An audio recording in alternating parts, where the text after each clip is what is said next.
returning, knows that Sullivan's on the hunt, but is an instant trade that comes through. Spawns are still stable for now, but Riyadh's able to find a couple of kills to get him into the hard point. FaZe feeling like they have to go, have to re-clear this. Draws up for the opener. Big win from Simp, and FaZe will stabilize, but Pred trying to win. The back is red, and a big opportunity now for FaZe to get over 200. That's such a big kill out of Abuza. You lose that gunfight, you spawn all the way across the map, but it still might not play a part as Falcons just flood their way through the front door. They get the break. You can't win it here on P5. You can see what Simp is thinking about. I'm the only one on this side of the map. I gotta wait for my teammates to get close, but Pred, being the cutoff man, makes their job a little bit more difficult. Simp eventually strikes, and he strikes and makes it count. Lines up a double phaser in. About to go back to our 50-50 hard point in the middle of the map. Every kill's gonna feel like a massive one as we're just getting in and out and around the middle drill. FaZe able to secure some of that scrap time and now have numbers. They just need to find Kismet, and just barely Draws is able to. So over 200 now, finally go FaZe. On the pinch, Pred is shut down. Big moment here for Vegas as Kismet and the rest of the Falcons are just trying to find a way to crack into this middle hard. Oh! Excellent, somehow, some way through the rotisserie. Is able to line up a double. Vegas had the numbers, just couldn't get the trades, and now 0-4 pots two. Kismet, your turn to potentially shine. He gets cut down. So now Vegas with the spawn, with the control of P1. Falcons are thinking a step ahead. We got to get the backside of P2. 0-4, the one responsible for trying to watch this overextension. He's more worried about the jump up. Fred's going to give a bit of a workout. 0-4, and that's going to be all four dead. 220, 233. Falcons spawning out. Kismet on the hunt. 0-4 stuck in a corner, will be dealt with. No trade immediately. All right, I'm watching into this map. And then... trying to surround this hit, and Abuza's able I to gotta turn my heat stand. up. It's cold as a motherfucker. Pop, so you're going to have a man down disadvantage. 0-4 all the way across the map, and it helps when Pred just jumps off the map, because now you lose the numbers. No one on that side for Vegas, as they are fully set up, and if you're Falcons, you got to go right through the front. You got 0-4 cutting things off in the middle. He had a slow start, but he's able to find a big double. 245. You got to go if you're Falcons. Simp double the front door. Draws him with the combination. That's going to be enough for them to find map number one. What a comeback effort for FaZe, considering the 100 points. And they were down like 130 to 10. By 100, and it was pretty self-explanatory to the reason why you're losing every rotation on that first half. But then the guns start to work. AR start to go on streaks. Simp is always going to pop multi-kills in the feed. And when you're winning your rotations, when you're set up properly with a full man squad, FaZe are never out of it. Comebacks always go down, especially on maps like Blackheart. But FaZe seemed like they were never nervous, even down 100. Just needed a hold, needed one hill to give them a full 60. And then it was chip away every time. All right, I gotta turn my heat it's get one rotation, let your ARs have a chance. And you'll see it on the scoreboard, the ARs created chances. Abuza in particular, 42 and 24 with 4,800 damage in over 2 minutes in the hill. 17 objective kills to go with it. You want to talk about finding a will and a way. Abuza continues to provide that as his former duo, and well, I guess still technically the same duo, his Surge teammate in 04. Not quite able to get things going early, but bailed out by the ARs for FaZe. Yeah, man, just a complete turnaround there for Vegas. Get to the second half, and you know you're in desperate measures. And even after Pred was able to find that break in the second go around at P2, he earns himself the Hellstorm. Just having the Hellstorm in your back pocket, realistically holding on to that setup at the P3 was a turning point of the game. Therefore, FaZe. They've been up and about in their hard points, sometimes 50-50 chance, but you can never count them out the game until it's the opposite score at the end. That's got to be a devastating one now for Falcons, because that one was one that I thought that they desperately needed. Oh, bro, they're up like 120 to 10, bro. Yeah. I mean, it's Riyadh's pick. You knew it coming in. That was likely to be the case with FaZe pretty much hard blocking out Colossus. So, yeah, everything looked like it was brewing perfectly. Even at this point, we're talking 181 to 110 with Hellstorms and a rotation win. It just comes down to, again, special players making special plays. And a lot of it was Abuza, to be sure, but so many critical moments from Simp, making sure that the hard points were able to stay scrappy. I think that one in particular, when you got convoy spawns, the 50-50 splits on the other side of the map, it's just FaZe continue to find ways in those mixy moments to come away on top. Yeah, and that's all of the experience that they have, man. Like, Simpson playing for a really long time, and right now he's on that MVP form. So when all three of his teammates spawn all the way all across the map, I'm just gonna value my life, wait for you guys to get closer before I strike. Just doing that doesn't allow Falcons to be comfortable. And it was just Falcons in firm control of that game until Abuza and Sim just said, "Nuh-uh, this is Game ours." 2 C5, Colossus. second time around. Exposure, so that den changes exposure. The dynamic of this Okay. series layout. Pretty convinced that Okay. this Colossus Search and Destroy coming up next has been a pretty routine pick for FaZe. They've looked really good on it. I think in particular, you were really pointing out that first blood conversion percentage for FaZe has been extremely good. So that's going to be, I think, the big part of this opening conversation now for Colossus is how can Falcons just make sure that at worst, we're getting ourselves into 3v3s if we lose an opening first blood quickly. Yeah, you got to figure that out very quickly because yesterday versus C9, you squared up on this map and you lost that battle 7-2. Lose the game 6-3. And you're going up against this squad who's a completely different beast in Search and Destroy.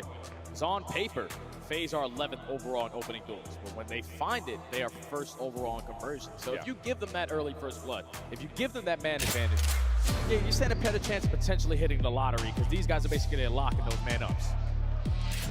There's also the conversation around a Abuza and a sniper rifle. That is going to be an issue that Riyadh will have to find a way to deal with.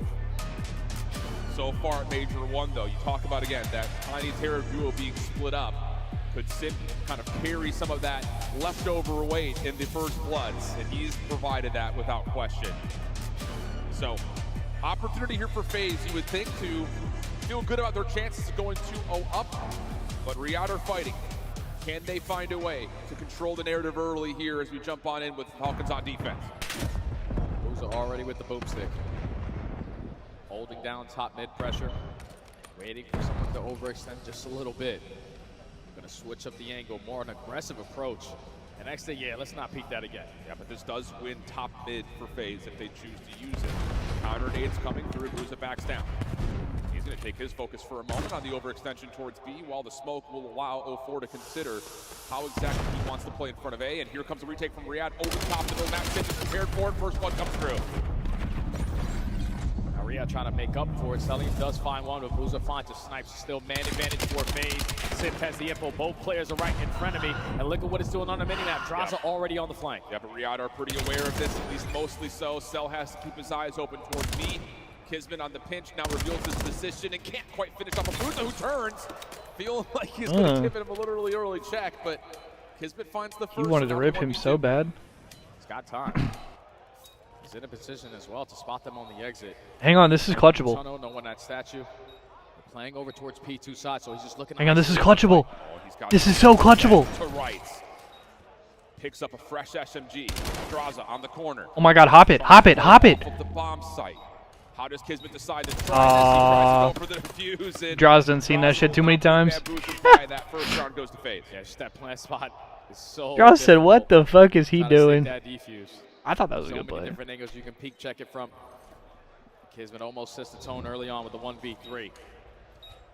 Once the first blood goes down, trades go down. We make it a 1v3. We just lose those fights in the middle of the map. FaZe, great opening round. Yeah. Good on both sides of the bomb are FaZe on this map. Over 65% win rate, both offensively and defensively. Objective focus has been largely the name of the game for them there. So for Riyadh, can you find a way to quickly respond and just not fall behind early? Three-man setup for FaZe. Hard focused over towards A with 04 playing pretty aggressive. Nades coming over the top will land perfectly, and it's a first blood for free for the Falcons. On a man up. Get some more information before you commit yourself on a play. Because this is what FaZe live for. Just the counter pushes, and they already even up the numbers, and no trade goes down.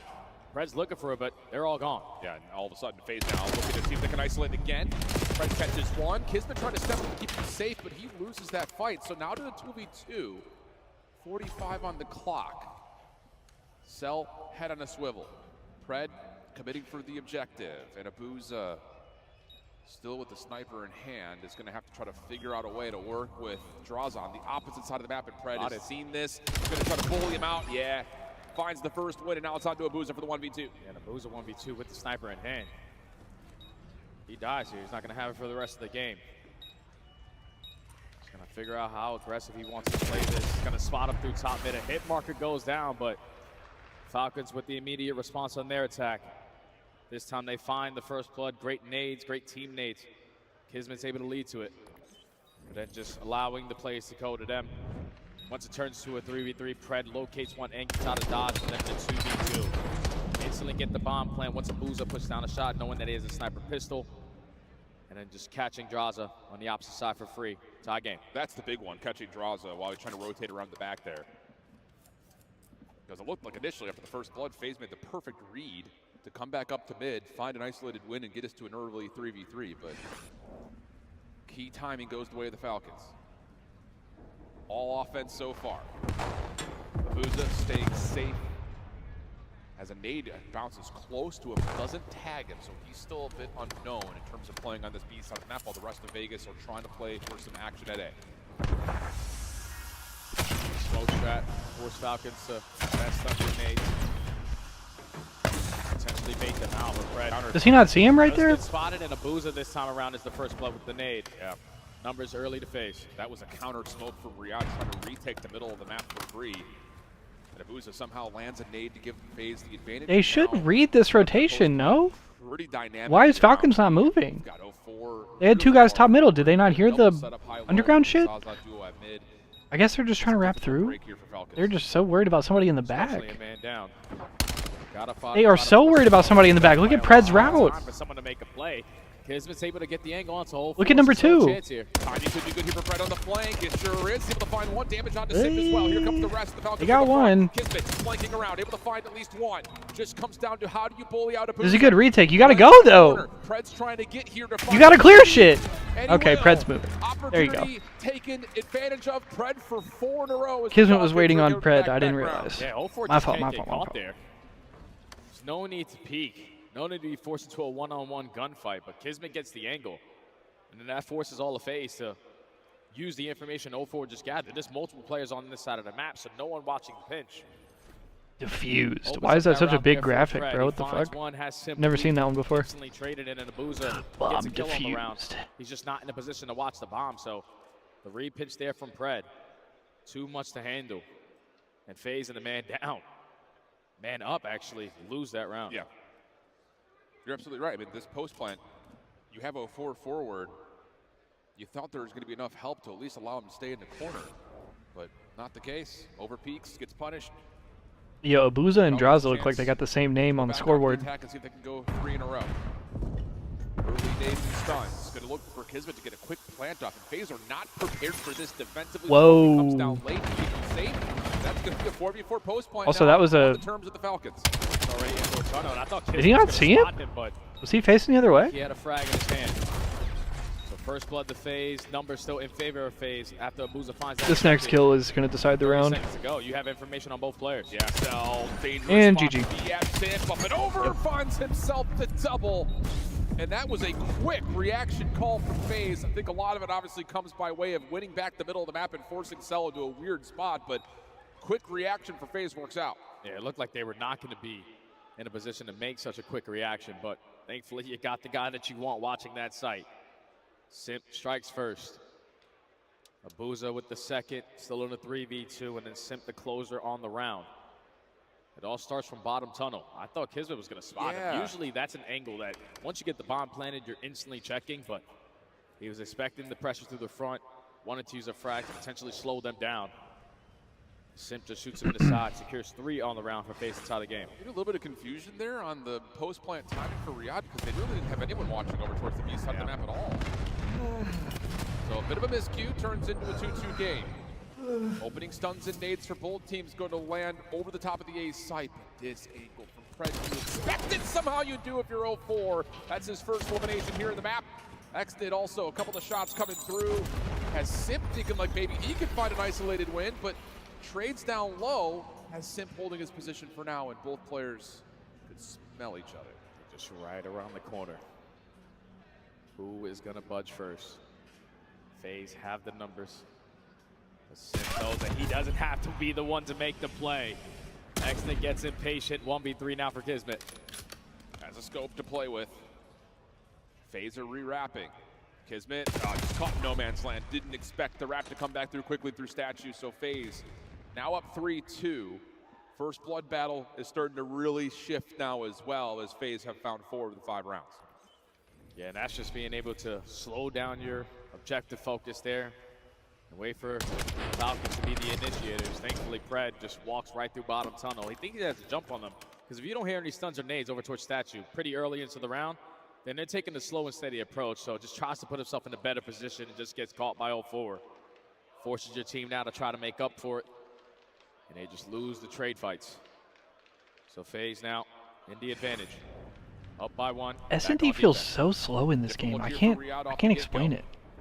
Maybe it's the breaks in between rounds, but like, it feels so much harder to watch this year. I don't know. Kismet will get that little bit of a shoulder read and quickly re-wrap back over to tunnel. FaZe are here defensively for B, so this wrap back has to find some sort of value, and Kismet is going to see if he can try to force FaZe to rotate back with that utility, and they will find Sip on the corner. Looking for more behind this, though, and Abusa will be traded out. Yeah, but Exodus almost pieced him. Abusa did. Needs to stay alive, but he does get caught.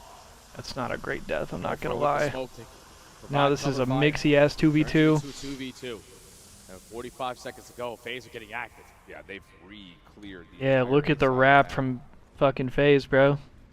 Look at 6-7. But 2 reads it. I think he spotted him. Bomb collected. No commitment yet for the now he's going to clear this side and make sure they're all good. The timing of this may work out for them. Whoa, what the fuck? They're full rowing this. Oh my god. It's a demented child by Cell. He kills the first guy and then just fucking jumps out. Putting in so much work in search of destroy. Yeah, who plays after this, by the way? Just have that Hold chemistry. Running around as an army of 2, 0-4 knockdown to half HP. Skelly was just looking to connect one shot there. But FaZe now starting to run away with this S&D. Okay, Paris, LA after this, which is going to be a fire match. And then Optic G2, and then I kind of don't give a fuck after that, I'm not going to lie. Plays towards finding quick plants hasn't really worked out necessarily. And on the defensive side, they've kind of allowed FaZe to be the aggressors, and it's worked out a lot for them. 2 plants already in the mix for FaZe. Nades for Riyadh over towards the early cut at Statue, but none will land.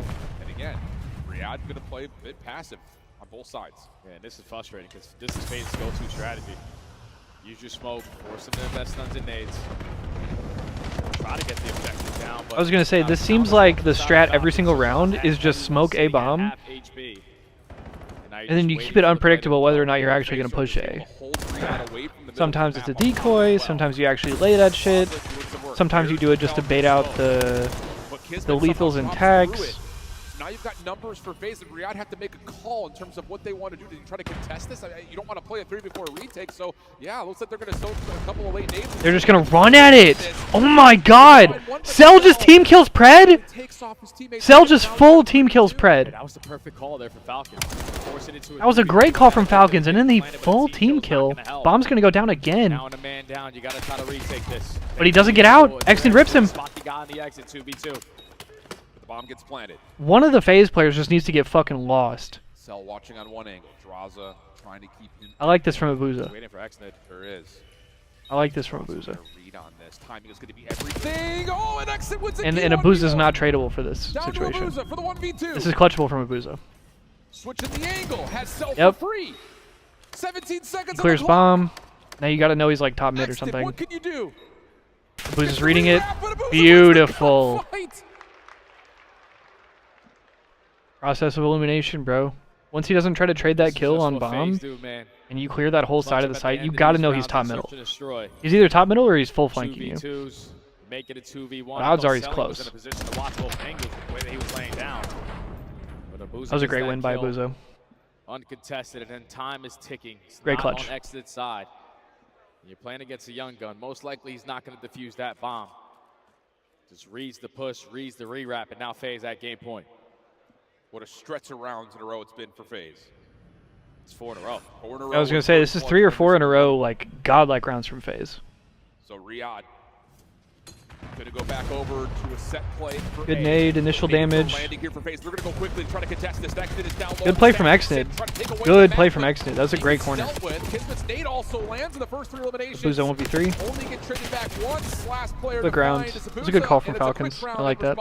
Yeah, good stuff there from the Falcons. Just be prepared for that push. When you have so much freedom in the round column, you got to believe that FaZe are going to try to take some risks. Do it this time towards Statue. Everyone's camping and waiting. They walk away with every single kill with only one player dropping. So All right, show me something, Falcons. Stay alive a little longer. This is a soft 5-3, right? Now into round 9. Yeah, that's FaZe just trying to rip the map away right Yep, there. just completely kill their confidence. Can you find a way to change things around?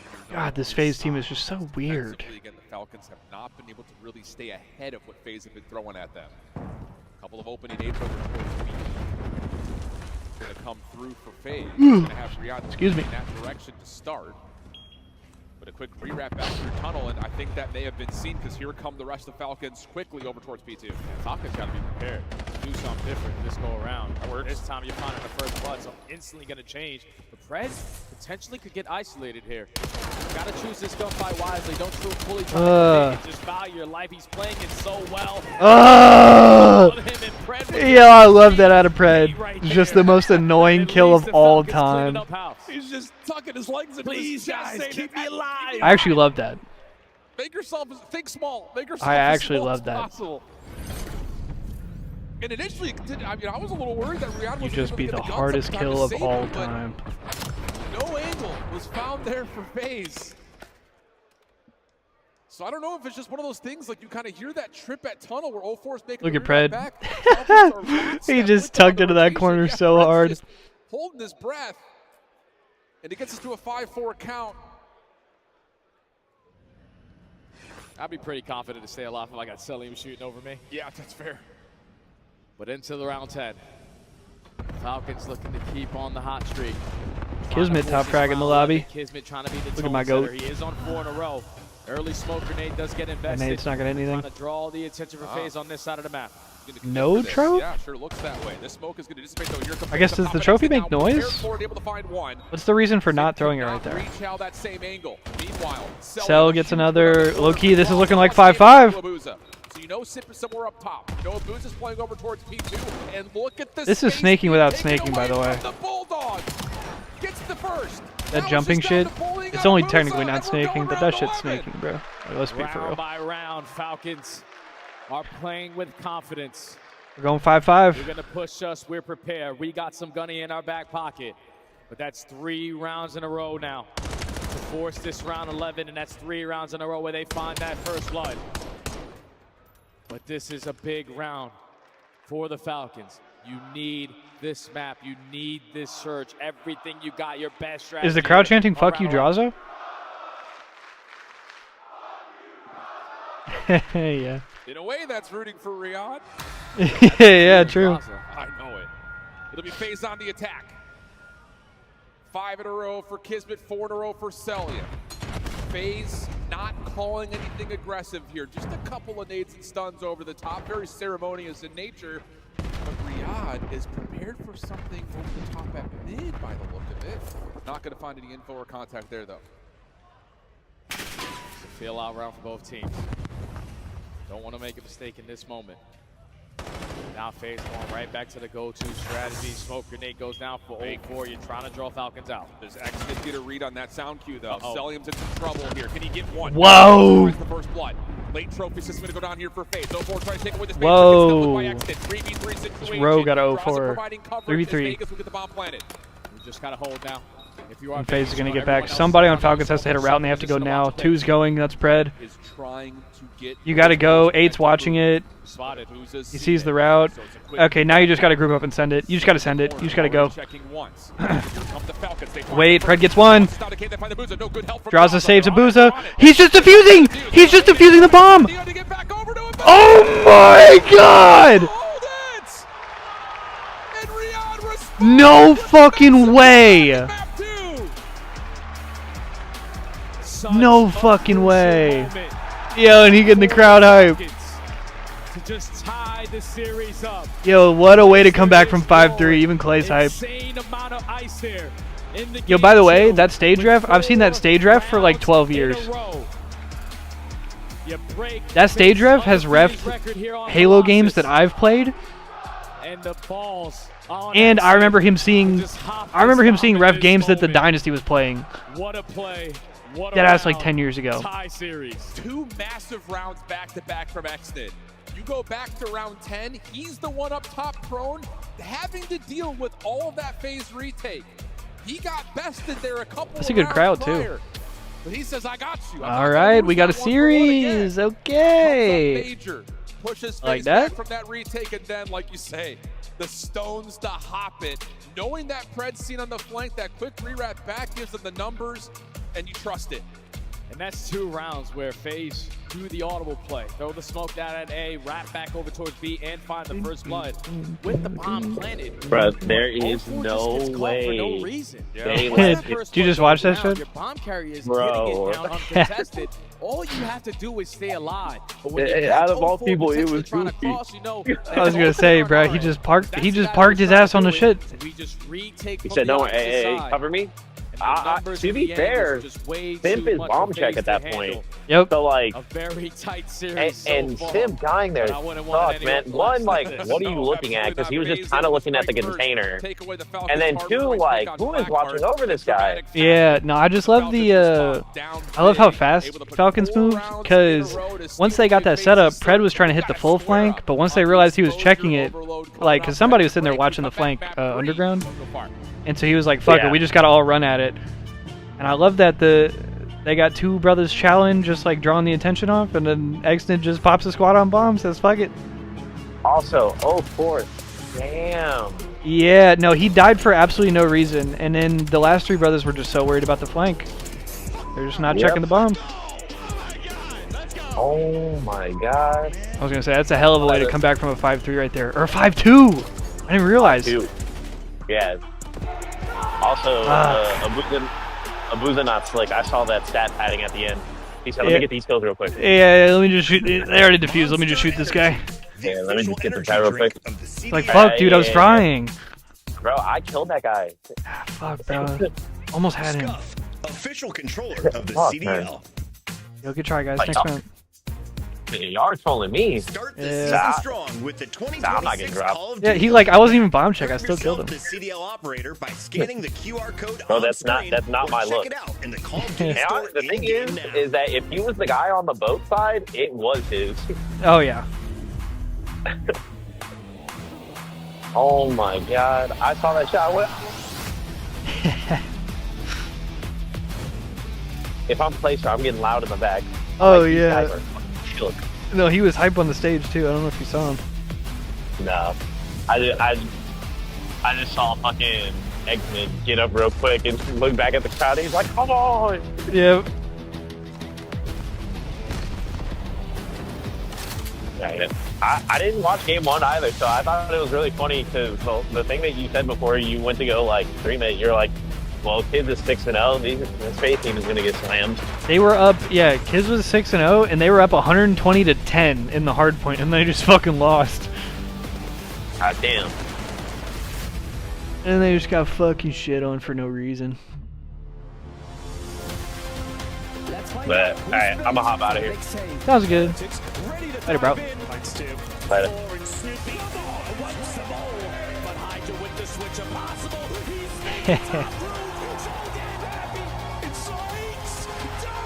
He said, what the fuck was that? Okay, also... Here.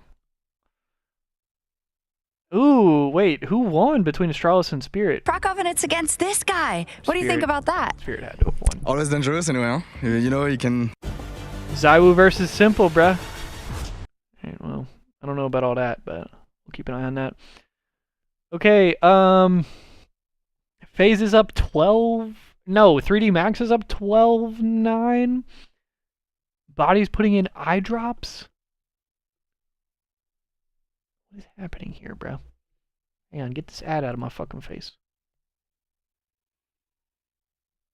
Get this ad out of my fucking face. Wait, they had a long break on that stream. Okay, let me see what's going on here, bro. Yo, chat said aimbots in his eyes, drugs, hacks. Let us know how many eye drops you guys put in. It's a on tech social pause. media. You can do ESL. 3D Max is up CS 12-6. on, X, Instagram. That's so many eye drops, dude. This is literally half the I'm bottle. still blown away. How many eye drops did you just put in? Man.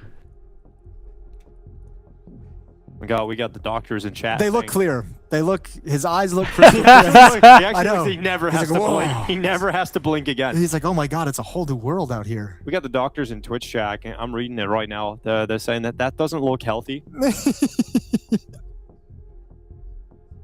So, yeah. Yo, At what point Twist does is eye drops tilted, become a bro. Look at him. performance-enhancing substance? You know, I don't know. you're like, he's pissed.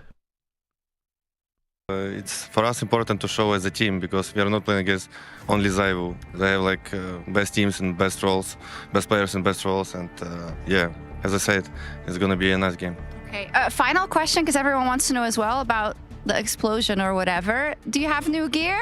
I have the same one, so no pressure. Yeah, so basically like homemade compote. It says compote. Alright. It stays for 2 days near my PC, and at some point it just explodes. This guy not The here. top of it explodes. So Muti Wait, has a what's mouse pad. I have Bro, I went back and looked at it. Abuza killed Draza as he was getting shots on the defuse. So like, No you way. All right, Can't well, tell there's for the setup sure. for you. but Draza may have Came scammed him. No way. Or Abuza may have scammed him because Draza was shooting at him with a pistol. I didn't even realize. He got like 2 on him. For now, Damn. for me, it's really down to 2 different styles of overload right here. Because for the Falcons, they have played a more maybe disciplined, yeah, more that was it. methodical approach. Maybe not playing with the You know, same I didn't kind of even realize tempos over that whole top situation overload was teams out so there, but fucking they've fast made and weird. statements here in the major. Whereas for FaZe defensively, they have not really been able to hold scoring off from their opponents. Oh, So and he gone again. already looking to see what exactly the Falcons to do, and an opening 3 piece will allow at least an opportunity for the Falcons to win the middle of the map. Yeah, they got all of it mapped, at least currently, until Abuza and 04 come off the respawn. They find 2. Not trying to reposition himself to be in the power spots. And it's Exton who loves this building. He's only able to find a double. But Falcons in the position now, just looking for kills to fall in their lap so they can grab the EMP. Well, a couple of fight-off moments there from FaZe. Stabilize the map for at least a little bit. And that's a big win there from Sim. That now makes an opportunity to start to come through, or FaZe can try to push back up the map. But Exton continues to step up. Another double for him, and with a follow-up elimination from Kismet, Riyadh looking to take away space. Now it's on 04 to just keep the EMP safe. Flies out mid, wins a one-on-one, and you also take care of Exton behind The him. food ordered. So, possession We're chilling. right now for the Falcons. You don't have a lead blocker if you're selling him, so gotta slow down. Exton does land a nade, though, over towards panels. Pred wins 1 through the middle of the map, so now it's just down to can you find the rest of this FaZe defense. And already a quick show of force towards B, and then you go Kismet's direction, but 04 beats him there. Huge win from 04. Pred trying to follow on a different angle, and he's gotten behind enemy lines here, but Celium's in some trouble. Will be traded out after the pistol win comes out, and it's just Pred last one left alive. Yeah, Pred just has to keep the EMP right in front of him. All you need is 1 kill. Potentially find the second, but some bad shot timing. Abuza is instantly going to get that trade. So EMP's about to go for a reset. Back to top mid. And again, we're in another battle for map control. Well, again, more proactivity right now from the Falcons in terms of trying to win map control. They do win 2 key gunfights. Draza's a bit outside the play, and 04 will drop. This is an opportunity to grab and Who's the possibly guy go. skinny that Draza gonna didn't give away manage his to kill position him? with that kill onto What Pred. happened? Chance to try to run this right through middle as X is able to find 1 Wait a second. Can he find a way second. to jump on over? They're gonna try to commit this over. They're playing for the kills! Doesn't expect that in the first And he gets quarter. through to A! What a route. Wow, what a Right down to play. Celium. Okay, Draza They thought he down was the going B side. for We lose that sure. second gunfight. We get these trades. I'm not going to contest B. So Falcons get on the board early, and their Shit on, he SMGs didn't hit are him just once. on fire. Exnit is popping takeover on 6 in a row, looking for an early Hellstorm. Has another gunfight right in front Yeah, of that's him, and unreadable. almost gets the better of Draza. The Falcons looking to add another That's one quickly. literally unreadable. Celium on the corner, but Whoa, my Tactics God. not gonna get there and sells down to 3 HP. A dire Yo, effort 3-second violation, nearly bro. We finds camping a the way paint. to effort What its the way fuck? over the finish line as Exted's able to slow down FaZe for a moment, but a chance for a counter possession here for Vegas. They're going up the middle of the map. Fred just making sure B is safe. Fred needs to find an initial fight because Simp already finds the opening. 04 now, the timing gets the second kill.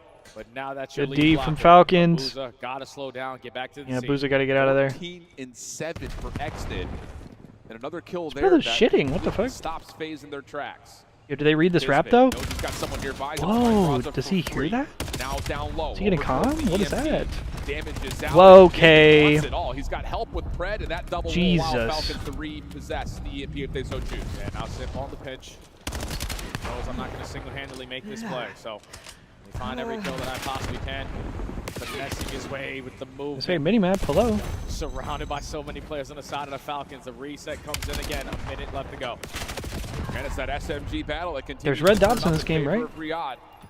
Abuza clears out some space over towards Tank. Looking for Kismet. Draza finds him first. Trades are good. Opportunity here for Vegas is, I believe Abuza may have just seen the corner of Celium's He saw outline. somebody, yeah, because Not able to find the shots to land. I don't know why he was aiming like that. Move forward with Abuza, and they're going to double down. Opportunity here starting to brew for 3 Vegas. dead. If they can find the last 4 kill, should be dead. a free score. Only Looks kills like a it will team be. kill. 40 seconds on the clock. Draza just able to get over. Nade's not going to land, and we're tied at 1. You're not in a position now to potentially be on the defense. To lose that opening fight. Now you know that this is Falcons dangerous gonna for be FaZe, though. watching You their gotta be back, careful so right here. Very big moment. Big kill from Need to Abuza. stabilize, and Abuza just with that Big one kill. gunfight does just that. EMP now in this possession of FaZe. Abuza, your lead blocker. Now gives FaZe another There's chance 3 to push before the end of the players round. right in front of him. Whoa, timing! Second, that's 3 dead. You gotta stay alive if you're in the back. Last guy, Fred oh gets my traded. god, and FaZe is gonna go up you blink. 2-1. They score 2. They're up 1 going into the half. What is that timing? He slides underneath him. Why does he drop? Play all the way through over to the A zone. Doesn't work out. Hold on a second. Oh, my He cat may not just be jumped. done for I'm this sorry, half bro. yet. 3 seconds. EMP will open up. Abuza Sorry, will Fig. grab it to I didn't give mean the to scare extra you. overtime in this half. Sim still playing forward, finds one. Does he create a route for more? He's able to They find are a not second. checking Went the him, third, but bro. Here comes the run. Abuza. Wait. Oh my and is god, able and they to get got over it. the finish line. 3-1 goes the half. Oh, Falcons just broke right there. Bro, at the end, man. I saw both Simp and That is Draws do it that unacceptable. round. They You are get playing 3 men, it's unreadable Abuza offies, and bro. Draza, last 2 men standing. And Like, Abuza the is able to corners keep they're the picking lead are with actually this final unbelievable. Push. You know that Simp is in P4.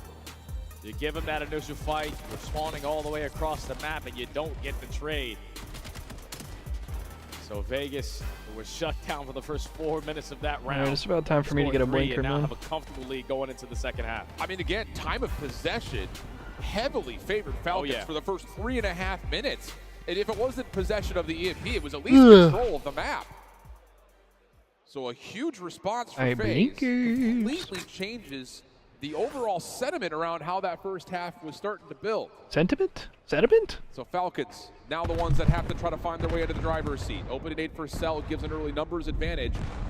They actually get damage onto Abuza as well. Exit trying to find a way to challenge that, but Abuza stays strong. You just got to get some momentum to go on your side if you are Falcons. Read some of these long routes, because when you have this kind of a lead, you can take a couple risks. But 2 kills do go down in favor of the Falcons, and thankfully you got Sip who's going to make up for it. 0-4 is going to turn it into a one-on-one, try to value his life, but that play gets shut down from Sip. Yeah, now it's just down to who finds who first, and X did. Able to get the gun up and find 0-4. That restabilizes each side of FaZe. Now controlling the EMP, looking to try to make a move over towards B. Kismet's double. Has an opportunity for, Falcons to clear everything out and possibly go for a counterattack of their own here. Yeah, 0-4 just got to value his life. Wait for your teammates to get into the mix. Now he's going to try to be the initiator.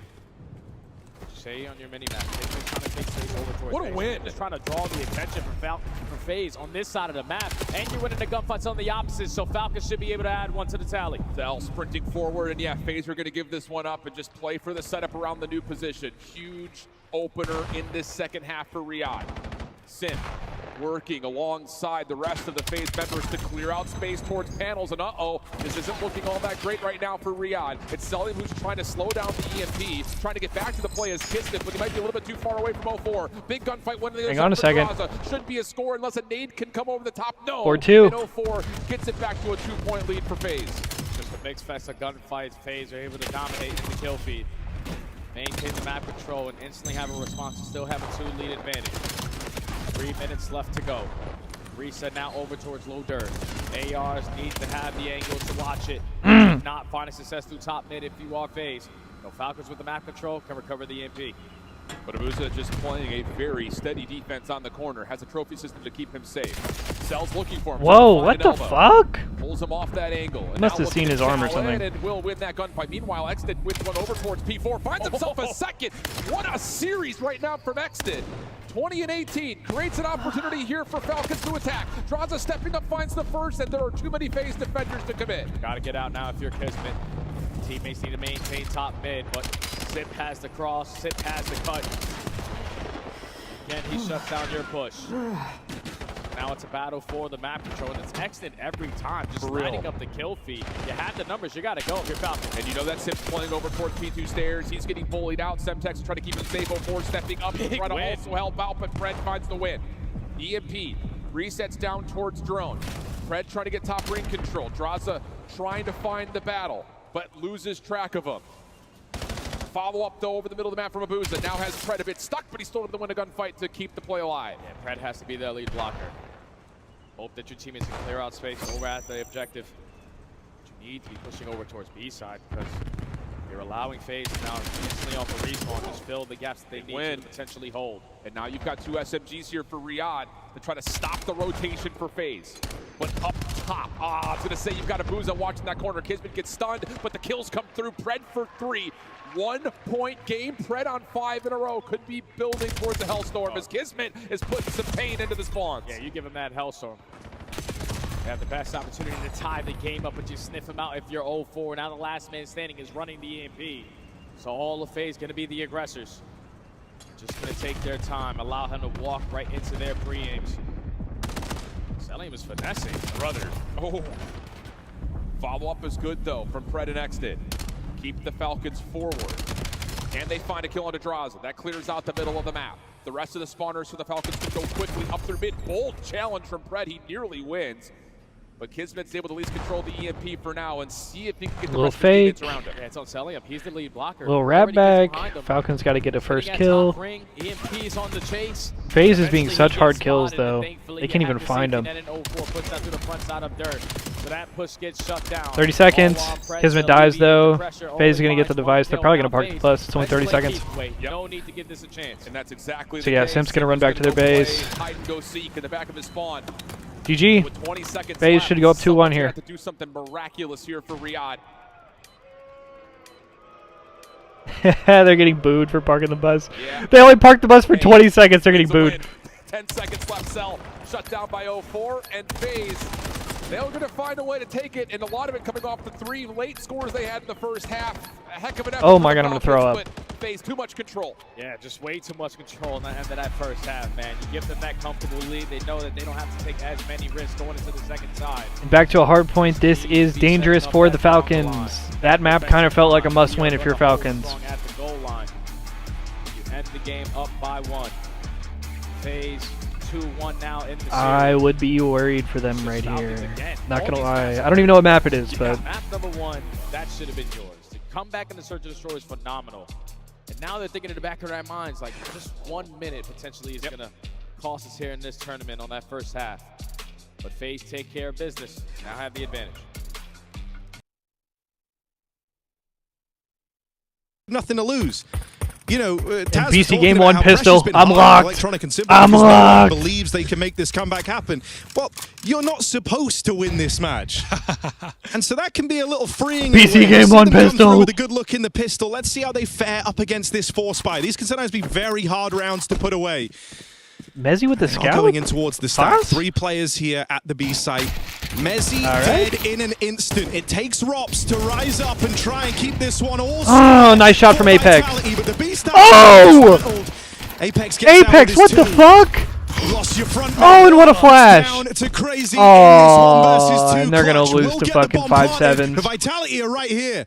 It's gone very wrong for BC Game. The stack holding strong, crazy at the back of the site, and they run him down together. He gets one. Saiwu, pistol over the Galil, crazy low health, and the weapon swap. Not oh! Just saves it by the bell, by the skin of his teeth. And thanks to his in-game leader with 2 massive 5-7 kills out in the open. How does Apex get that fucking double kill? To regret. With a 5-7, kills Simple with the AK, and then kills the second guy who goes to trade it. Shits on him too, Mutiris! Spamming against Mutiris. Bruh! It's fine, boys. Let's go! Nice one. What are we doing? Vitality. It's a big question coming into this tournament, knowing they've been slow to start at times. We've seen them lose their opening games and then go on to win a Hero tournament AK without for dropping Simple. a single match. But I think there's Blocks the extra pep in their molly. step today. There's extra reason to want it. Blocks the molly and then just stands in smoke Even next if to it. this head-to-head isn't a current conversation. Interesting.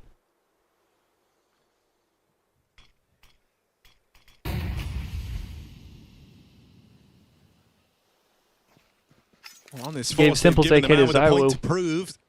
An AK to work with. Simple waits over on long. His team trying to creep on in here. It's Apex at the car. Once again, in a very key position. His double kill is the reason that force buy came through. And he hasn't for showed. Vitality, and it This looks is like going to he's tilt the go fuck out of them. unchecked here. Flash Yeah, to tee him peeks up. off the flash. Just They are off already the way left. up, though. Aragorn! Aragorn closing in. What the fuck? It's big, and they're able to contain the ramp spillover. What the fuck? Electronic round now Electronic rests 1v2. on his shoulders. Bomb picked up. A little bit of damage. Gonna have some room to get this one planted. He's gonna Let's get see the how plant down. Electronic fares in the clutch. Got a full belt of util Nezzy's to ears work ringing. Okay. It's aggressive, but this is power. This is Okay, information. I like Realizing this that out of long Electronic. player has not wrapped background short side. Does this give Electronic info? Even was able to grab the incendiary, dropped over towards short, so that's another option if he can deal with the first I like man in. this. This is Smoke, clutchable. Messy kit. They move in together. Gonna take a lot of composure here from Electronic. Oh my Finish the shit job. on. Messi with a must-win fight. Puts Wow. it to that force by. He's just been a rock, hasn't he? And that's a Everyone tough knows round to it. lose for BC Merriman, game. Most reliable You win guy. pistol, you lose against the You eco, would lend him your car and then you keys. lose on your force buy. And now you're down 2-1, and you have no money. Vitality not stressed in that 2v1. Slow it right down. Let Electronic pick position. And still close it out without a bother. Money gone for BC game.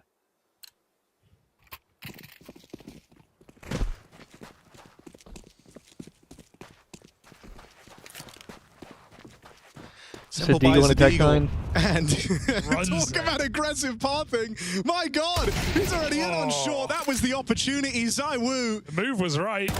But the rust, Harry, the rust is still on. Zywoo scrapes it off.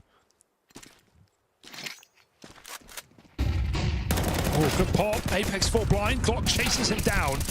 Ezzy, safe pair of hands. All is assured here for Team Vitality. These early few rounds, right, already showcasing the big change in this head-to-head, the idea that the team around Zywoo and Vitality has really stepped up. And Simple was on the sidelines watching as they had a phenomenal 2025. The damn near flawless season, only dropping one event, the first one they had with Rops, winning both the majors.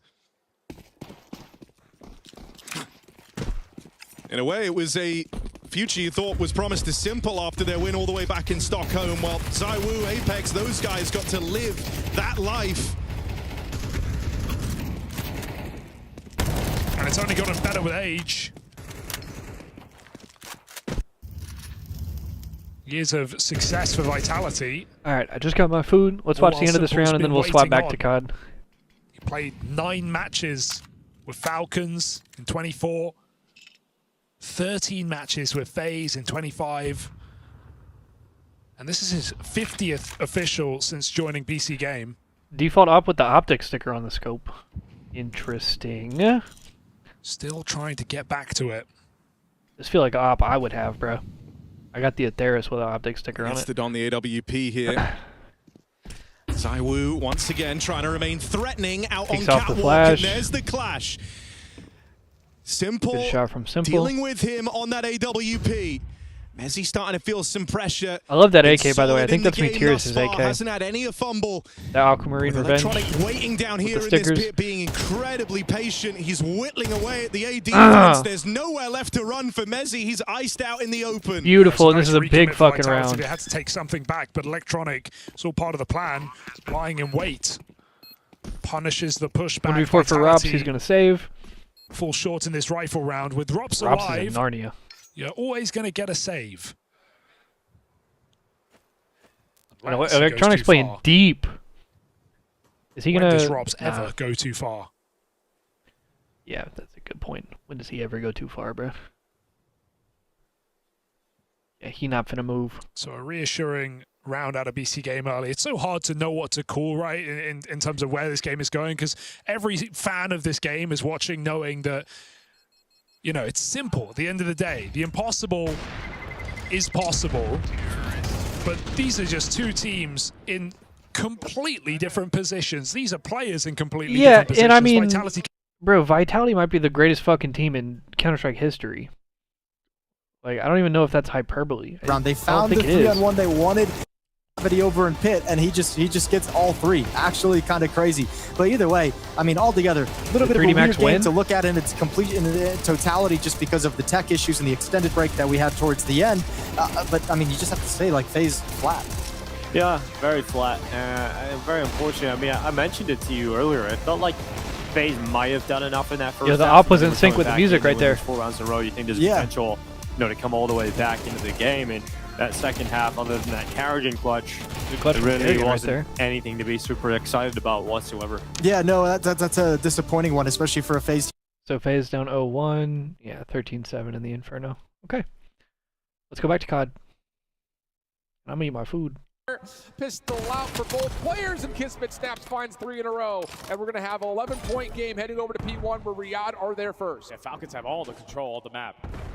They do lose that initial fight. You know, Kismet is coming off hold. Just got to sniff out where he went, and he's not able to find a kill. So that's 3 dead on the first attempt there for Vegas. Instantly back into the P1 they go. Falcons looking for a stunner. How did Cell not die to that semi? FaZe able to get in and contest. They had Abuza watching the cross through mid, but he will drop. So an opportunity here now for, the push out to come through for the Falcons. And it's going to work out to at least neutralize time and eventually allow Cellium to step in to find more. 25 seconds. What do FaZe want to do in terms of trying to break through old and setting themselves up, not having P2 in their favor rotationally? Yeah, you already have 0-4 trying to develop on this route. Beat the aggressive through mid cut. Great Semtex to allow your teammates to get this time. High game going over towards the P2. Now this is where FaZe are trying to turn up the tempo to catch them off guard with some gunfights, and it's someone able to find 3, and it's Abuza. So now there's only 1 player for Falcons, 2 players for Falcons in a position to try to hold. And XNID has not had a great start to this map, but if he could find one and lockdown spawns, it'd be big. But Jesus. on the gunfight. Now Cellium, so that was Pred. Standing around the hill. Pred trying to get here to save his teammate, but not quite able to. Big never mind. The scoreboard's just bugged. Trying to find timing from the front. Wait, I think the names are fucked. Because that's XNID. He will fall as well. That was Pred. And now Falcons got to take their time here on this approach. Pred is able to find one working through couches. But okay, the names are fucked. Everybody's Cellium in the kill feed. Push through the front door. Never mind. So 30 seconds to go. Falcons don't want to give this up. You just need to find a way on in right through front. Got the numbers. Trophy system down. Trying to keep FaZe safe, but it's a quick hit on the mini pinch from Pred. That will open up the scrap time for a chance for Riyadh to, again, just play a little finesse over the old time while you can send someone on rotation to new. It's Kismet, first one and only one here. Draza trying to push him out. Whoa! Still alive. Oh. Kismet gets another. Abuza can only do so much from this angle. He's about to get pinched up from behind. That's Cellium for the kill. And yeah, that play out of Kiz was crazy. I assume that was Kiz and not XNID. I assume the kill feed is just bugged. The gunfights off the rotation. I found every single one of them and are able to now to set up here at the P3. 5 in a row for XNID. His job, cut down mid-map. He's looking for one more kill for the L-Storm, and he's able to find it. So Falcons now in the driver's seat. You can play some of these. Cellium lines up a double. And now for everybody else on FaZe, you are banking on the guy that just spawned out. Draza to make the play. Wow. Wow. These motherfuckers just got deleted. Now it's about trying to find a way. Big play out of Pred right here. Are we going to invest on the scrap time? Are we going to try to play for new? And that last gunfight may make the decision for them. Already on rotation, it looks like it's Kismet, and yes, it is. Does he find timing to get this win around the back? No, I believe that's Simp who finds the kill, plus another elimination at mid. FaZe a chance to set themselves up for 4. Yeah, it might be a situation where Falcons have to invest one of these Hellstorms. You got 2 in the back pocket and both of your SMGs. Pred now knows potentially a one-on-one on the time. He loses the fight. Sip and 0-4. The SMGs on the side of FaZe starting to pop takeover, and this is the moment. Look at what Sip's doing. Just creating so much space. He's going to left one person potentially behind him, but just Falcons are nowhere close now. And you've got one player in a position to go around the back and block, spawns over towards the desk. And you get a connection from the Hellstorm. Now it's just down to finding the final member. Looks like it's Abuza down low. Nice shots from Exton, who's really turned things up here in this second rotation. A couple of stray shots come over from behind, but Exton's more focused on the front. Force the team kill, though. Good, as Riyadh are going to hold for now. Draza and Abuza trying to work together on the outside of the rooftops. That will land. Celium trying to cut them off. He's able to find an opener, and that will lead to Riyadh still holding spawns and still finding time. Yeah, this is their final 10. Now going into the third set. FaZe looking to set up around that mid-map area. It's Simp and 04 combining for 3 in the feed, we think. Gotta use another health source. He said we think. Working out decently to zone off the exits. Look at this quick route in the mix. Cell gets the read, finds the win. And now it's a 20-point game for Riyadh. They completely get forward. And it forces FaZe to have to fight this on multiple layers. You gotta hit an angle. Hit a route and go for it through mid-cut, looking for the opening. He's able to find it. Now you just got to get this guy out of the time, and it's Celium. A very difficult kill to find it, but the Semtex still gives you a chance at holding it down. Exton now creating the space, can only find the first kill, but all that space still leads to your team in time. Oh, and you've got a freebie there for Pred. Shuts down Simp, trying to make his way across, but can't find the third. So spawns will still stay stable towards P2 for now for FaZe, but they need to win the gunfights, and Kismet just gets shut down. Exton, huge moment here, but can't win against Draza. So you're going to get FaZe to stabilize, down 40 points, but an opportunity to get it all back on P2. And no need now for FaZe to have any more worries about any Hellstorms. Falcons have invested both at the P4 and the P1. Now need to get a break again at the P2 through the front door. One player working on the bench, and Exton wins it. So now the spawns are secured for Falcons. You're single-handedly the only one in the hell if you're 04. Draza's got to get back in to help. He's going to watch the side door. 04 finds the first, trying to push out some space to extend his life. Not going to happen. Draza from the opposite side. Only able to find one. Is that enough, though? Because Simp has found his way in. FaZe, free break from the front. Big opportunity! And Simp now on 2 in a row. Follow-up from the rest of Vegas are good, and they're stabilizing from the front. And if you're Falcons, hang on a second. Got to start thinking about that rotation. Thankfully, one player spawns out. The same shit happened map 1. Don't do it again. Over towards Dojo. Know that he's going to have a one-on-one. Falcons have the lead, and then it gets kind of close, and in end game, FaZe just runs away with it. Every single time for Falcons in this game. So let me see something, bro. 200-point mark. They can close it out here at P3. Scattered spawns, though, right now for FaZe. Every individual gunfight's going to feel like a big one. Abuza found on the long flank. That starts to discern where exactly each team is going to spawn at. Pred on the close corner. Needs to pop off from this position, but he gets found by Simp. Again, it's the SMGs for FaZe that take over and get FaZe into P3. All 4 dead, and now you know exactly where Falcons are spawning because you got players like Draza hard blocking towards Dragon. Potentially another comeback, just like they did in map number 1. But Falcons this time aren't going to put all their eggs in a basket. You have Celium trying to hit on this route. They're finding kills through the map. Now you got the numbers for the break. Big cut on the way in. Draza stuck gets in. Finds himself the first for the pistol. He doesn't have any ammunition left in the AR. Trying to help out over the top is 04. But the time is good right now for the Falcons. FaZe still spawning over towards the P4 side. We cannot allow all this time to go for free, and they're setting up for maybe one more finesse exit. Just going to chalk this up now. If you die here, you have a chance of potentially spawning all the way across the map. That is Celium able to locate 2 in the feed. So where do those players for FaZe spawn? 1 in the back, 1 all the way across the map. You got to play safe if you're Draza. He's able to see 1 over towards Dojo side, but there's gunshots happening all around. He's got to keep his head on a swivel. Simp eventually able to get here. Finds the first. Can he stack? Yes, he finds the second. Exton is still inside the hard point for now, but Simp finds 3. Spawns moved, though. Falcons have an opportunity to quickly reinforce, and they're setting up a break from the front, but the nades are landing, and Simp may not be done yet. On the corner, he's got help. No fucking way. Not gonna work. Falcons for the break, and yes, oh my god, and Falcons break. And it's Pred. It's Pred with the SMG. Finds 4 in a row. Now he's trying to create that extra layer. Only need 10 seconds. It's got to be from the front for FaZe. First shutdown comes through. Pred watching the rooftop side. Simp, Draza trying to get there. No way. We're going the distance.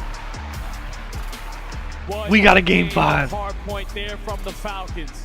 A map that they recently added to their map pool. So many turning points in that game.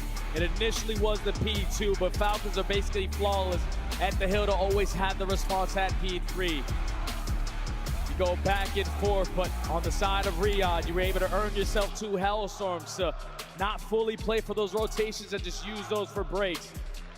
And just those little breathing rooms, the multi-kills out of Celium. The guy who I said needed to turn up here on Den finds the biggest ones at the end of that game alongside Fred. They won the rotations, they won the map, and now they're going to a game 5. What a map of hard point. You call it though, 32 and 26. Yo, Simp did his fucking thing though. 35 and 31. Not to be outdone, Simp was fighting 37 and 33 with top damage in the lobby. So we have had 2 explosive hard points. You got to keep in mind that our map 2 search and destroy was 5-2 up for phase 4 rounds in a row for Riyadh. And we continue just to have this back and forth affair through every single map. Comeback efforts all over the place. And it leads us to really wonder, what are we going to get out of this 5th map? Because I'll be honest, it doesn't feel like the stats are going to matter much with an exposure surge on the way. Oh yeah, barely both teams have any reps on this one. So this one's all about the grit, the passion.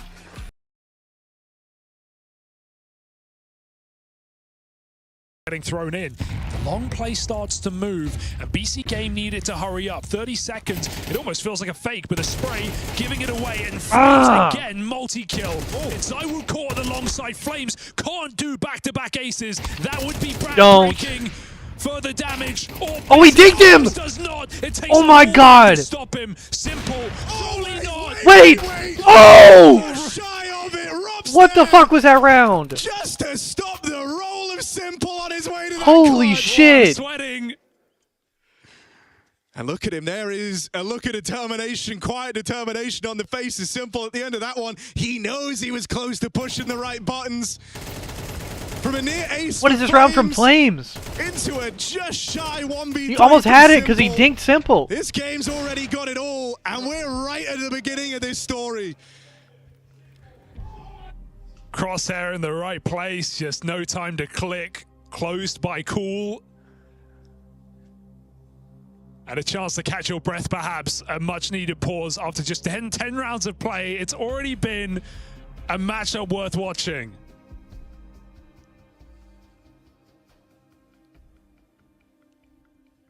Flames, 9 kills, 2 rounds. Wow.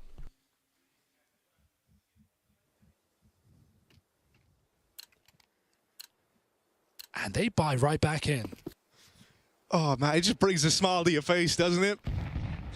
All right, then. This is a pretty audacious buy. Look at Simple go again with the aggressive pathing down here through mid. Trust his read. He's beaten the smoke break. He is already up cat. They have no idea. If he continues on his merry way. One thing's for certain, in all that time away, Simple still never learned how to respect his opponents, driving it home all the way down through mid, and he's opened up a catwalk play once again for his team in doing so. Now, he didn't follow through on the aggression, so he loses that early timing. Apex able to get into the site, but it's also allowed the rest of the team to come and join him. As Iwu is floating mid right now with the orb. If they drop back mid to B, Iwu can be a problem, but if not, it's another cat explosion. Apex on the line here. Flashes are good to get him off of it. Flames over at long so often has had to serve as the stopgap. Might have to do it again, but they're all over his screen. How's he meant to accomplish this? Finally shut down without a multi-kill. And a forced buy that a lot of teams would have never even attempted, looking to deliver for BC Game. 4-on-3 in this post plant, and a serious decision to make. Bro, BC doesn't give a fuck, bro. They force buy every time. They wanted to go for it, but that smoke might just signal the end of the round. There's no way to get through this. You know eyes are trained on this position. So Vitality, who still have a fair bit of money, no, it's an impossibility. Something would have to go so wrong. And they don't want to take the risk. They want to keep that AWP and have everything for the final round of the half. BC Game on a broken buy with just a couple of AKs explode into the site. Terrorists win. You take out that long Calamity round, and what this could have been, it's still at least an even game. Yeah, this could have been a runaway half for BC Game. I can't believe I'm saying that, but thankfully, Flames has served his purpose in this map. Done so valiantly in a number of these holds. 9 kills, 2 rounds. Here doesn't deliver a multi, and well, the result is instantaneous. You're seeing frustration setting in for Apex. Yeah, yo, Flamesy is fucking unbelievable, round, right? though. Vitality would not set up for that. Flamesy is so just good, Apex and 2 Tech 9 entries. Back to long. And a little later again, not learning their lesson. Brute force out into this position. Electronic leading the charge. The long smoke comes late, allows someone to get into the pit. They post Electronic up. Leave him for later. Crazy anti-flash. And so with that set up, BC Game go back to their round. Simple making sure no one's pushed Also, B. shout out to Wingstop, bro. I ordered the 6-piece just because I was chilling. They gave me the fucking 9-piece, and commit to the long take for the last round of the half.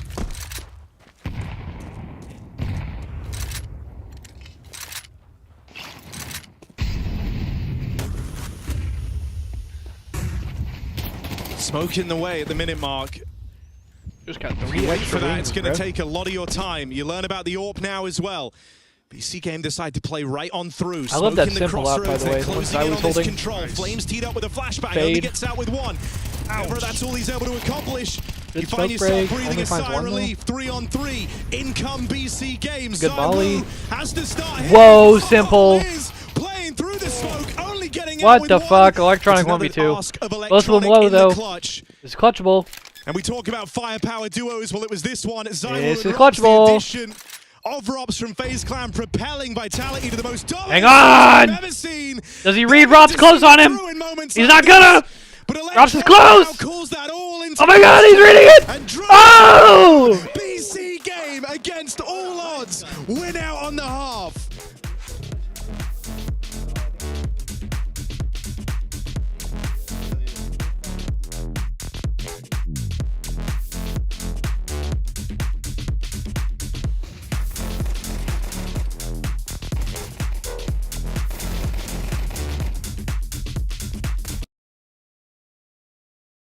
Secondary smoke now coming through, and just blind shots for Draza land, but Fred's got Counter-Strike is sick, bro. Finds the first Whoa! second. Fred just got shit on. Second elimination of the game, and that will be enough to clean things up for Riyadh. Falcons win the round, though. What's the score? Where are we checking in at? That first ball into Abuza because they took his sniper out of play very quickly on Colossus.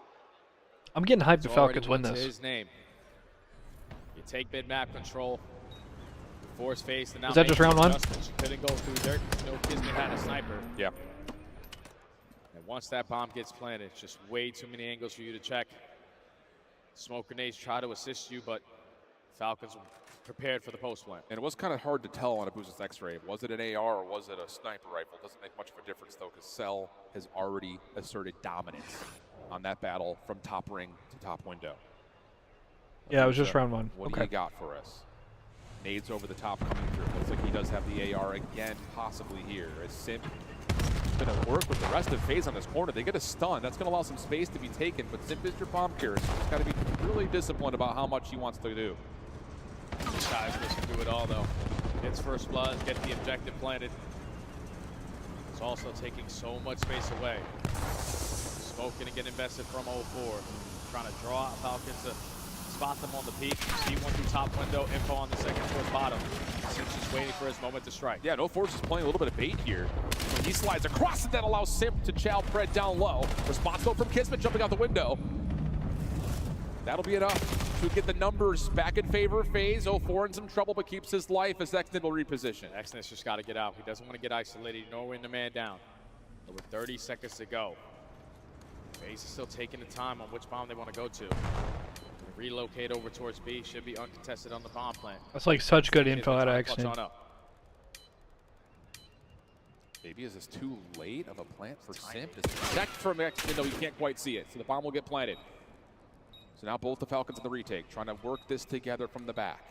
04 in one close corner. Nice shot from Exton, finds Simp over the top. Kismet finds another down to the 1v1. Pistols out for both players. Dude. And Exton gave Abuza a hell of an effort, but not Like, quite able what to are find you a way. doing, bro? Teamwork right there from Falcons. He's got like 22 bullets in his fucking AR. You do not need to reload. You do not need to switch weapons. What the fuck are you doing? Right position. That player's weak. Exton almost gets the better run with the pistol, but Abuza. There's just no reason for that. Ties the game. You're just 2T'd for no reason. It's a really interesting offensive setup, though, for FaZe. We need to keep that one in the back of our minds. The fact that you're putting both ARs up for position to watch that top window, and then you're late hitting SMGs up to A with that opening look with the smoke. There is just absolutely no reason to do that, bro. You have so much ammo. You don't need to reload or you don't need to reload. You don't need to do anything. You can just shoot him. For Falcons, if you're selling him, why not? You just dominated from top range. Go ahead and stay here. And a stun lands onto 04 down low. Trying to cook up the nade to see if they can find the first blood. Plus a couple of shots come through, but Black Jacket will keep 04 safe. It's another fail-out round. Don't want to get caught making mistakes, and Prez is trying to use that smoke as a decoy. They can potentially have the advantage here at the B side, but Sim, the island player, is able to find a kill. X-Nid, bro. He's still going to have pressure Come on him. on, son. 3v3. Kismet trying to get away in will. FaZe not going to force the red dot chase. We reset, 45 on the clock. And FaZe are going to trust Abuza's position to hard watch this A site, and the rest of the FaZe duo will just sit up and wait for B. Yeah, you just got to hope that Falcons don't take this low dirt route, because whenever you want to get this objective planted at A, you usually want low dirt. So Abuza in a good spot, but he might get sniffed out. Oh, what a win by Kismet. And Kids can now play top window. Damage out, but traded by Draza. Oh, and the crossing angle is held by 04. 15 seconds on the clock, just down to Cell for the 1v2. And FaZe are saying, no chance Cell has the bomb. We'll get out of Dodge. Set ourselves up to just check it at 5 seconds and confirm the round, and that's exactly what will happen. Cell, no chance to find 04. And I thought once Abuza got caught there, the Falcons stood a pretty good chance of clutching them on around. It's just going from that bottom low dirt area to the A site on the jump up. ARs are watching those angles and rip you apart. FaZe do not throw away the man-up advantage. 2 rounds in a row. Successful this time on the defense.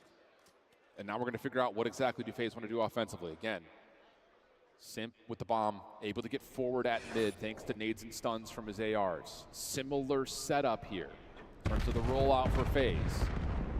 Almost the exact same rollout, in fact, but Simp does get tagged. The trophy system doesn't keep him safe for long enough, so a little bit delayed on the information gain over towards the backside of boxes. And FaZe will bail out for mid and take their focus elsewhere. Show early presence through the middle of the map. Try to force Falcons to keep thinking that you're going on that side. Now stuns and nades over the top. X-Nid is aware. The pressure's going to be over towards this B-bomb site. And they're uncontested, so you can get this down for free. Well, X-Nid does take a long-range gunfight over to one, try to able to finish off and stay alive. 04 down low, trying to pop up to finish the kill with Simp, but he gets pushed aside. Abuza, angle, that's good. Opportunity to exit if FaZe want to, but keep your eye on Kismet, the pivot man playing behind the play. Yeah, he's just not going to force a one-on-one gunfight. If you wrap back, you're going to walk right into my pre-aim with 30 seconds to go. He's in the perfect position to make something happen, but you're trying to isolate this guy on the bottom side of the building now. But patience is a virtue, and Kismet never gives up his angle, shuts down the chase. In Riyadh, keep us tied, now at 2. Yeah, I just don't understand how Vegas are set up there once that bomb is starting to get planted, because there's no way Pred should be able to preak over the balcony, get a kill, and get away with his life. You have him weak. That's the communication on the side of FaZe, so Sim tries to get that trade, but it's the bait and switch out of Pred and Celium to give them the early numbers advantage, to stand strong on defense and tie the game. First blood's even, 2-2 apiece. Oh, no, I don't know about that. The no crowd. that young man. A chant as old as time. Riyadh looking to get them set up for this play up top at mid. Selling X-Nid. Maybe team shots towards top window, but Draza's not going to peek. He's watching the cross for Booz at 04. Finds a long-range gunfight down through the boxes lane for first blood. That's all the timing play. 04 is quite familiar with timings, especially in Search and Destroy. Gets the first blood and gets out of dodge. Now Falcons looking to make up for it. Potentially want to get this A bomb plant down, but your bomb carrier is the guy at dirt. You have to need to switch the position. Create something out of nothing here. And Pred, not quite able to capitalize on timing. X-Nid will drop. That's not your bomb down. Cell. Pred trying to work together, and 04 almost wins the round himself. Draza looking for the quick trade. Cell. Yo, if I'm Pred, I'm pissed right there. Cell just got me killed. Comfortable round for FaZe after the first blood from 04. Oh yeah, as soon as that first blood goes down, it's an easy setup there for FaZe. Just hold down the middle of the map. So you had no information early on from Falcons at that B site. They want to wrap back to connector. Potentially someone sitting on tank. So you go for the push through. And FaZe are ready and waiting. Throwing their shoulders, not committing on one-on-one gunfights. Now have a 1-round lead. One that easily shuts down the Falcons trying to play forward at mid. And that can change the dynamic of what they want to do offensively from here on out. So we'll put a pin in that and talk about that in the next attack for Riyadh, while FaZe, again, same setup, but the trophy system doesn't get down in time, so nades for the Falcons work out. Abuza will drop. Now you put a lot of pressure onto this man. 04's going to have to make a play, and he very well fade. He finds the perfect timing on the Extid. He very well fade. He's got an extra AR to play with now. That's a situation where Extid can't afford to get caught. You found the first blood. All you're doing is I'm sorry, casting's hard. And now you give FaZe a chance. Bomb being planted. Everyone from Falcons looking to retake quickly. They've got numbers at this free approach. 04 smokes himself to a bit of safety. Simp trying to watch underneath it. Here comes the timing. 04 somehow wins one. Simp. Whoa! He's able to find the final on top of that. A desperate smoke gives 04 just a little bit of space and time. And his first allows Simp to re-wrap the play and find the last two. Just when the chaos is starting to brew, Simp is not afraid to be the playmaker. 04 gives himself some cover fire, like you said, with the smoke, but it's Mr. Simp the Pimp. Gets the objective down, spawns back up, closes out with the final two. Because that's just around, you can't afford to lose at this moment if you are Riyadh. You think they're going to talk shit to Cell if they win? But I understand it. He's just looking for a shoulder to see if there's any aggression after that first blood comes through. You just don't expect that FaZe are already there, but that's just, again, like not in the pop-off, but like after the fact? Simp understanding the situation after the first blood comes out. Kismet, scope in hand down towards dirt. And they making Simp carry bomb, bro. This motherfucker do everything. Yeah, and FaZe, this time defensively, are going to try to do something a little bit different by playing through the B side of the map. Riyadh will be aware that this is a possibility. It just comes down to, do they read the timing of it? It's going to fall into the hands of X. He does spot one, but he's not ready for the second kill, and that also is going to be your bomb carrier. So 04 gains all this info. Both the ARs on the opposite side just back on up. Abuza locates kill number 2. And Kismet, you got to keep in mind, he's got a scope out. So yeah, that was already round, but definitely now. Simp pushes him off that initial attempt. Cell trying to work with him. Can they get isolation? Oh, it's just so tough. They know the bomb's down, do FaZe. Dirty offie from Cell Simp. will drop. So will his disgusting offie from Simp. That is unreadable. I've seen this story before. It happened in map 2. It was 4 rounds in a row for the Falcons. But this one they feels did come back from a 5-2 in game 2. Just taking the game to this fucking kill game. Know that Falcons love to try to take that is unreadable. That is an unbelievable spot. So the adjustments come on in. We're pushing right through B. And when Extid puts himself in position to watch the flank, just doesn't spot the second player and the bomb carrier. So that's a GG on the round immediately. And now FaZe at game point.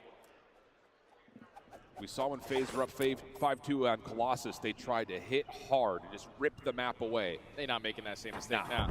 No, not on the offensive side, especially with Abuza scoping. Damage, though, onto Simp. Have the Falcons moving up and taking away space at B. Confirmed, though, by that stun by Simp. So FaZe will be aware of this situation. Good ass stun, actually. It was like a really good stun. Dirt and up to A. Lots of pressure on the Selling to hold this angle as long as possible while his help is on the way. Yeah, he just has to make sure that A bomb plan is not going down. So get a trophy system that can keep you alive a little bit longer. But watch the way that you peek this, because Abuza with the boomstick is just waiting for you to overextend. Usually doesn't miss shots, but you give Celium a chance. Time ticking, 45 seconds on the clock. Falcons have put themselves in a really solid defensive position to watch over this A hit. It looks like FaZe are going to rewrap this over to B. Abuza, can he get control at panels? No, maybe not. It's just a rewrap quickly. Someone makes a call saying, no, I want to keep this at A. So Pred on one corner, selling him up top in the window. And Kismet's still watching over for a possible dirt play. Here comes the plant. Abuza trying to get here. Has the angle, but the shots from Kismet. Free fire? What the fuck? Comes the hit from the Falcons from outside a window. Kismet for first blood. Draza trying to shut all of this down, but there's kills from Simp instead. Does he win it by himself? Simp team kill 1v1. Oh! And Abuza hits. They have taken and that's it, right? Fucking hell. And FaZe will send Riyadh packing. Yo, same thing with that stage ref. That stage ref, I've seen it every single Halo event ever. You throw it in is on the main stage. In a moment where you potentially lose. Oh, no shit talk. But the strategies couldn't have been any cleaner. The constants show pressure through the map, force you to always stack and be prepared for an A push. And then those adjustments, no shit what talk. FaZe have been known for. You got S&D players from top to bottom putting in non-stop work, even while the season is going on. And unfortunately for MC, you lose the first fight versus FaZe coach going over to Cell. Going home. And I like Clay going across series, the stage though. to dap up the other team. But here's a look at it once again. I know it's like a normal Raza thing. gets the damage in. Sim's able to follow up. And we'll finish things on 6 in a row. And then the final shot from Abuza. He's not going to miss for long. What a statement win, though. Map number 5, a map that FaZe have yet to play in the CDL. And like you said, they look pretty darn good on it. So another Let me see if there's an interview and then we'll swap in terms of the map 2, back map to the 5 for CS. FaZe going forward. Yeah, without question, man. It was a very tight series from start to finish. Basically 1-point games on the first couple of maps. Man, Draza didn't do nothing. Make their adjustments on Den because that was a He was 6 assists though. He was shooting. Butter for them yesterday. But you just have this ice. Now undefeated still in Game 5s at 3-0. S&D wins you championships. And 0-4 had himself a great performance there to close out. You look back over the series, barn burner. Again, FaZe down over almost 100 points. What a series, honestly. Comeback, same could be told over Falcons in map 2. 2-5 down to win. Game 5 was kind of a dud, by but getting yeah. X and on for the defuse. The overload starts to become really tight, but the 3 scores in a row for FaZe, the difference maker there. I mean, it's a series that, again, you can point to a multitude of different moments and say those are the definitive moments of it, but the end result will still hold as FaZe make their way forward with another chance to play today, but we got Guy Plays to get the reaction from Simp on stage. I got it with me here, Ship. Everybody give a round of applause to Vegas FaZe. They will continue on in the tournament. Simp, you know the applause are going to be mixed when you guys are playing in this and venue. fuck you, Draza. A lot of fans, a lot of enemies, but you don't care about that. You care about winning, okay? How does it feel to be able to take down an old teammate over there and send the Riyadh Falcons home? Oh, it feels good. I mean, I feel like they were a top team coming to this event, and obviously MC's on that team, so it feels good just to take down my old teammate. Definitely does, okay? You guys want to prove a point here that FaZe is still a top contending team and that you guys can win it all here. Now, you know, in this series, it was a mixy series to say the least, okay? You guys get an epic comeback in map number 1 to really propel you into that map number 2, but you guys go up 5-2. What happened there for that comeback? Loki also like for the Falcons? Was it you guys scamming? That doesn't inspire a whole lot of confidence for FaZe going forward. A little bit of both. I mean, up being 5-2, that's definitely a lot of scamming going on if you're losing that, because usually 1 round in like 4, 5. But obviously they played a couple good rounds. But I think we should have clutched that out. Definitely should have, And so now you go there and you go into the overload as well, up 3-1 at the Damn, half. they didn't have to do that shot, bro. 3-1 in the way you were. They just want to show how short he is, bro. No, I mean, I'm confident in our overload. I feel like Den can just get a little mixy sometimes with how people play it, but I feel like we played that exposure pretty good. You guys definitely did, man. And now continuing on here in this tournament, I know you guys are ready for your next matchup, no matter who it's going to be. But, what do you want to say here, about your teammates who woke up today and really just said, we're going to fire off on all cylinders, forget the last 2 days. We're about to show a championship performance. No, I mean, this is a great way to start today. I feel like, especially a Game 5 series, it brings out the ice in us. And, I mean, we did choke the game 2, but then we did clutch up the map 1. We were down by like 100 or so. So I feel like, it's give or take both sides, but I think this is good for our confidence going forward, and I mean, we're going to win this shit. Hey, you heard it here from Simp, man. They're going to win this shit. Best of luck to you, man, with the rest of the tournament. One more time, everybody, show some love to FaZe Vegas. He said, come on. Congratulations to FaZe Vegas and Chance. He said, as come on. Predicted, a Game 5 Vegas win. Absolutely. Yeah. Not easy reads, though. Some of the most difficult reads of all time. You never know what's going to happen. It's a mystery box series. It's a hard point that got tossed. It's an S&D that got tossed, but a dub is a dub, and FaZe looked good. Now, Ant and I went with Riyadh. We thought the Falcons could have done it, but I wasn't feeling as confident at the end of map 1. Let's take a look at the end of this series, though, because it was an incredible comeback in the first search and destroy. We thought it might be possible, and then it wasn't, Ant. Yeah, I mean, and we get to this game 5, and I actually thought Riyadh did a lot of great things. I mean, you know, a couple rounds, they had one where they wrapped all the way over with an advantage. You see Kismet a little bit of an over. Chow puts them in a tough situation. They end up losing this. And then another round on defensively where they get a first blood with a nade, and next it just dies on B-bomb alone. So you've seen some of the like small mistakes that define you in a series. Just get away from them. And FaZe is such a solid team and Search and Destroy. Both these teams, respectively, in S&D. FaZe is a better team today. In the final round, I saw a huge play from Abuz. He was going up against Kismet. He wins the pistol fight. That enables him to hit the final shot in the game. Nothing spicy in the interview. Back to CS. To hold that up, may as well look to kill It's an Vitality eco on their for exit. PC They've game. got flames outside of tunnels. So it should be a 10-8 game. That is their route.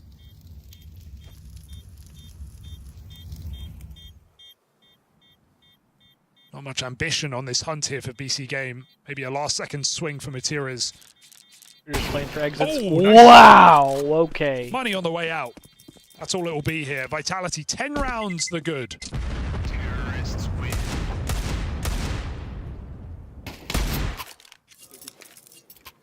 Only 1 round so far on this CT side.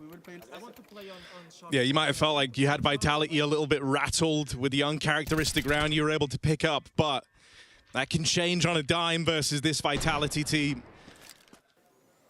Don't want them feeling like they're in full control. The time for BC Game 2 remain I know Robs competitive was is pissed. now. You have the simple op, you have rifles, everything you could possibly Nine on the exit need. like that. And Holy it's the worst possible start. double body collab. Collateral wall bang from ZywOo. 2 players low.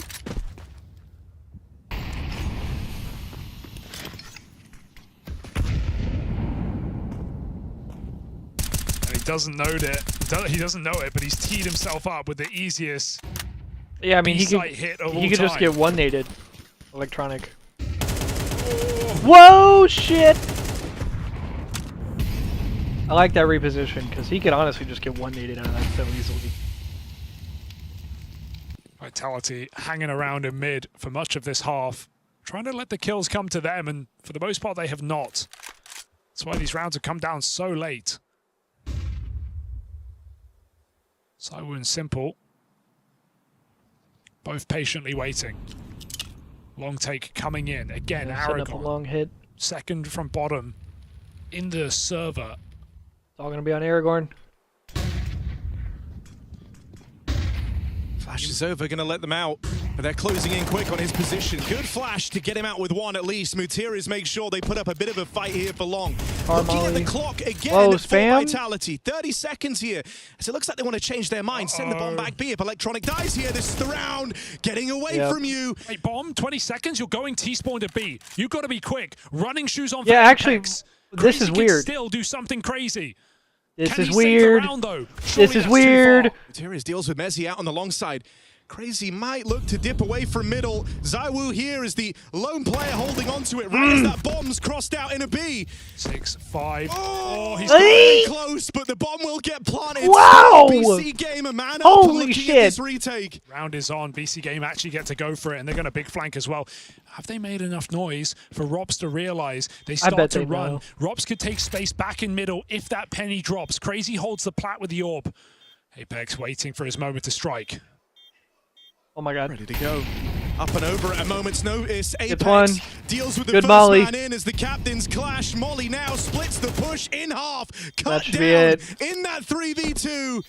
A chance for Wow. BC Game, but that's all it ever was. 11-8 the moment Vitality. they get into that post plant, Rops and Apex hit hard. It's the perfect positions for the tunnels wrap. No one Hey, even needs Fig. to move. Apex, patient. Hi, Katie. Reveals his position with a kill, then Molly blocks. Robs doesn't even need to move. And again, around the BC Game have opportunity, but just can't convert, can't close. A second the difference on that rotate. Apex knows his timings. Bringing that bomb back from long. These rounds have been cautious. But they're loving it. It's T-side bleeding out for shit. BC Game.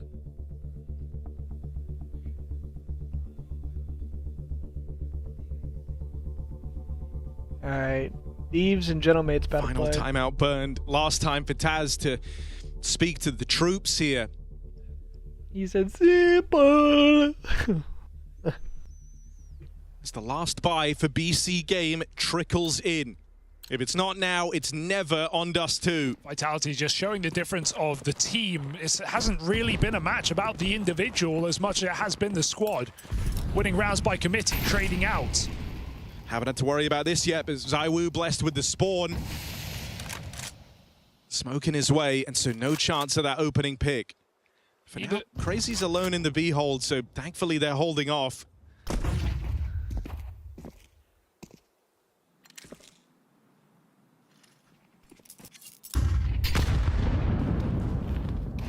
Great grenade down lower for Simple. But Molly. Oh, good flash. Vitality punished the close position. Simple's dropping into assist. Vitality aren't going to jump on that opening kill. They're going to regroup back on B. Lurk smoke for Rops puts a lot of pressure on this site. Crazy again has to hold on. Flames just spam Simple on his rotate through middle. Rops in no hurry. 5v3. Let the round breathe. Simple and Electronic have to now just look on as the Portuguese three-man component try and wrestle with the grim scenario of this 3v5. Going back up Cats. Right into the double setup, but the flash is good. Still, Aragorn provides one. Drop down for Mutiris. But not a good fight for him, and with Rops opening up the back door, a new route has emerged in this round. Mutiris throwing caution to the wind, but shut down by the aggressive Rops. And Simple's last time to don the AWP has just ended to a smoke spam down in middle. Yeah, it's, you know, this is what JL was saying about Rops coming into this game. It's like he's always where he needs to be at the right time, at the perfect second. He pushes in through B early in the smoke. He doesn't commit as they find the kill. This Simple pulls back, and he just allows an insurance policy for the round. They try and fight Cat. They see another player. They just pull back into Rops. Here we are, head-to-head duel. Simple bought the AWP glass cannon. That's what it takes to bring it out. And so with that, his goal is to try and open strong for BC Game. Neither Simple or ZywOo have taken over this map. It's never too late. Simple misses that timing. Looking to break the smoke. They are all here. Nade's good. Attention up in the top mid, and Electronic's going to pounce on the close player. Damage exchange. Simple trying to watch his back. In the end, it ends in a stalemate, and they get out with that 5v4. Vitality reacting quickly, moving fast here up through Catwalk, trying to get ahead of this, trying to outposition Simple on the AWP. They might end up playing right into his hands. Oh, that's a crazy swing. Mutiris, big punish, going wide on that position. Simple's got to make up for the shot. Apex out, Simple back in, double dipping with the AWP. ZywOo holds the line. He flashed himself, though. Simple doesn't overcommit. They wait for the lurk. Mezzi's not out long. He's in no hurry. The bomb's been planted. Vitality, maybe a man down. They could still be favored to win this round and take Dust 2 with it. Yeah, I mean, this might be game, honestly. This is just a weird spot for BC. You see is still alive. You're constantly looking over your shoulder. In this round, it's actually Mezzi in that late lurk position. Shit might be chucked. And Simple might just die. Shot in the back. Closing in is Mezzi, trying to play the trigger discipline because he doesn't just want the one, he wants the round. And there's the claps on the long hole. BC Game, their hopes rest on the shoulders of Crazy, and there simply isn't time. Vitality pull us through to the natural conclusion. And Apex with some choice words as Vitality keep their strong Dust 2 intact. BC Game can't meet them for the challenge. No questions, but we get answers. A great T-side for BC Game, but Team Vitality strap their boots back on their feet and run away with the second half, taking the map. A game not without its fair share of highlights, and when you have the likes of ZywOo and Simple going head-to-head, that perfectly makes sense. But when we got into that second half, the stats truly don't lie. We knew that Vitality had a formidable T-side on this map, and Yanko, I feel like BC Game got the full wrath of that. Yeah, absolutely. And we said, you know, BC Game doesn't have the ability to punish in this veto. They have to go for what they feel good on, and Dust 2, unfortunately, it's also one of Vitality's better maps. It feels like, but they had their opportunities, you know, when you think about a couple of rounds where They messed up, you know, in the first half. That flamesy ace, that was just a couple of saved guns and a half buy, and you know, but it's just where they are at now as a team. Those mistakes are going to happen. It's not going to be super clean, and against a team like Vitality, you're going to be punished. Sliver of hope on the first half, I believe, from the PC game.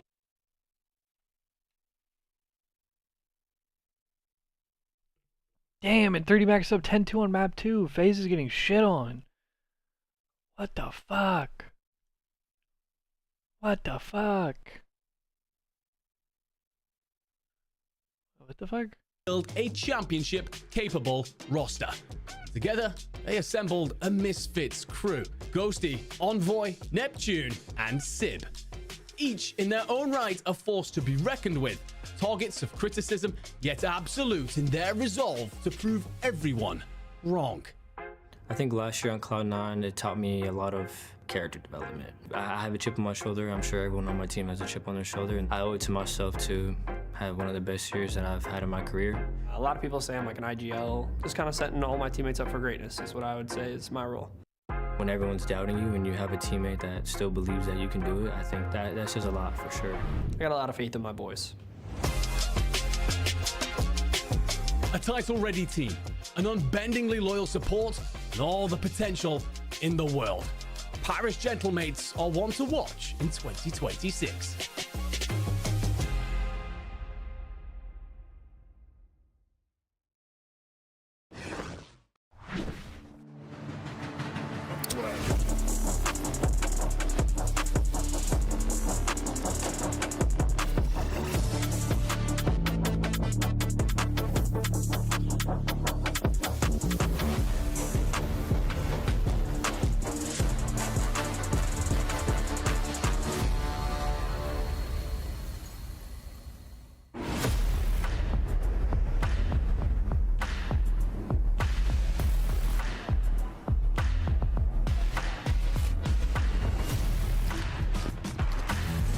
What the fuck is this, bro? What the fuck am I watching? That Paris video is fine, but what the fuck is this?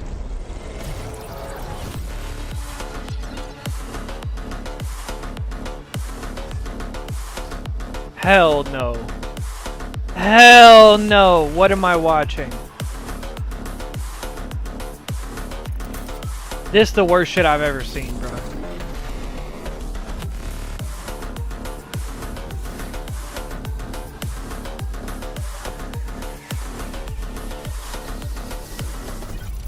That's the worst shit I've ever seen in my life. Chug that monster and lock in because we are moving back to the winner's bracket. We fight for the top 3 as we go toe-to-toe with 2 juggernauts. Paris Gentlemates taking on LA Thieves. There's former teammates, some bad blood, and a big rivalry brewing here in Texas. All right, I will be right back. everybody. I'm gonna go It's call my Chris girlfriend, Bucket at the so I will desk be alongside right back. Rosemary Give me a few and we minutes here, welcome y'all. I Hold Shift, our special guest. But Shift. I will. Great cast there. I was What debating did you turning see it off from or leaving FaZe it on. in that I'll leave the last stream on match, for a and little bit. What do you hope to see in this one? Man, I'll tell you, I think FaZe are really I'll be starting right to back. find their form that we saw Y'all them keep it online, locked. especially in the last couple of weeks. But I would say this series, I would put as pretty much a coin flip. I know that Thieves are coming in with a little bit of a weaker online split than Paris, but they looked really good in their opening round 1. I would say they were one of the more impressive teams from that opening bout. Let's take a look at our squads first. The squad from LA. They go by the name of the Thieves, and they're coming in with a 5 seed. This was a bit surprising knowing the roster and how much it cost.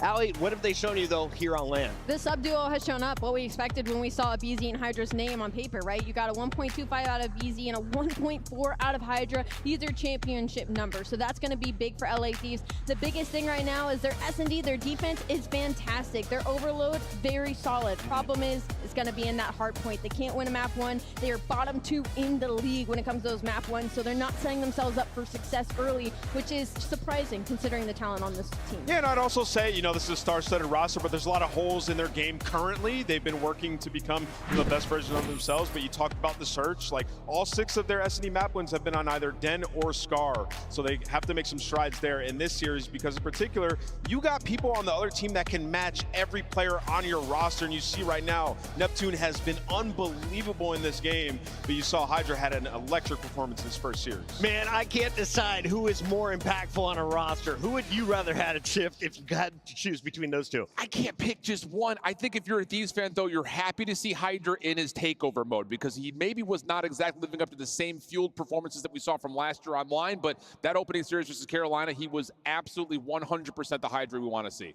Scrap pretty dialed in. He's really good at darts, and he put me on his team because he's a genius. Let's take a look, though, at his opponents. On the other side of this fight, we have the Gentlemates, and they are #1, not just in seed, but in all these categories. Yeah, I mean, in all of our major stats that we have access to, they're literally #1 in hardpoint. On a historic pace, 12-2. And when you watch them, like, they're beating teams by so much. Plus 75 margin in HP, and that's why it's such a tall task for a team like Thieves to beat them. And we saw this matchup already. Gentlemates pulverized them 3-0, so you know Thieves are going to be out for blood.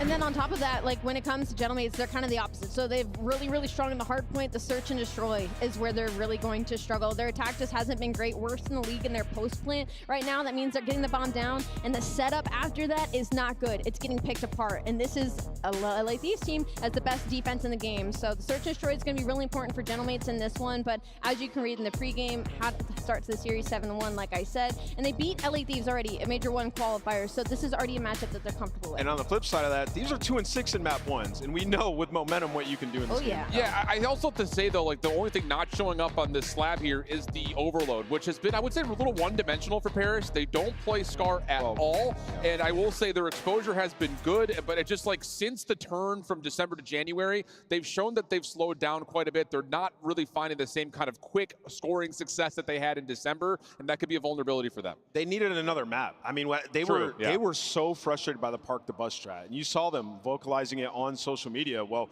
they figured out their exposure and they won their last 2. So for them, in a better spot in overload, still not where they want to be, but the hard point's so good, it just makes up for, you know, their overload game. For the Thieves, a lot of fans were calling for a roster change, for a blow it up moment. Instead, they then hand Optic a 3-1 beatdown. And Kenny says what we changed was the pacing. They started waiting for each other.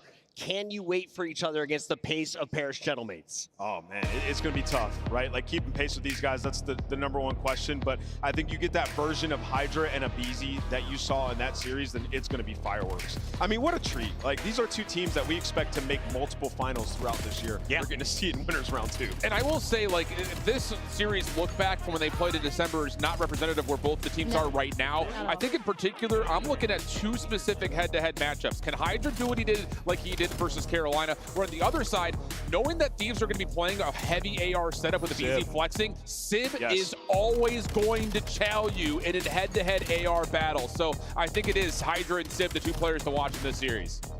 It's a really good show. Ali, as we take a look, this happened way back in December. As we mentioned, the 2 teams have shown some different results lately, especially this guy, Dan Ghosty, with a takeover series against LA Thieves. He's been able to stay top 10. Where is he at right now in your power rankings when it comes to the ARs in this battle? Oh, in the ARs, he might be the best AR in the game, in my eyes. At least with the way that he's been so consistent. I just can't think of anybody from online and on land that has been replicating it, except maybe Mercules, like probably that top 2. No, I'm not talking 2, but outside of that, like for Dan, I really loved in that little like clip that we got that he was like, I'm not an IGL. I just want to set my players up to be their best. And I think that's a really good line to who he is as a person and why his teams have been succeeding the way that they do. What is the identity of the Thieves in your eyes right now? Yeah, I mean, for them, they haven't had an identity so far. I mean, we saw it yesterday, superstar squad where anybody can take over. Legitimately, it's their identity. That they're just well-rounded. But up until that point, they have not had an identity. The subs did not have chemistry, not making the right plays in HP, and that's why their map pool has been so small. In Search and Destroy, we hadn't seen Abizi have the takeover S&Ds. We saw it on Thursday, so maybe shifting back into the superstardom that we expected from them here. I was just going to say, they're superstars that haven't played up to their potential. That's LA Thieves' identity. It's a championship-built roster that's supposed to be absolutely dominating everybody else, and it hasn't happened. It's been lackluster. So, yes, the talent's there, but they haven't been playing to their potential. That narrative changes with a win over the Gentlemates today. We find out, do they get it done in the best of 5? We will see Scar raid exposure for a double dose of overload and hardpoint, and then Scar to close it out. Shift, Looking at the bans, do you like what our coaches decided on the back end? I'm a little surprised that Parrish decided to get rid of Blackheart. I thought they may want to try to force Thieves onto a double SMG style map, maybe even a 3 SMG style map. We're getting a lot of AR focus. So again, it really does come down to, can Sib be like he was on Thursday? And on the flip side, can Thieves continue to show their flexibility, putting a BZ on that third AR? Ali, I know you had a note on the maps and modes, so answer it in your Scuff Pick'em. Who do you got and why? I was just happy for LA Thieves because it's not that bad, and I was shocked that Parrish Gentlemates didn't pick Den. It was open, they're 5-0 on it, so maybe they got something in the back pocket, but I'm going to go with Parrish Gentlemates. I just think they're the stronger respawn team right now. Parrish Gentlemates? Well, Nadeshot was hating on my fit on Thursday. No way. And I have a little sore spot for that, but I really like this series layout. I think Kenny comes to life. I've got a BZ as one of the best players on the weekend. I'm thinking Thieves. It's going Thieves. I'm going Thieves as well. Valid. Yep, I got Thieves taking this one. The version of this Thieves team that we got in round 1 was unbelievable. I think this is going to be a fight back and forth, but ultimately Thieves take it. As well as they played, they didn't play against the Gentlemates. No one has looked better than Dan Ghosty and Sib backstage. They are full of confidence and ready to go. Ladies and gentlemen, it is time to find out who powers in to your top 3 as we send it down to the stage. I'm so ready to get this top 3 matchup started, a series in which all of us has been waiting to get going. And now the first team coming to the stage has had a great start to the season, and they don't plan on slowing down anytime soon. Looking to make their green suit fans proud, Alonzi, here comes the Paris Gentlemates. Ghosty, Sib, Neptune, and Envoy coming to the stage in a purple haze. The Paris Gentlemates are ready to set it ablaze. Arguably our most consistent team in the league. They're sitting at #1 in map count overall, 21-12 for the Black Ops 7 season. I mean, look at every single piece of talent on this stage. You got Dan, he's gonna lead the troops, and also he's gonna be one of the best ARs in the game. Sid with the sniper shots that he's been hitting, look those out for 2 and 5, and then Neptune and Envoy just in your face, not giving you a break. This should be incredible, guy. It's gonna be really incredible, Ali. And the next squad coming out is looking to remind everybody who they are and why they do what they do. Ladies and gentlemen, I give to you the LA Thieves. Scrap, Kenny, Abizi, and Hydra. It may look like all fun and games over there for the LA Thieves, but don't ever get it twisted. These boys are all about their business. It was inevitable that they had to go through their ex-teammates to vindicate this roster change. This is gonna be a banger. In the online match, it was tough. But this is a new version of this team, man. They could be anybody, star-studded. And this is gonna be a treat to watch. Let's get this going. I'm ready to get it going, man. I can already tell you, these players are ready to go. The coaches are even yelling on the stage. There's a lot of passion up here, and I can't think of 2 better casters to bring you that passion than Merc and Maven. Thank you. Saying that it was tough online is one way to put it. They got absolutely dumpstered in that. It was dominant from Paris. And for Paris, for me, listen, this Thieves team is starting to get comfortable. They found their stride a bit. You need to come in, punch them in the mouth in that map 1, make them uncomfortable, and run away with this thing again. Yeah, you saw the stats, right? 7-1 for Paris. But on the flip side, LA Thieves, they've been able to deal with that adversity, right? Now, I think like 2-6 in map 1, so they've gone down early, what's really brought them back to sort of their resurgence in Search and Destroy, in an Overload, finding their identity in those game modes, the maps that they want to play.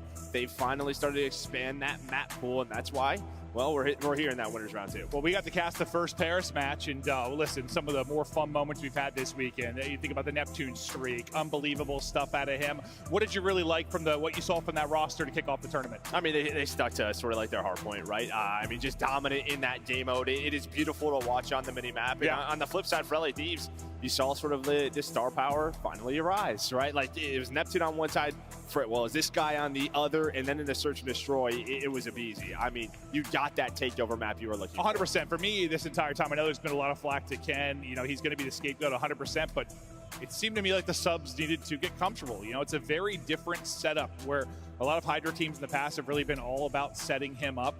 Abizi's not really that guy that's going to be playing to set him up. Abizi's going to get his as well. They've been trying to find a flow together. I have no doubt they can be disgusting. But I really thought these past couple series we've seen from them, even online, you can tell in their body language. I know people were giving them flack for like laughing and stuff, but to me, I saw a team that was starting to get confident. It was starting to click. When they were losing, they were understanding why. They were starting to figure stuff out. Yeah, I think a big piece of that is Ken, right? I think back to when he won the World Championship with Optic, right? You had sort of this SMG duo that was a little bit different than the rest, but Ken is that flex that can help out your SMGs at any moment. So him and Abizi working in a tandem allow Hydra to unlock and make the plays that he wants to play or to make on the map. But yeah, that's a key. When he's playing well, it's gonna look good. It is. But you see there, gentlemen, it's their last 4 hard points. Dub. Yeah, there's been a tight one, but outside of that, I mean, it's mostly been blowouts in the others. They've been terrific in hard point, especially in the map 1. They're gonna come out, they're gonna hit you. They'll be that first haymaker, and it's whether or not you're gonna be able to bounce back. In the online matchup, Thieves knocked down, never got back up, but this is a different Thieves team. They're coming to war.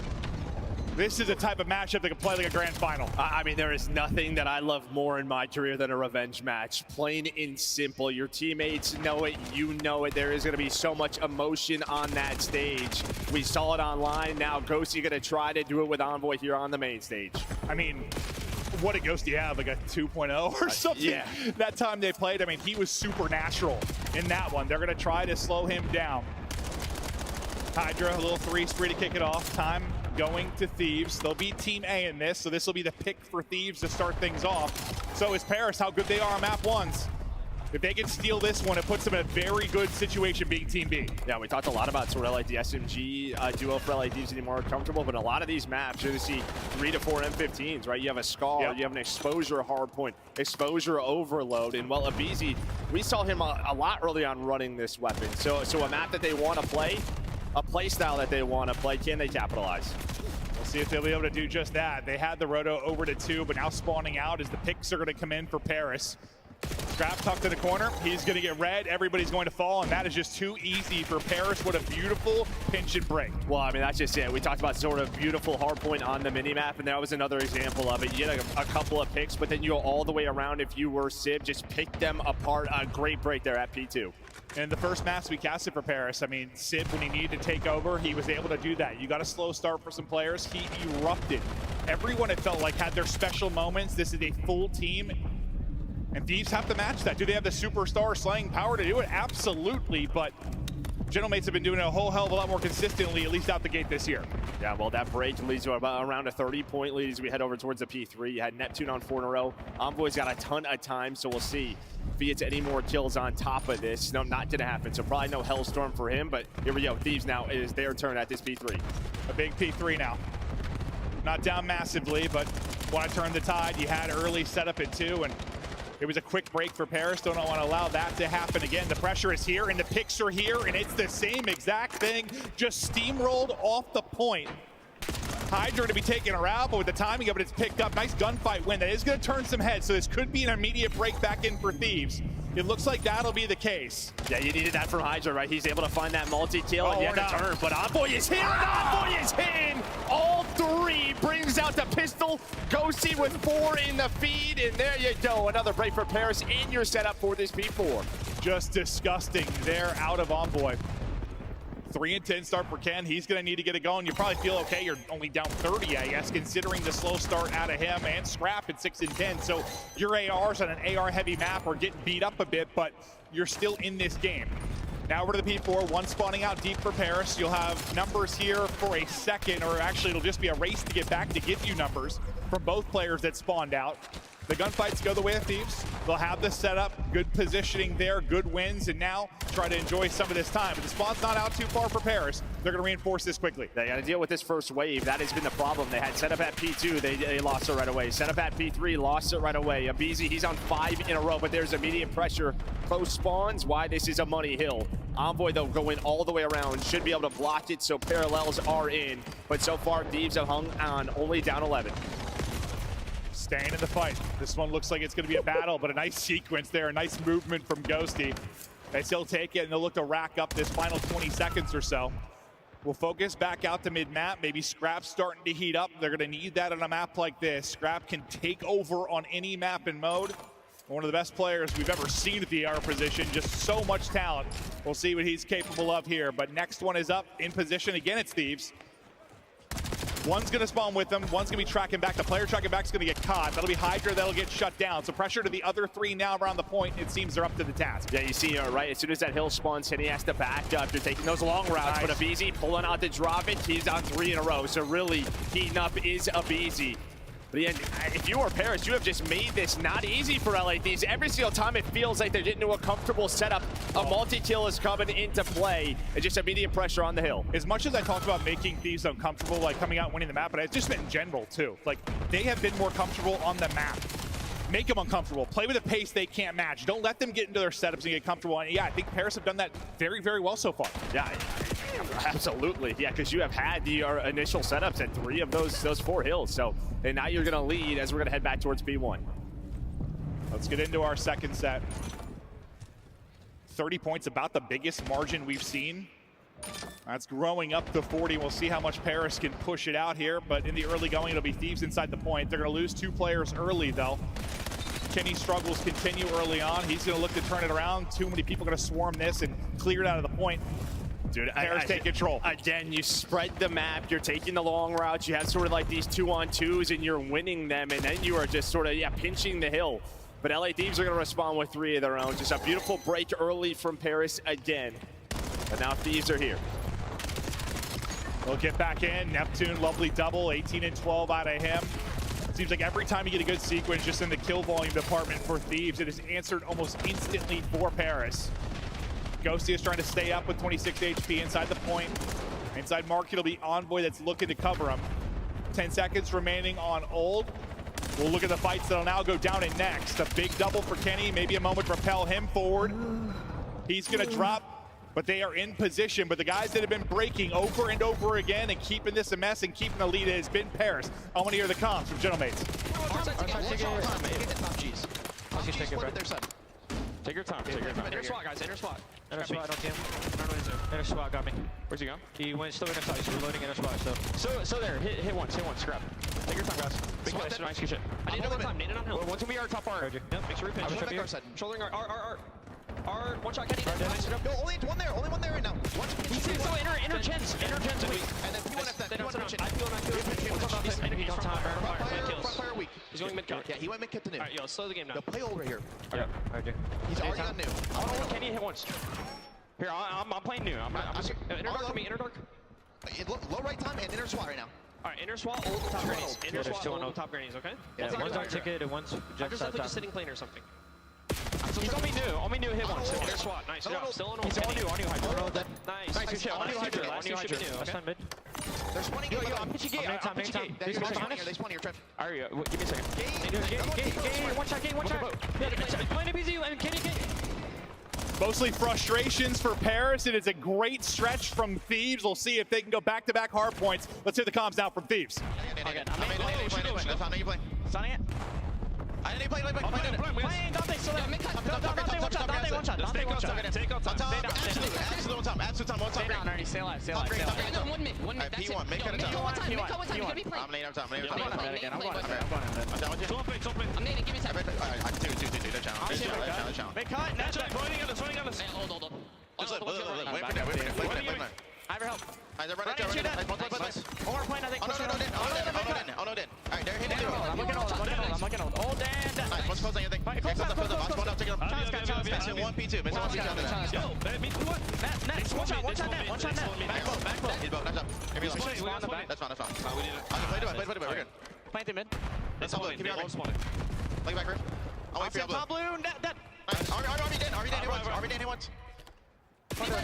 Deep right, one shot. Alright, Army Dan after that, bros. Absolutely deep right on me. Back lane. Flying out. Deep back and then one top. Bottom middle. I'll take him out. I'm one shot. Nice. I'm standing back right. Black right. Stop right. Top right. One more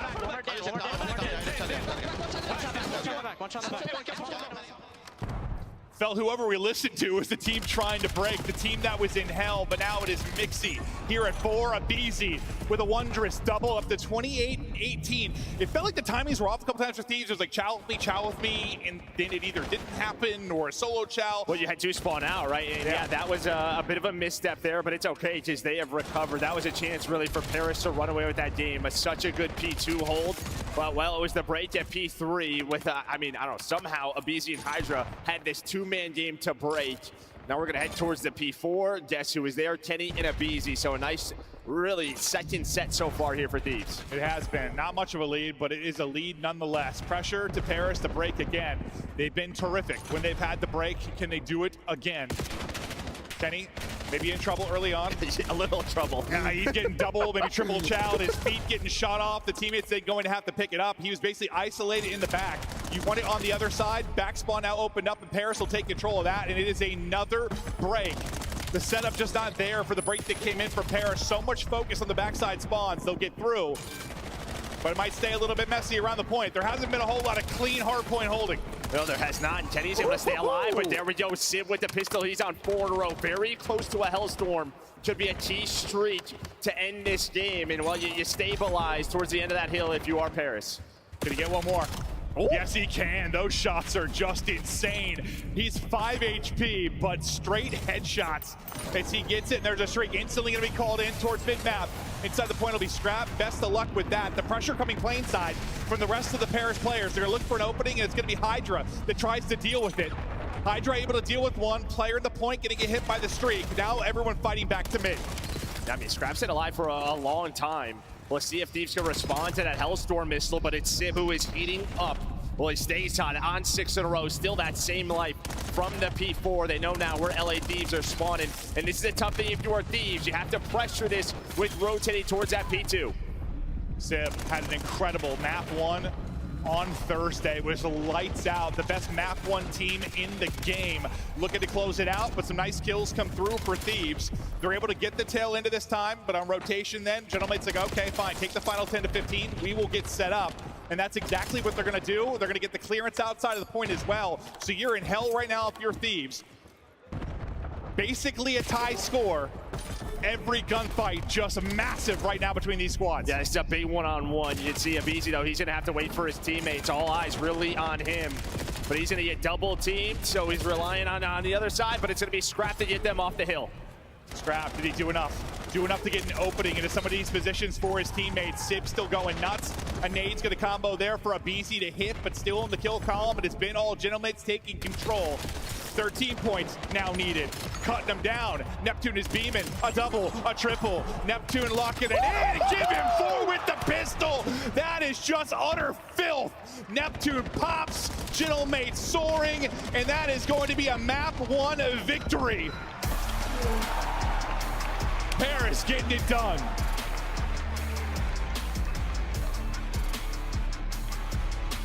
Well, that is just very reminiscent of the scar we have seen the last couple of weeks in the league. This weekend, it is just these brutal back and forth fights. Yeah. Tough to get clean time. You have to capitalize. And I just think early, the Paris breaks were a little bit too much. I mean, Thieves had plenty of chances to get a nice lead on that first set. No, and that's kind of what I was talking about before. Like, just don't let them get comfortable from the get-go, and that's exactly what happened. Like, yeah, I mean, Thieves kept it close. There were some nice moments from them as well, but for the most part, yeah, just not able to get into their setups, really get flowing maybe like they'd like to. I think if this is something that just comes down to scrappy gameplay, you probably give it to Gentlemates with the way that they've been playing in hardpoint. They can get it done any which way. You look through the stats, Ken started slow, continued that. And this is like when Ken was struggling, when he's having like most deaths, that to me is when he's trying to overcompensate, maybe trying to pay a little bit too fast. Leads the way with deaths, and that may have been what was happening. And on the other side, I mean, that's about as well-rounded as it's going to get. Yeah, I mean, nobody negative. Everybody, right around positive, even if you are Envoy. So, yeah, just a great team effort there from Paris. Fantastic team effort. They will get the win. Well, like a 30-point victory. But really, yeah, I think you're absolutely correct. Like, there were so many chances for Thieves early on, being ahead on rotations, where they could have turned that into a ton of time. But the breaks for Paris were not even coming on like the second hit. It was the first hit through like the first 3 hard points. And when that's happening, yeah, you're just not splitting hard points, you're taking advantage. And yeah, they were only up like 30 to 40. The lead wasn't that big through the first set, but it's one of those things that just starts to chip away at you. Yeah, and then early on, or right towards that with that last P1. I mean, P1 on this map, it is a hill where you can actually earn a ton of time. It is tough to find angles to deal with the player soaking it, and I mean, you just have middle, but you have the Hellstorm, sort of messes with the setup again for LA Thieves. So Paris do a great job to close that game out. And there's been, I mean, I just feel like we've had so many close hard points this weekend. A ton, especially the map ones. Like, I feel like the map ones have been crazy. Like, every series. We've had some blowouts, don't get me wrong, but we have had some utter mania down the stretch. And yeah, it feels like Black Hard Den, like this map as well. Yeah. All been so close. Neptune fired up. He gets that 4-banger at the tail end of that. The pistol shots were just disgusting. No smiles out of Ken. I'm sure he knows he had a stinker to kick things off, but he'll be looking to bounce back.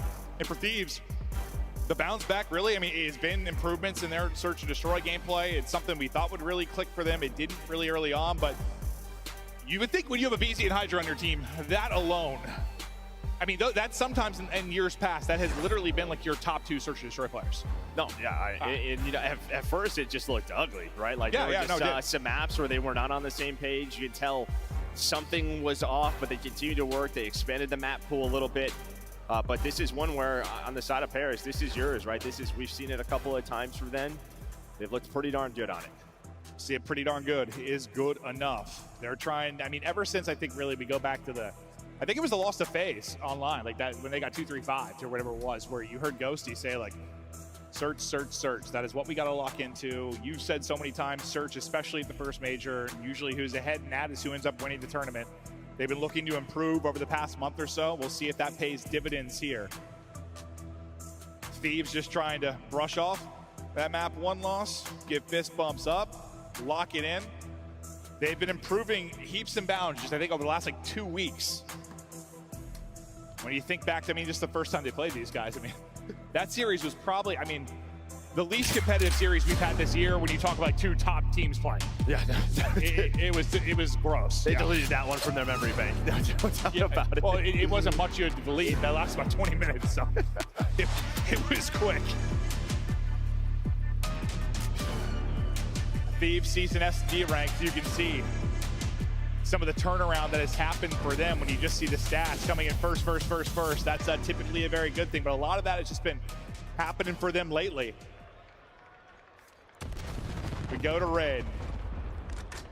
This will be the pick for Paris and a pick for Sib to get the first blood, whether it's going to be AR in hand or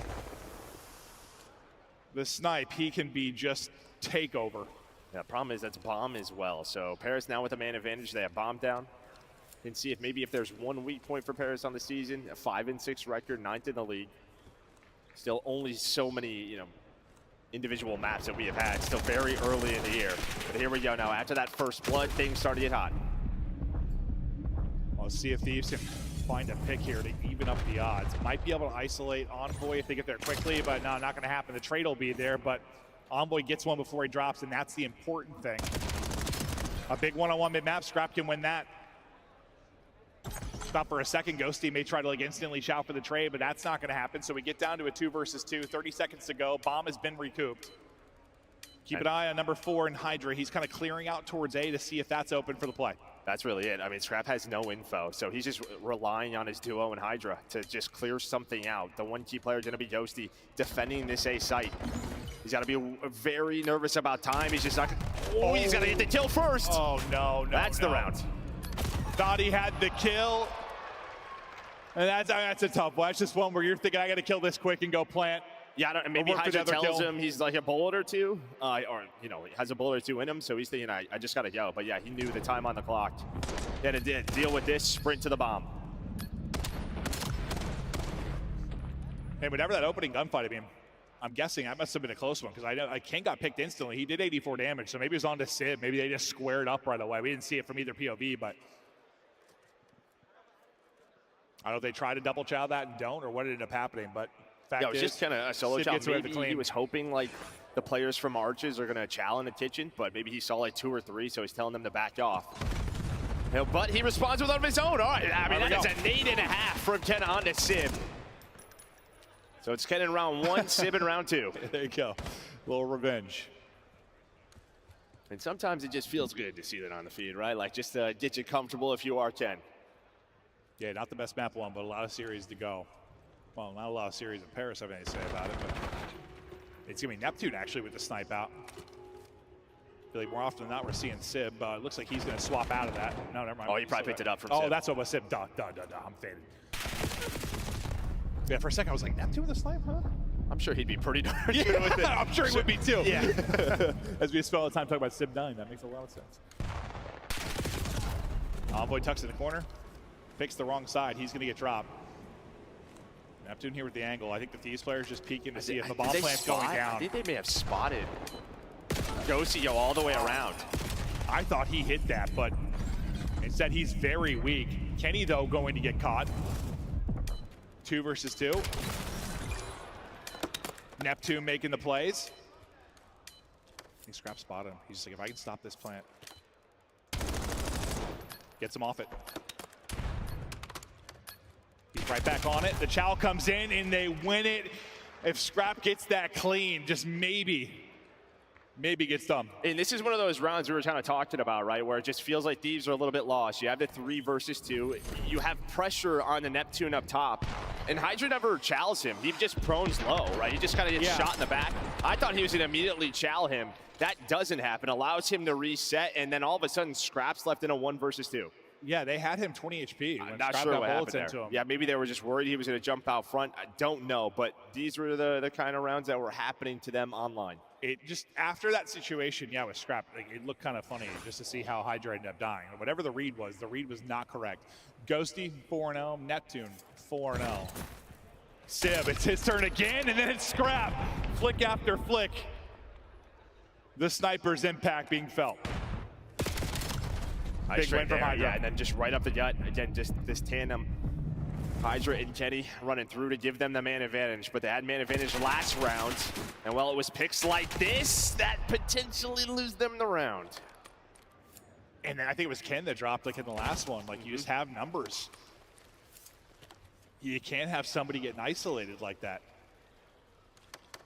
I thought for a second Scrap that was going to work out perfectly. She was going to catch the knife play, but not able to do it. Now in Hydra and Ken.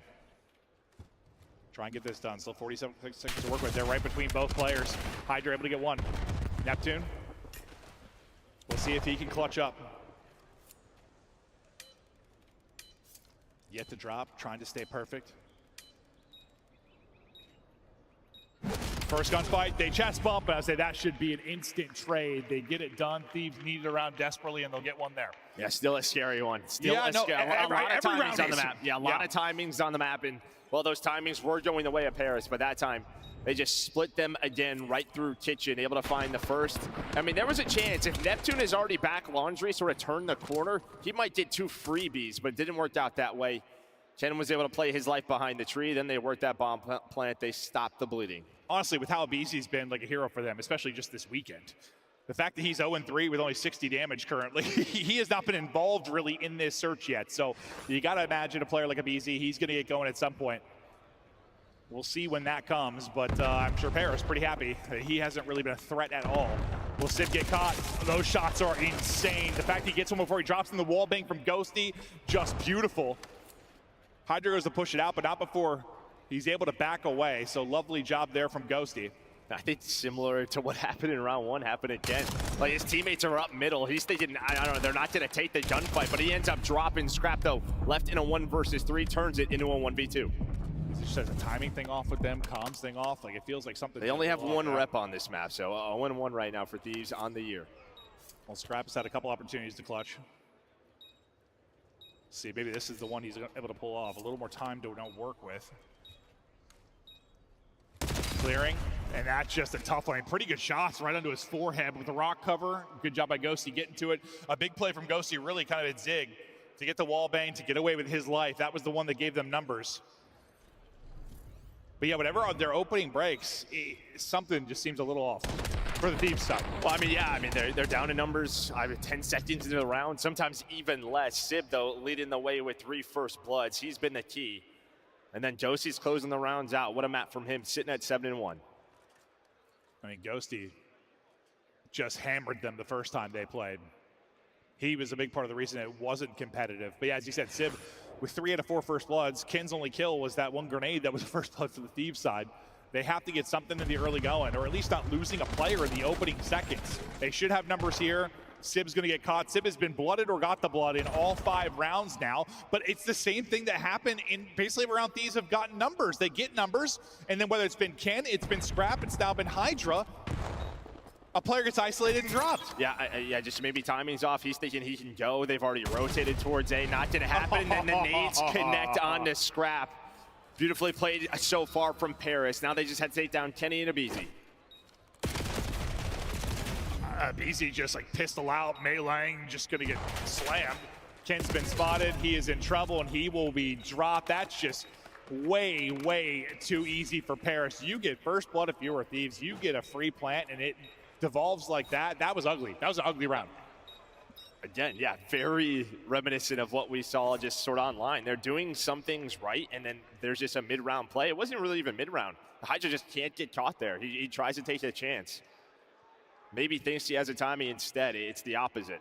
Well, it's just crazy. You don't have like a ton of first bloods, but there have been like 3 or 4 rounds now you've had numbers at some point. Yeah.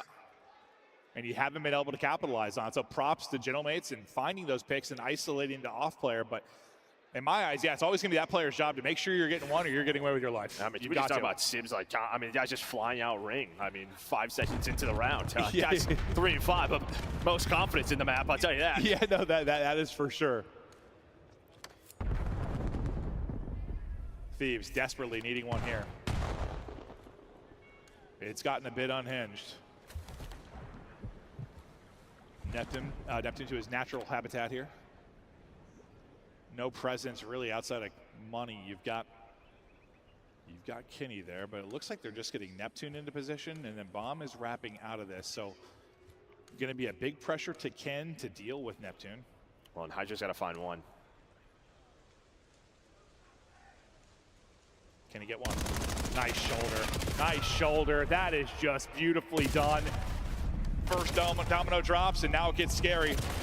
Up over the wall goes Ghosty. Another big kill by Zig. Scrap gets involved in the action. Yeah, but Neptune should be able to capitalize at some point.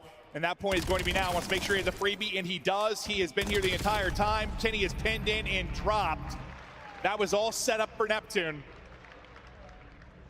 But really, just that, dude, Omni movement shoulders are insane. Like, that's a spot that maybe Hydra's able to get a pick pre-Omni movement, but yeah, he didn't even get a bullet in there. Then on top of that, right, you just had the Zig jump up. Like, Abizi's weak.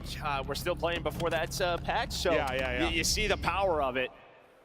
Well, Paris just taking advantage. Again, just another beautiful round. Just their understanding of who they're going against. So well done, right? They waste 30 seconds off the clock, allow Thieves to sort of get into their setup, and they just work through art and say, hey, Abizi or Hydra, they're going to be somewhere lurking. Let's find them, and then they just win the round. I guess for Ken, I mean, you're 1 and 6, but you've got four assists. So I guess you're shooting with the boys, but he's going to need some plays, I think, individually here if they're going to bring this back. They're going to have to rip off 5 straight. It's Neptune on 4 straight, and that's a first death for Ken. Neptune just finding an opening. Nice first blood from Paris. It gets evened out, though. Sib, he's finding a way to die early in a round to get a killer in, that's for sure. Goshi's just going to back it the whole way up. A-bomb site wide open for now, but it's hard to have any confidence in Thieves' ability to hold on to this. They just haven't really had many positive moments throughout this. Yeah, Paris have been happy to let them plant, right? Just sort of like, don't allow them to lurk and make the plays. Put them in a position where we can isolate them. Scrap trying to help out. Not really get much aim assist there. Not able to connect on any shots. Wants to chow. He's going to chow. Good damage in. Able to take down one at least. Trade comes through. They're all going to drop. I'm not sure how you don't win that. I thought after that first kill from Scrap, they're in a good spot, but it is not the case. Paris take it, and they are cruising. A dominant map 2. And to me, that's just sort of map preparation, right? How you want to play the map. I think that was played to perfection to counter Thieves and what they wanted to do. And that is the dangers of this Paris Gentlemates team. No weakness, but also they have the ability with Envoy and Ghosty on this squad to just simply outsmart you. Well, I think what's pretty great too for them is, like, I think a lot of times, and I'm going to go back to maybe like Optic Dynasty is what popped in my head when you have like a really good hardpoint team. A lot of times they're like Team A. They want to come, just punch you in the mouth, win that map 1, right? they've been so good at hardpoint. They're so comfortable in like all the maps. They are comfortable to go Team B and then take your hardpoint consistently. And when you're doing that, you're playing your search and destroy next, which you just saw what an advantage they had there. And you've got a firm lock on this series. They don't have a. I know we see weaknesses for everybody. They don't have a ton of them. I mean, Neptune, he finishes 11-2. Josie was kind of the man throughout that early rounds. He finishes at 9-2, 3 first bloods for Sib. Yeah, as much as like Ken has been playing well as of late, instead he's starting to get comfortable. I mean, listen, that I don't even think you can just like isolate one guy. Like that map specifically, they were just simply outworked. No, 100%. Like you just saw some of the opening chows. I felt like the timing was off. I feel like you heard that in the hard point, even like multiple times. I'm like, chow with me, and like it'd just be delayed a second, so they'd swing out and kind of twice individually chow. It hasn't been the prettiest, and it's like as much as we have seen Thieves improve, it's almost like we're back to the Thieves of old right now. And that might just be props to how good Paris is. Yeah, I mean, we've seen them improve, but not like beat the best of the best. True. Paris right now is best of the best. Absolutely are. As a team that might be winning a tournament, excited to see what these guys can continue to do. But before the map 3, Des, take us to the first 2. That was some slappage in Search and Destroy. Yeah. Paris Gentlemates making a statement after a close hard point. Allie, I want to start with you. Yeah. Who is shining the brightest today? Well, it was Sib, and then it was like Sib and Neptune, and now it's Neptune. I mean, a 7 spree going 11-2. He was the nail in the coffin in that map #1. Again, like we talk about this guy all the time because he is such a huge presence on the map. And can we talk about the fact that Neptune has not got off the stage? This guy is so locked in after going 11-2. Oh, he's 1,200 damage. Yeah. He's killing bots. Yes, I mean, he's shooting bots. He's getting ready, locked and loaded. Like, Neptune is that guy, man. And, you know, you look at that map #1, he ices it at the very end. And, you know, it's kind of desperation mode if you're Thieves. Scraps popping off. And Neptune goes, no. Sit your ass down. Pops some 4-piece with the pistol at the end. The kid's a dog in every way. Yeah, Coach, go ahead. Tell him to take off his headset so he can enjoy these highlights. Let's take a look at Neptune, Ghosty, and the rest of Paris Gentlemates dishing out the damage in game #2, Ship. Yeah, I feel like a lot of it is just they're capitalizing on a lot of mistakes from yeah. Thieves, man. Like, LA had a couple of decent positions in low number situations that they're in good spots, but then there's just an extra peak. Or in this particular round, we're kind of stuck, like almost scared to chow out bedroom together, and it ends up being punished. So it's just a couple of really weird timings, but I think more so just a couple of mistakes where Thieves are not feeling comfortable with the ground that they're given, and they're getting punished for it. That too, and also I was just kind of like they're overextending a little bit. This is LA Thieves teams who is like #1 in getting first bloods. On the flip side, Paris Gentlemates have been struggling in that category. They're bottom 3 in the league when it comes to getting that first pick, and you're kind of just handing it to them for free. Yeah, round 4 and 5 were egregious. I haven't been able to use that word in quite some time, but they were terrible. I mean, it's a desperation play mid. You see Thieves send a couple through. Sib shuts that down. Then we get to the round 5 where they get a blood at ring. They're in a great situation. Hydra dies bedroom. Hello. Yeah. And from that point, you're down 4-1. You're just throwing stuff at a wall and hoping it sticks. Get the triple stack over towards ring. Gave up basketball. Neptune's like, I got bombed. You know what? Screw it. I'll just go basketball, and I'll shoot you in the back when you try to get towards bomb. So, yes, Gentlemates are playing great, playing phenomenal with a little help from the extra imposter and Thieves. Yeah, and Neptune's having another one of those career series where you look at him and say, what can't he do? I mean, he's doing it with both the SMG and the AR, of course, and the hardpoint, but you're also seeing how dynamic this mate's S&D can be because he can pull out an extra sub or an extra AR and change the tempo in the blink of an eye. It's time for your Scuff play of the game as we look back at map #1. It's just one guy we wanted to highlight. He goes by the name of Neptune. Travis is taking over after getting multiple silvers with Vancouver. He has moved over to Paris. He's in the hunt for gold, and he's playing like he deserves it. And this was a game-winning play. I mean, this is another P2 that Paris Gentlemates just, they had the spawns for, they had the setup, they had the early rotation, and just when they think they're about to get the break, Neptune, I mean, this guy is shooting so straight. He finds 4 of them by himself, essentially, and that just, I mean, that kind of just put the nail in the coffin. LA Thieves, they had nothing to work with. It's plays like that that make players great. And that was a decent performance from Thieves on that map. I mean, you get triple 30s from the dogs. I'll be honest, I know Clint Joe talked a little bit about it. Kenny got Hadouken on map 1. Like, he has to play better. 20-37 is not going to cut it, especially lost by 17. First in 5 different categories, Neptune is leading the way, and we'll find out, can they close this series 3-0? Casters, let's get into Overload. Can't close it out 3-0, but the series does get pretty good for Thieves in the back half of it. There's some very solid maps for them. It's also very good maps for Paris, but is the potential there to go 5? Sure. It's just hard to believe in that right now with how the series looks so far. Yeah, they don't seem all the way on the same page, Thieves, but I think that's just props to Paris and what they're doing on the map, confusing them. I mean, this is pretty much exactly what I said Paris should do. Yeah. Make Thieves uncomfortable, and they've done a really good job of that. Yeah, but I mean, listen, exposure overload, this is where you found some success if you are LA Thieves, 2-0 on the year, but it's been kind of your go-to for Paris. They've played it 4 times. They split it right down the middle. If you can get it to a game 4, the problem for them, I mean, Paris might be the best exposure hardpoint team in the game by a long shot, but that is where you have found some recent success if you are LA Thieves. Well, we'll look at 2 of the powerhouse ARs. Scrap not have the series he would like to. And it feels like in this title, he hasn't exactly found his footing. I mean, as far as being that lock, just no matter what, winning or losing, it felt like that guy's numbers were insane. That hasn't necessarily been the case with this particular title yet. Yeah, his damage numbers are always still up there, though. That's true. But like the KD isn't, but, you know, we don't show damage, like, we show it, but... Yeah. Well, that's why I try to, we don't show far. it as much usually, or like talk about mid-commentary. So like we had like the data view here for us, so I could bring it up when you really notice someone's popping off in that department. Because the kills don't always tell the full story. That's for sure. But yeah, it's definitely a bit of a revenge match here for Ghosty and Envoy. On Thieves last year, they found a lot of success. You win 2 major tournaments, you get to another final. In many ways, surprised to see the changes happen. I think it just boils down to who was available. You have somebody like a Beezy that you can get, and they felt like they had to do it, but... And it is a long year. I mean, if we learned anything last year, Major 1, you know, it's great and all. Early in the year is great. A major win's a major win, but it doesn't necessarily translate to who's the best at the end of the year. Thieves trying to get dialed back in. Real quiet right now on that side. They gotta get fired up. They gotta get some passion flowing here for this map 3. Now we'll just see how their that teamwork is looking on Overload.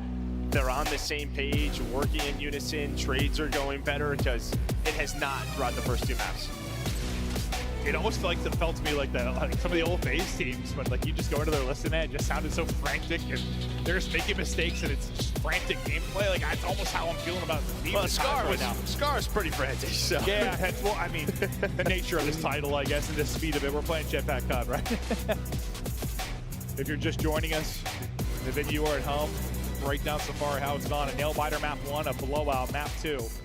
Both go to Paris. They look to close it out here in 3, and the online qualifier they matched up. It was a quick 3-0 for Paris, looking to replicate that. Can Scrap and the boys get firing? Scrap gets 2 within the blink of an eye. It's going to be immediate pressure right now. I say Ghosty gets that one. It's going to shut down any kind of push, but still going to be a threat. Getting forward will be Hydra. He's got to try and find something, not able to do it, so Scrap backs out for now. Kenny's like, try to get forward with me. I got 1, but he's not able to do it. You at least still retain control, but for Paris, you slow it down for a moment here. And that's a key, right? They're finding that first kill onto Hydra. Well, and now they are not. Okay. That is going to be a 3 dead. As Hydra right off spawn, him and Abizi were able to find 3. This is what you wanted to see. And well, right after those first 2 maps, LA Thieves saying we are not out of this yet.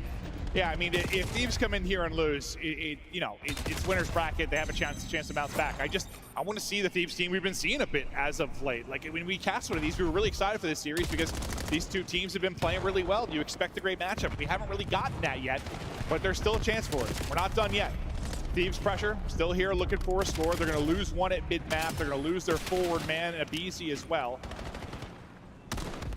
Really, the only person left is going to be EMP carrier, so Hydra's going to try and just dance. The dancing will stop there. Yeah, just try to get out, push it towards their side. And really what the story has been throughout this weekend for Overload is just sort of these back and forth battles, but then when one team gets going, a spawn trap comes in, just rallying them together, putting 2 or 3 up in a minute. See if that happens in this first half. Yeah, no, it hasn't really been about the individual scores. It's been about the rallies, 110%. Hydra really the last up from this position, trying to get whatever he can. Already pushed up will be Neptune, will swing right to his POV. He needs to get kills or at least be a distraction. Doesn't get kills, that's a great stun over the top. Lets Abizi get 2, good defensive clearance, and yeah, your tax, your nade, so important towards the goal line. And well, just that first kill, right? We saw the importance on the Hydra early on from Paris. The same thing there on to Neptune. Abizi with a massive 2. Hydra behind enemy lines. It's going to be a 3 dead. Neptune the last one alive, but he gets the important double onto Abizi to stop the EMP. And this is just one of those frustrating moments for Hydra probably. He's been hunting on the other side of it. He's still finding kills. Yeah, he's playing a different game. They are trying to hunt him down in a 1-on-3. The fact that you've been able to get control of the actual EMP and now be a threat to score, this is insane from Gentlemates. Really just the double from Neptune in mid-map that ends up being huge. Threat to score. Opportunity here. Not able to get across. We pause the brakes here for a second. Kenny's double, maybe enough to shut this down. Defense holds yet again. We've got 2 minutes remaining in this. Now the counter-attack opportunity now for Thieves. Yeah, that's been it. The defense for LA Thieves has been strong on those first couple of attacks, and they're trying to get going, trying to get loose. Hydra maybe just juking them out, but his team all top side. First kill gonna go the way of Envoy, but Scrap and Abizi are still here. 1 player remaining, just gonna be Scrap. Good defense out of Thieves, then good defense out of Paris. Back and forth we go. Not a whole lot of scoring yet, but Gentlemates, especially when they get hot on this particular map, it can happen fast. It's typically on the side they're going, right? Attacking that top right side, putting goals into B, and then, yeah, spawn trapping them. They had that one chance, but LA Thieves got out of it instantly. Yeah, this is where, like, on Thursday, Neptune and Ghosty both almost went on like double-digit streaks and absolutely took over. Trying to do that maybe in the final 60 or so seconds. That's all it can take. Chance here to score. They'll get through. Nice little dive on in. That'll be the tying score. Abizi finding the multi-kill to maybe clear this. You still have Neptune push forward. And he's not even going to get traded out, so he's still going to be behind enemy lines. So you're trying to push forward. You're going to leave that, I guess, for Abizi to try and deal with off a spawn. And Abizi, he's going to get dropped, so Neptune's still finding picks on the other side. So unlucky, right? 10 goes up top, and that last player in Envoy, he was bottom. So, I mean, Scrap's thinking he's got an open goal, but it was Envoy who was just able to sneak on through and go below the ring, and now a chance for a score. Gonna get shut down by Abizi. Finally, they deal with Neptune. And Abizi probably feeling good as he was getting spawn killed pretty much on one side. They'll deal with Kin on the other. Under 30 seconds to go. EMP control to Thieves, and we'll see if they can get one more opportunity. Want to make sure you don't lose this EMP in scary position right now because the pressure is coming from Gentlemates. Teammates coming off a spawn for LAT. Envoy wiggling, waiting, popping, and finding it. EMP is going to get out of there for now and try to wrap topside. My man has been running. Getting his cardio in is Abizi, or we will have overtime because they have control. But it's just going back and forth, and well, all right, okay, never never mind. Gonna end it. He slides out first and just gets hammered, so that'll stop it there. He's probably thinking I just need to get a bullet in to finish this, but unfortunately this gets absolutely laid out. We'll look at some of the highlights, but it's 1-1. What stands out for you? Just some decent defense, really, from both teams? Yeah, I think honestly, yeah, the defense from LA Thieves. I think you had multiple opportunities if you were Paris to put a couple in. And then, yeah, for Paris, I think they had like one good quality stop. But I think if you're LA Thieves being tied up 1-1, and what I think is the stronger side attacking this top B, I think you're happy it's tied at 1 apiece. They'll take that for now. Neptune. This is where he can go absolutely insane, though. Honestly, rather just pedestrian for how he plays the game. He's 8-8, which is just a weird stat line kind of for him. Just expecting him to have like more engagements a lot of time, just maybe because kind of how that half played out. Not going to be the case. Thieves down on the side where you think they can really get rocking and rolling, and while it's a good break off from them to find some control early. They're going to get EMP. They're going to start moving. There's still a player here, though. That's Ghosty. That really finds 2 throughout that sequence to shut things down. He grabs EMP, though, and then doesn't really have a shot. I just already threw. Hydra, can he get one? Utility coming in, putting in damage, trying to snap back and help. Now, so worry about the other side of things. There's still a threat here. Scrap's going to be out of the play for a while. It's on the 3 to get this done. Nice pick from Abizi. Hydra going to get caught from the heady. Abizi's turn to go ahead and shout out. But there's the reset, and that is going to make all that work not matter for much. Yeah, I mean, they don't find the kills, but yeah, that reset would have really hurt them if they won those gunfights. But now you have mid-map control if you are Paris. Their turn to attack. The last player here is going to be Abizi alongside Ken. Sib's trying to get lost behind enemy lines, and he has. The problem is all his teammates died, but can he slow down LA Thieves? We'll see if he'll be able to do that on one side. You've got multiple threats on the other end of it as well. Sib kind of playing ring around the rosy towards the B goal. He's going to be flanking this, so Kenny's going to likely be in trouble here in a moment.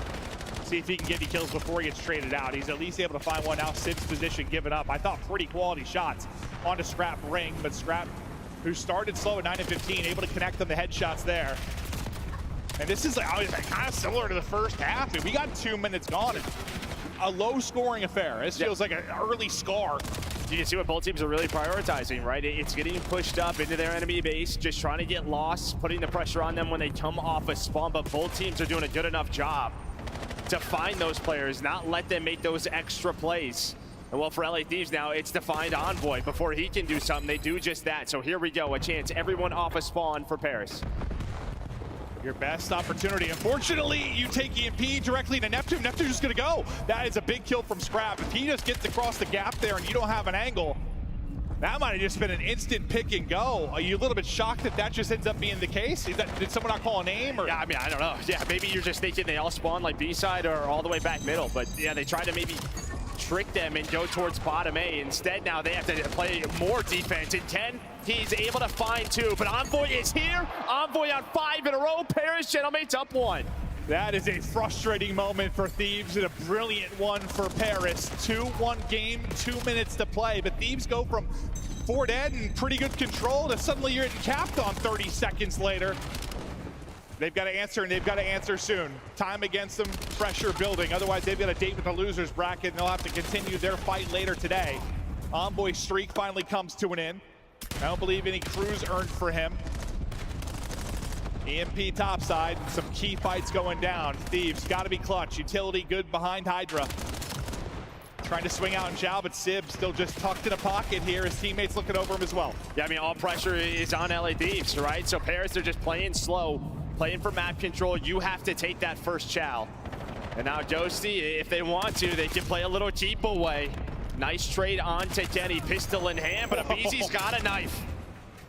Knife maybe stronger than pistol in that type of range. Just over a minute to play. Clutch time here. Scrap can't get the touch. 2 are going to be dead for Gentlemates. They go away. This is a scoring chance. They got a chance here. 2 are going to spawn up A, though. I thought maybe they'd spawn out B side based on where the teammates were, but you're going to have 2 people here to deal with it. Those 2 that pushed out going to be dead. Big gunfights now going down. Sib, incredible damage in, but eventually will get traded out. You still have pressure here, but Envoy with a beautiful job from the back line. Kenny finally traded out. Yeah, they're going to play it. And you're just able to hold. 45 seconds now to go, and they can just play keep away.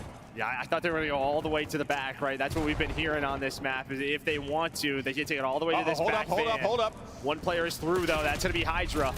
But all right, you get the kills. Someone else is here. That's Scrap. He finds that first kill. Envoy just spawns. Oh my God. Scrap's doing it all. Scrap trying to get every single kill. The vehicle is going to take him out. No way. Scrap thinks he has the opportunity for the hero 3-piece and tie. But it's a vehicle explosion that takes him out. 10 seconds now to go. The bus has been parked. Gentlemates in control. Sib lining him up. And just like the online qualifier, the result is the same. It's a 3-0. Paris get it done.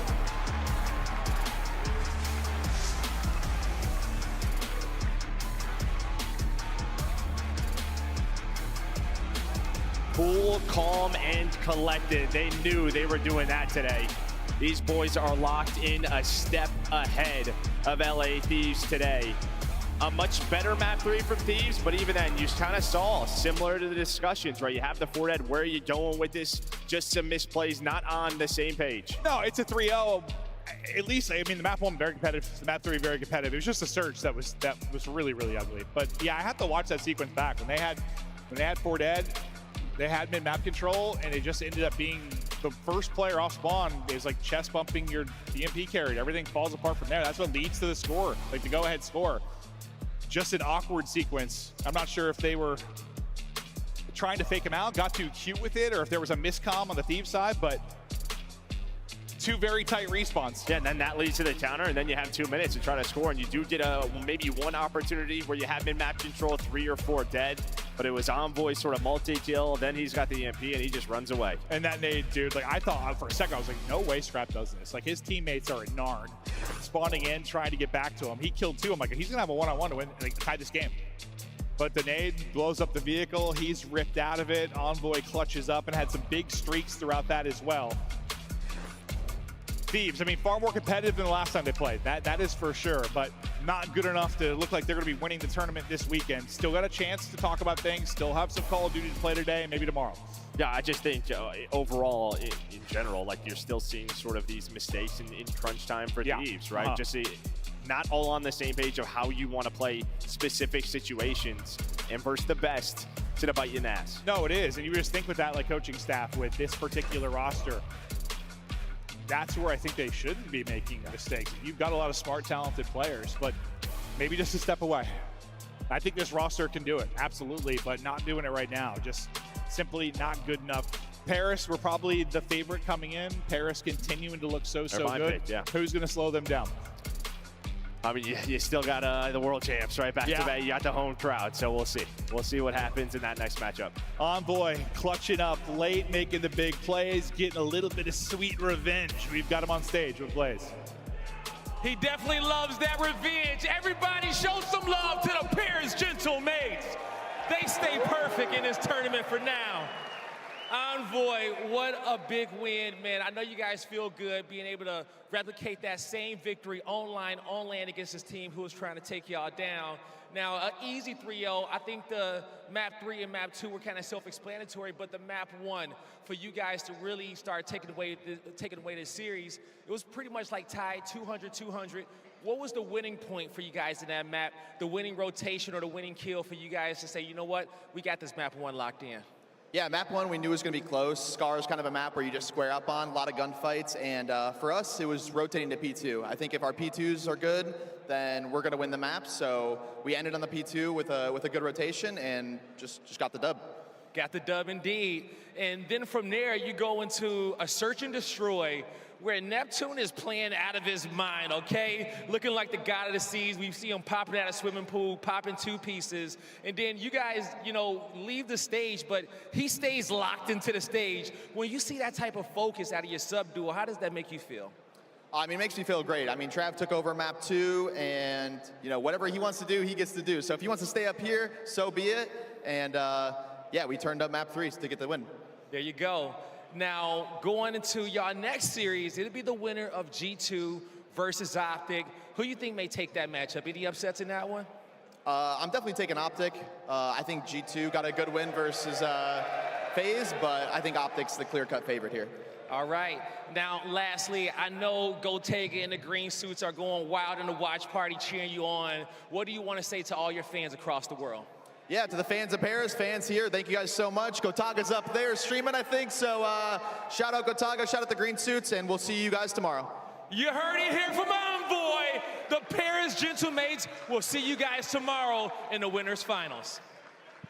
What a win by Paris Gentlemates, and in fashion, a 3-0 is dealt down. So let's take a look at what this means to the rest of our bracket, because Shift, you blew Allie's mind when she asked, who do they play now?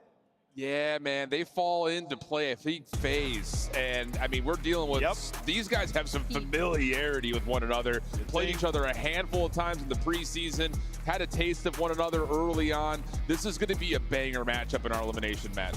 100%. I can't wait for that. I mean, all these teams fighting tooth and nail. Gentlemates just looking like the favorite at this point. That was a dominant victory. Yeah. Let's take a look at map 3 and how they closed it out, because Search and Destroy looked very clean. What did you see when it came to Overload today? I just thought that LA was putting way too much pressure on mid, and there was a guy that kept going on the outer wings and getting behind them, and they just weren't accounting for him. And that's just not like LA Thieves, especially on a map like that. And more often than not, it was Envoy. He had an incredible map number 3, and you're looking at a Gentleman's squad that went from like averaging a 0.9 in Overload. All of them are sitting at like 1.2s, 1.3s. They're getting the slaying up as well, Ant.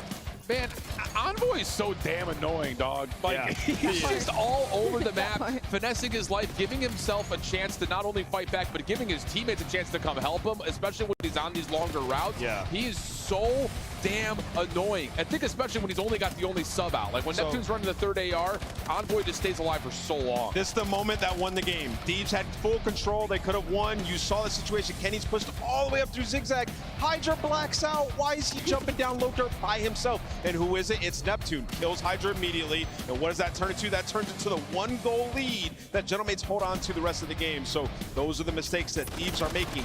Not typical of a super team, but you saw it right there. Just blacking out the ball. Cannot happen. Big shout out to all the Paris Gentleman fans who made it down to Texas, and also Momboy. Mama Envoy has some custom kicks representing Paris this weekend. She's hosting meetups in the hotel lobby. They're doing it big here at the CDL. Our first winter semifinal is in the books, but on the other side of this break, Optic takes the stage against G2.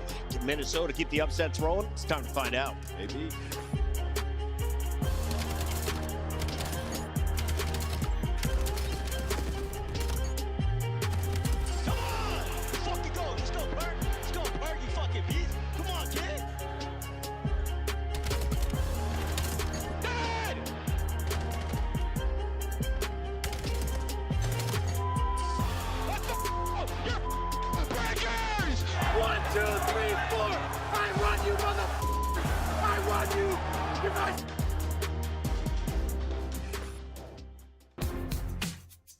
Monster Energy, the official energy drink of the CDL.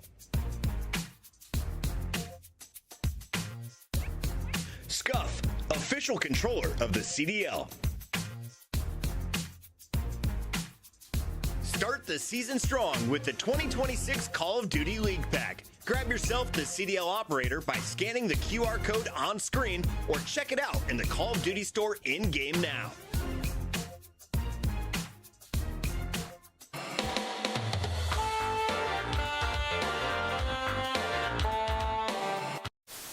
But now Kiz is in a great spot to find a first blood. That was insane. Oh my God, why did he just do that? Joe's face was comedy in here.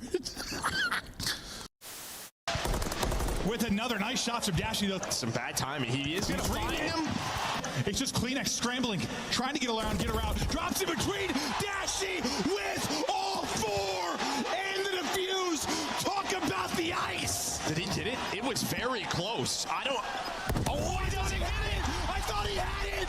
I think there's a miscomm there. There's a miscomm.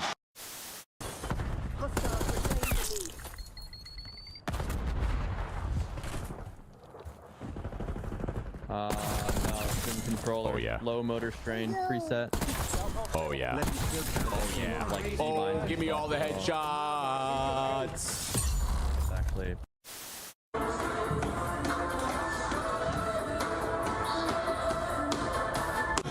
Absolute love of the Rio addition to the asset. And you get into the Karachi S&D just so. Might. Oh, the whole team might. I think they are. They're going to get a quick bit of a workout in. Come on, Vico, get up there, son. They're going to get a workout in here in round one. There we go, team. Up we go. Oh, Vico, for God's sake, he's choking on main. God, dude.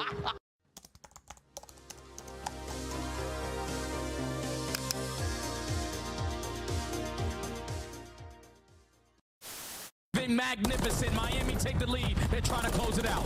Cell first kill's good though, but Miami battle back. They've got themselves the trade. Oh, just down to Cell with the what? Oh, he's gonna get all four. Atlanta are gonna reinforce the hard point first. Miami, no trophy systems are locked in place by stuns. Oh, it's an absolute breakdown by the end as Cell finishes on 5 to steal away the map.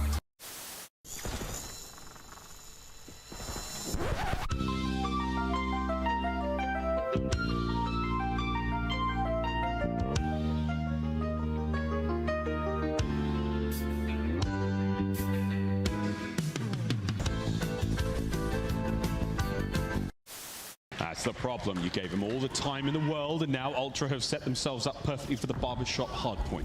The apartments, the alleyways, all the nooks and crannies are now full of Canadians. And you have a BZ at 9 and 22, and this is only a 20-point game. You're looking at big plays in the final moments, but Envoy takes down 2. Envoy the front line. Cracked. Don't play with this guy, bro. Wait, that's me! Chat, I'm in the bottom right! That's me! I'm pretty sure if you have the ball, to work with. no, I'm I'm on the broadcast! Chat, that was me! No way! That's what he wants to do! Okay, bro. That's me! Okay, that's how the series ends. Okay. Oh my god! Nice, good shit. We went up this. I have it. Dead. Nice! Dead. Let's go, guys! Let's go! Let's go, Bruce!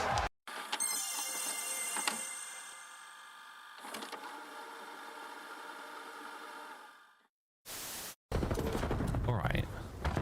Well, I look at it, it's guaranteed. Well, actually, that's well, talk about things that are easy to do. If you're having a knife holding, that's unstoppable. I'm trying to cut. Purpose up, cut, shot top. Oh, we can't trouble this? Well, that's tragic. At least let him mill. Oh yeah, I forgot. I think that side. Nade hit one a couple times and stunned mid cut. What am I doing, bro? One guy's in sub. Mid cut. I went left. Oh, pinch left. Yeah, this one the back. Wait, Renko did one with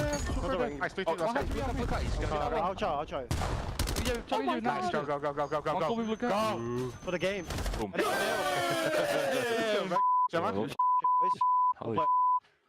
What exposure. 8-0. Billy, lie. But what the hell? What the hell is that? Wait, that guy's bowling. Wait, he's watching bowling. Look. You see, he's watching bowling. Yeah, what the fuck? I gotta throw, bro. Wait, is he trolling? He has to be trolling. Wait, is he trolling? He's gotta be trolling, right? Wait, he's gotta be trolling, right? Nah. That's not right. That's an Easter egg from the CDL. Man, Wixels is just gonna have to slide up with ARs. Nice little deep shoulder coming through. Oh! Whoa! No way! He gets the one through the drop, and then all.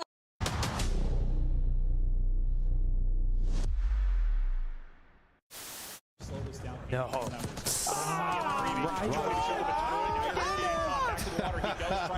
Oh my gosh, here it comes. Get out of there. Come on, Ant. Where you at, Ant? Too late. Yep, now Ant activates. Oh, I love it. Just over 20 seconds to go. Where you at, Ant? David Behind Jin, him. they isolate him. Yeah, get him. Take it on shot.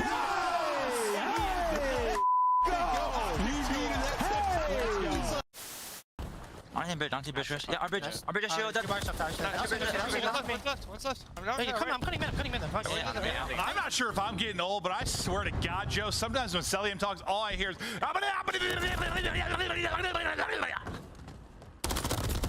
Yeah. In Call of Duty, stars are made while pursuing greatness. They channel legendary performances through the sound of a ticking clock, a high-stakes situation, or an unfavorable scoreboard. One such star is Mason Mercules Ramsey. He's a soft-spoken lad who stands toe-to-toe with the league's very best, but when the time comes, snaps into deadly form. This Spawn playing his life, and this man is gone! Behind each player is a story. But how did he arrive here?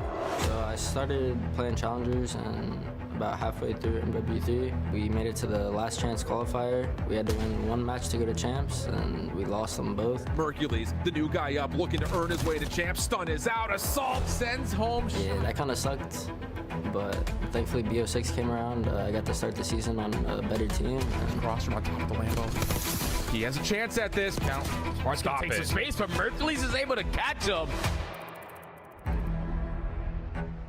I'm not sure if we're really bringing this up just yet, but I think Beans is going to be involved, which is a beansless meal here at the major. Man. Is it officially no Beans? I think it's The circumstances were definitely unexpected going into the Toronto major, but Merc is a slayer, right? He's been getting crazy gas, Chris. Like, he's been going off in challengers, so he's just got to come in and find those kills. just made the best out of it. Initial gunfights, but the young gun. Ultra. Plus the shots on the cross. Remember the name. It's Mercules. No, storylines like that write themselves, so it's easier for us to sort of follow. But when that kid went on there, and obviously like the amount of people talking about him, immediately had him on my radar and sort of kept my eye open. After a crazy series of events, the rookie finds himself on the roster of Optic Texas, and it is there that his newfound legacy would be cemented. It's history in the making. Back to back world champions. he understands the game really well. He kind of just does him, honestly. Usually when they're new, like, they have like a little ego, but for him, for whatever reason, like, he just trusts us, and I mean, this kid is a generational talent. From a competition standpoint, his future is bright. From everything else, the ceiling is, who knows.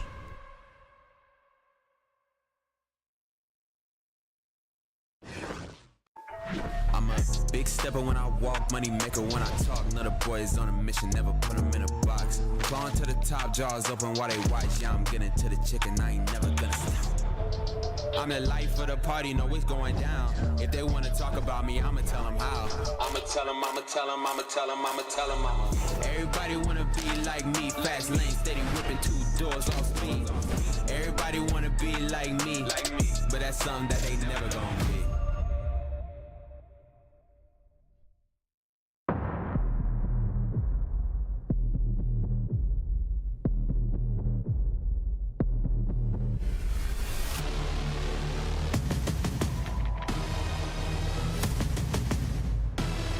Alright, I'm back. Sorry for a long break. But okay, also, that series did not even go to a game 4. So that was not even as much time as I thought I had before this series. But apologies for the break. I had to call my girlfriend, then I had to call my mom. And then I knocked over my water bottle. Yeah, just a lot going on right now. Sorry about that. But for those of you that are still chilling here, apologies for that. Swifty, Justin, what's good if y'all are here. Unreal, 3-time world champ. And he's just so genuine, dude. His smile, it just lights me up, Chris. Just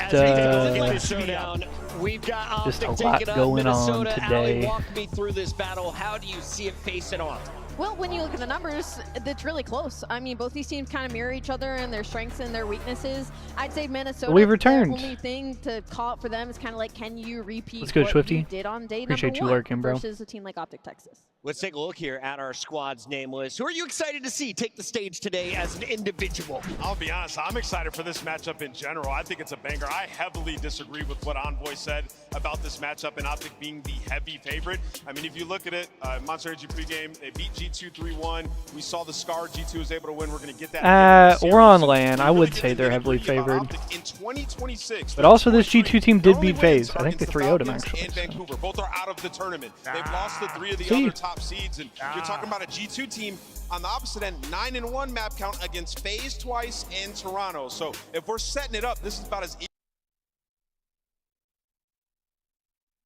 All right, CS is done for the day.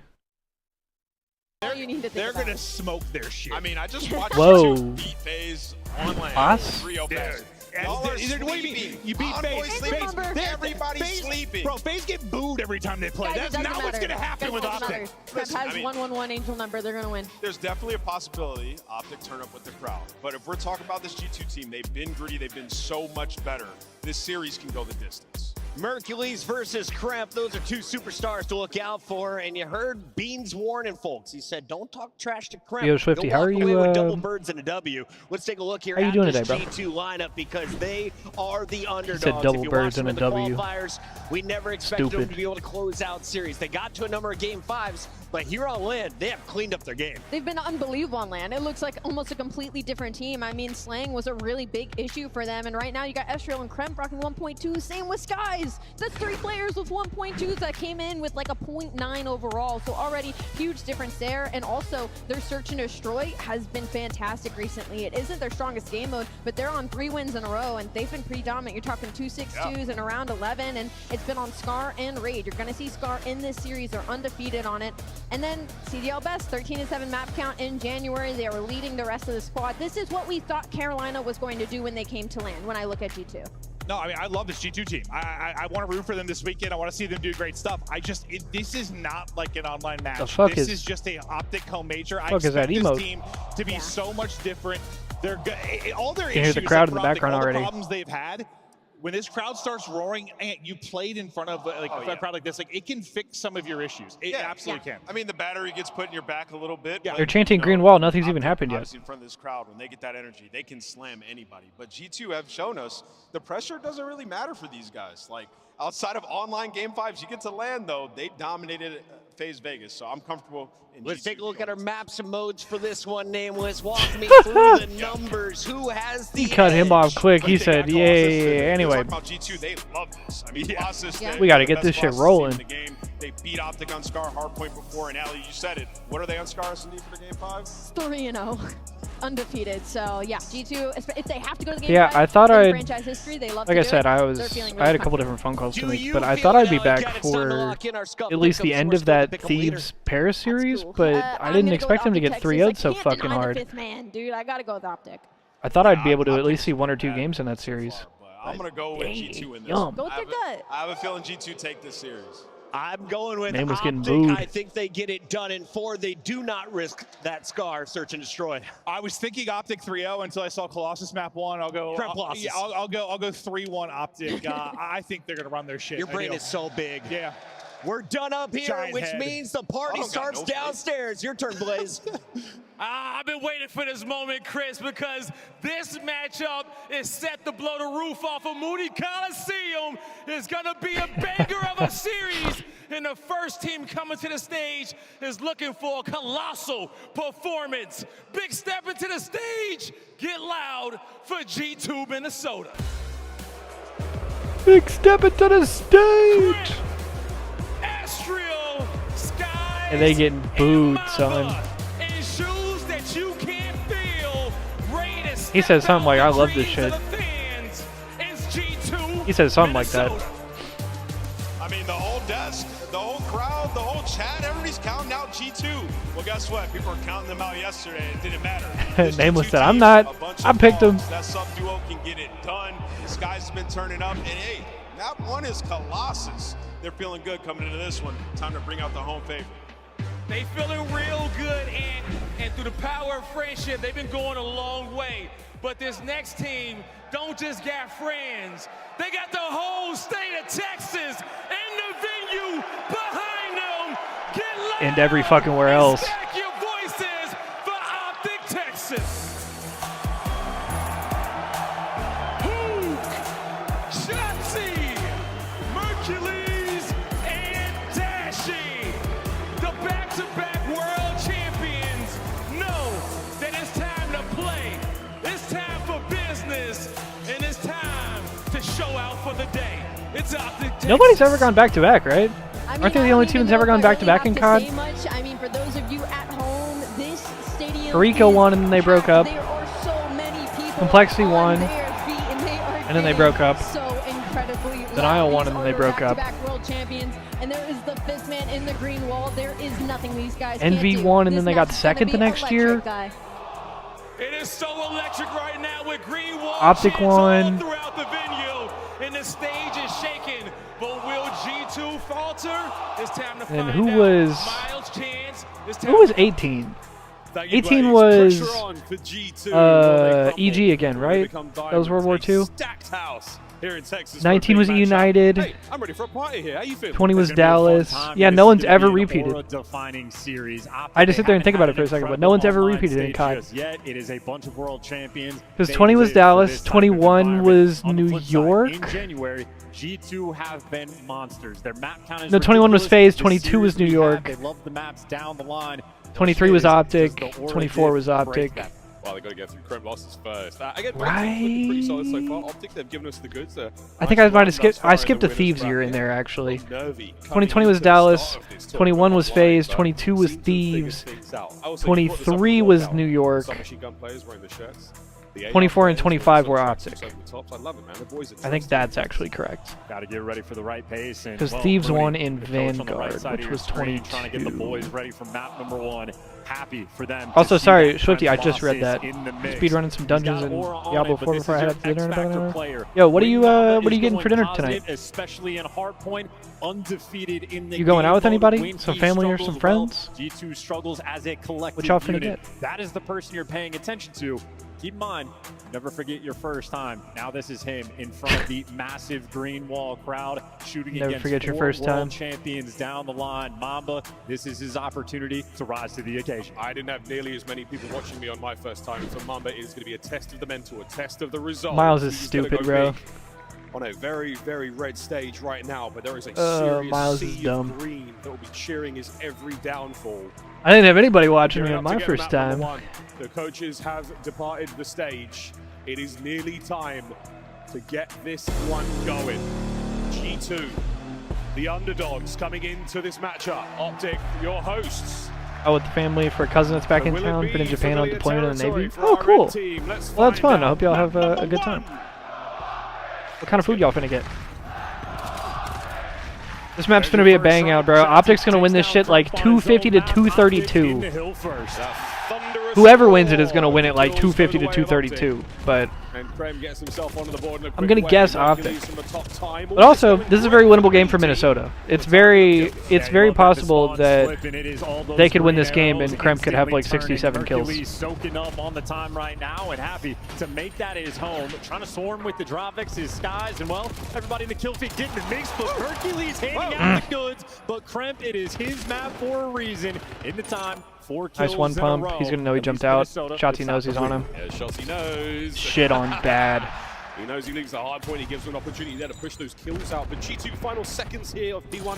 Are gonna get a whole Unfortunately, lot that of hardpoint it. indicator kind of works against you right there, because Kremp is the last guy alive. As soon as he jumps out of the hill right there, and Shotzi can see that no one's on that time, he just knows he's hunting for him. One trying to lock it down, and the AR support is there. Couple trades rolling through. Murphy's skies are maybe 3 dead. This is going to be a break on the rotation for Minnesota.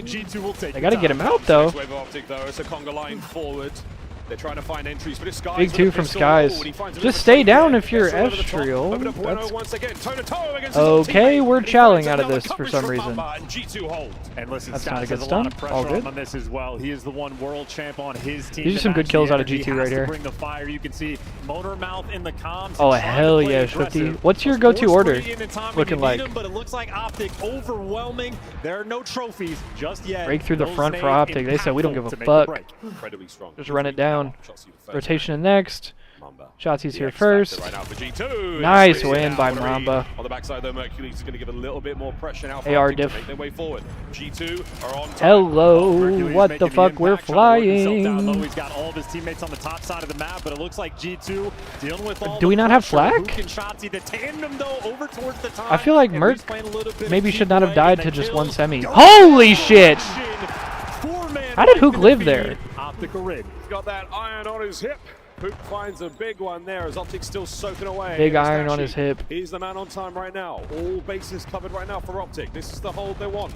Identifying the attack wave. Oh, and down and out they go. Those are some Over good towards the gunfights. G2 boys. It's Hook though, trying to hold the line alone. He's got a couple of kills, brought down through the middle by Estrel, and a big trade there from Merc. Those are good bangs. Optic right now, they're just managing the pace. They're losing some of these initial gunfights, But it holding doesn't the matter line as long towards as the end. They've never they're flipped the trading spawn, but they effectively. have built themselves a sizable lead, and this is what you want to do. They already got the against majority G2. of the time. They Set already the won the hill, tone so. early. Optic have done exactly that. On the rotation though. Rotation G2 node with number left 5 on the spawns. mini map. They're set up G2 around should have that P4. shit. You're down by 50. They're looking for their 2's in a attack world tier. of hurt, yeah. Big row now. Once Not getting G2 through get that. the first in. Can they hold it?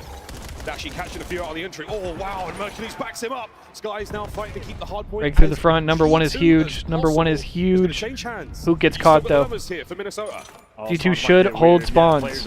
This map is dog shit though, so it's entirely possible that this shit could go sideways. Should be a spawn out here though. Yeah. Managed to hold on. Still though, Optic spawns out big. This is gonna be some good time for G2. Optic made the impact early. They're trying to do so again. 3 through front. Yeah, they have the initiative on the front. Slam through the front. Number 1 finds the timing. Number 1 finds the timing. That's Hook. Mama alone. He gets one, but it's a one and done. Optic with a break. 20 Big to go. 20 for Optic right here. G2's opportunity to get back in I was the gonna say game. you would have this game Walking just into about the tied if you were 50, and G2. That's exactly how they will walk away. And here's your spot check. First set of rotations, every single player on Optic Texas is getting theirs. Fair enough, A Swifty. Beautiful start for I the feel that. green wall. First set of hard points complete. So what you feeling Now go today? back What you up think you're towards gonna P1. get? The rotation now done. Optic with a Just strong gonna get some start. tacos. G2. Gonna get that Fantastic on the chimichanga. holes. The breaks were decent, but it was scrap time. Gonna get some keeping them afloat nachos. What's here. the vibe? For now, Optic with a solid Hook's lead dead. and a big 7 Big spree kill. for Hook. Let's go for a listen in. Oh, Dashi rips 2. They should have lost that, but Dashi rips 2. Good listening from Dashi.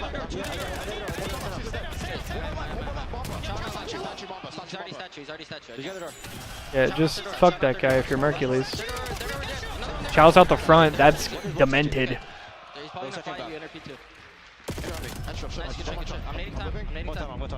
He said middle on me. Estro, shut on. Oh, let me bump this up just a little bit. Where's my mouse? Big route from Shotzi. They're reading the right spawns. Ah! Good comms right there, whoever said the hard block. Wow, he traded that still.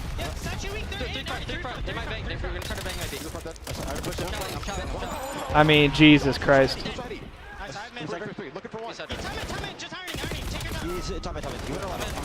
It was good comms from Hook too. Shotzi just chowed his shit, but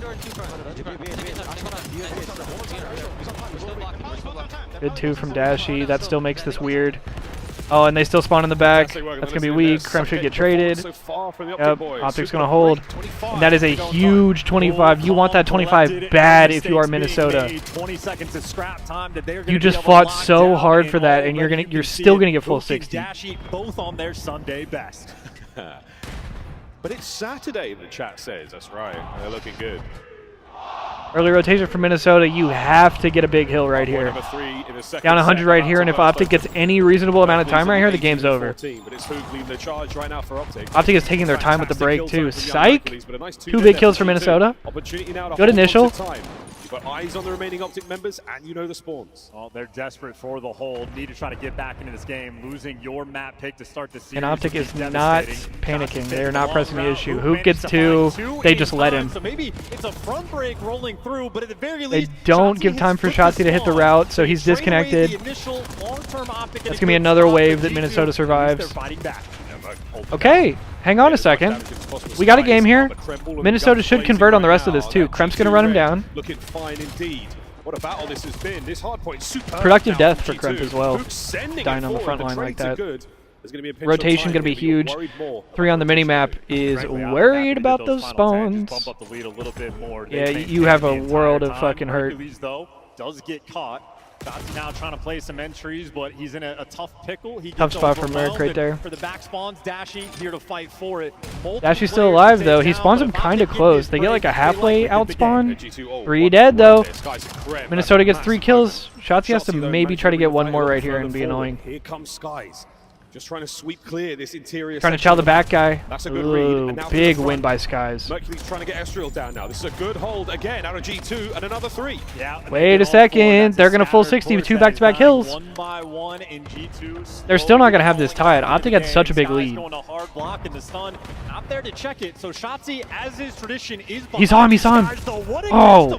That's 3 in the feed. The spawns are going to get weird. Minnesota already won the hill though, so I'm not that worried about this if I'm Minnesota.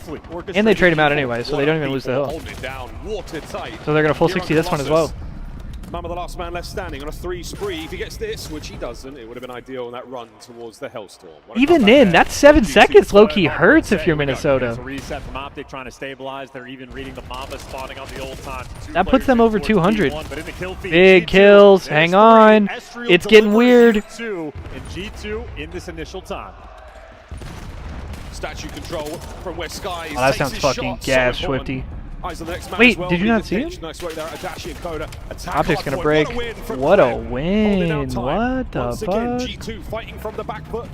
Wait a second, this is gonna get fucking weird, bro. G2's gonna tie this game. Starting to heat up.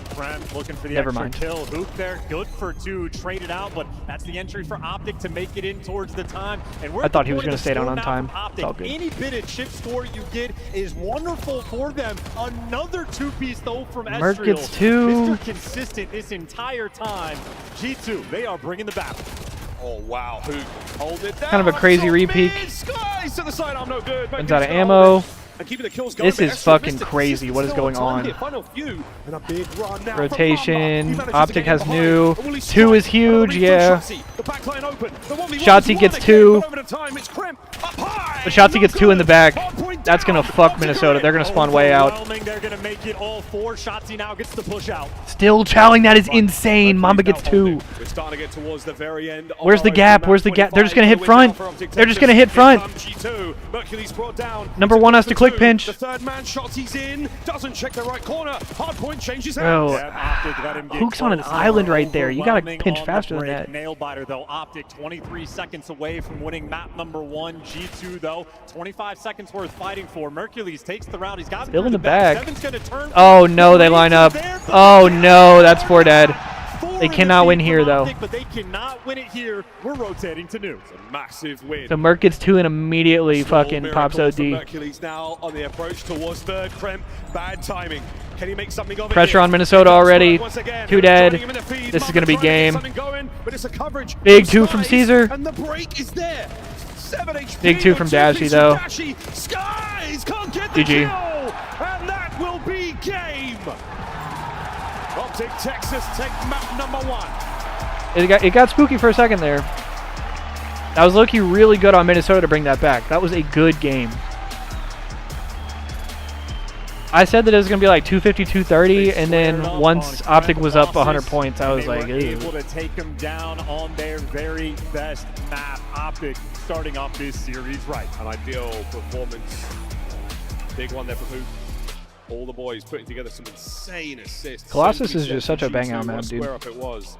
Minnesota taking the task on one of their finest. And Kremp not necessarily has to big map for Optic though, because now Optic can afford to falter in the search and destroy as they love to do, and still potentially get out of here with a 3-1 if they map felt like are sharp in their respawns. To a bit of a slow start. Optic come out of the gates hot, and well, typically throughout. But G2 search has been good, bro. I say that. That dominates, but this time it is all 4 players down the line. Especially who can dash. And was it FaZe they had the crazy overload clutch against? The vibes, everything for those guys were flowing. This series is still very winnable for either team. The online doesn't matter as much. They are ready for land, setting the tone. That might be. The fuck is this music now? Tone setter of the match. You 2 already on the back foot. Diabolical start. Well, wicked work there. Get across the highlights. Big moments like this. Hook missed a swap to the sidearm. That boy has got it down. Unbelievable work from him. A lot of the highlights actually going to be him. He's run on a solid spree. No Hellstorms to be found there, but Optic didn't really need it. Quite a frantic, very frenetic trade fest. They were winning their fights as a squad. A couple of individual plays towards the end there, but otherwise great cohesion.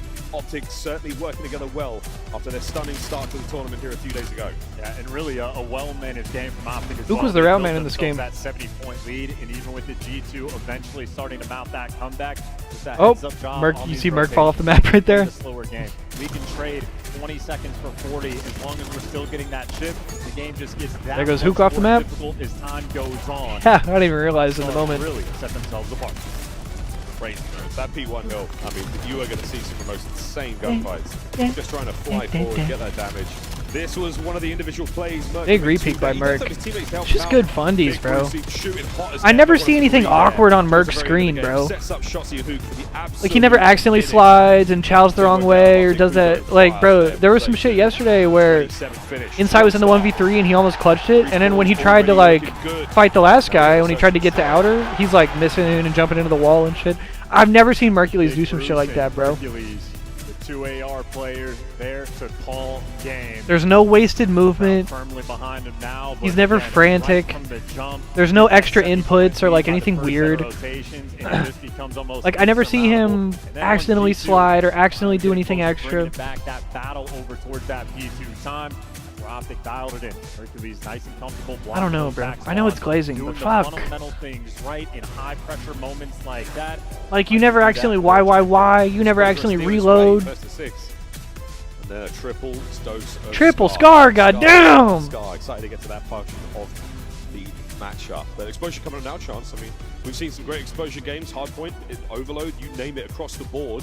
How are you feeling about our team's odds in this matchup? Well, I think Optic is going to be a team that's a little bit more difficult to play against on exposure. I know Dashy right now is not top of the league when it comes to the sniper kills or that impact. But what we saw from him on this map previously, a little bit more and we're getting aggressive. a break? He's Oh, no, it was just the coaches. He's not going for those primary power positions.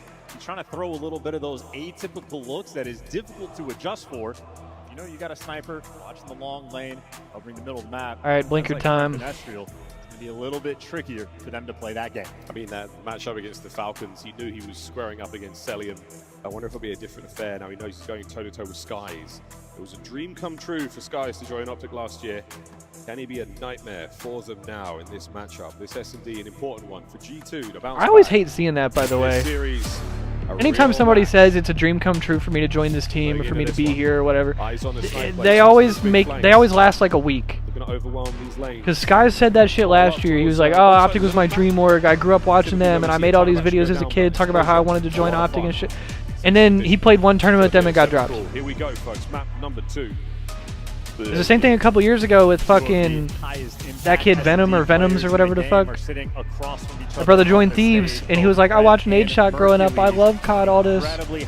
Brother played like 2 online matches and then got dropped. A lethal combination. You want to get off to the hot hand, but of course, with no trophies in round number 1, you have to slow it down and take your time. Straight away, a different look out of Bruce here. Dash you with the boomstick early. Intel passed.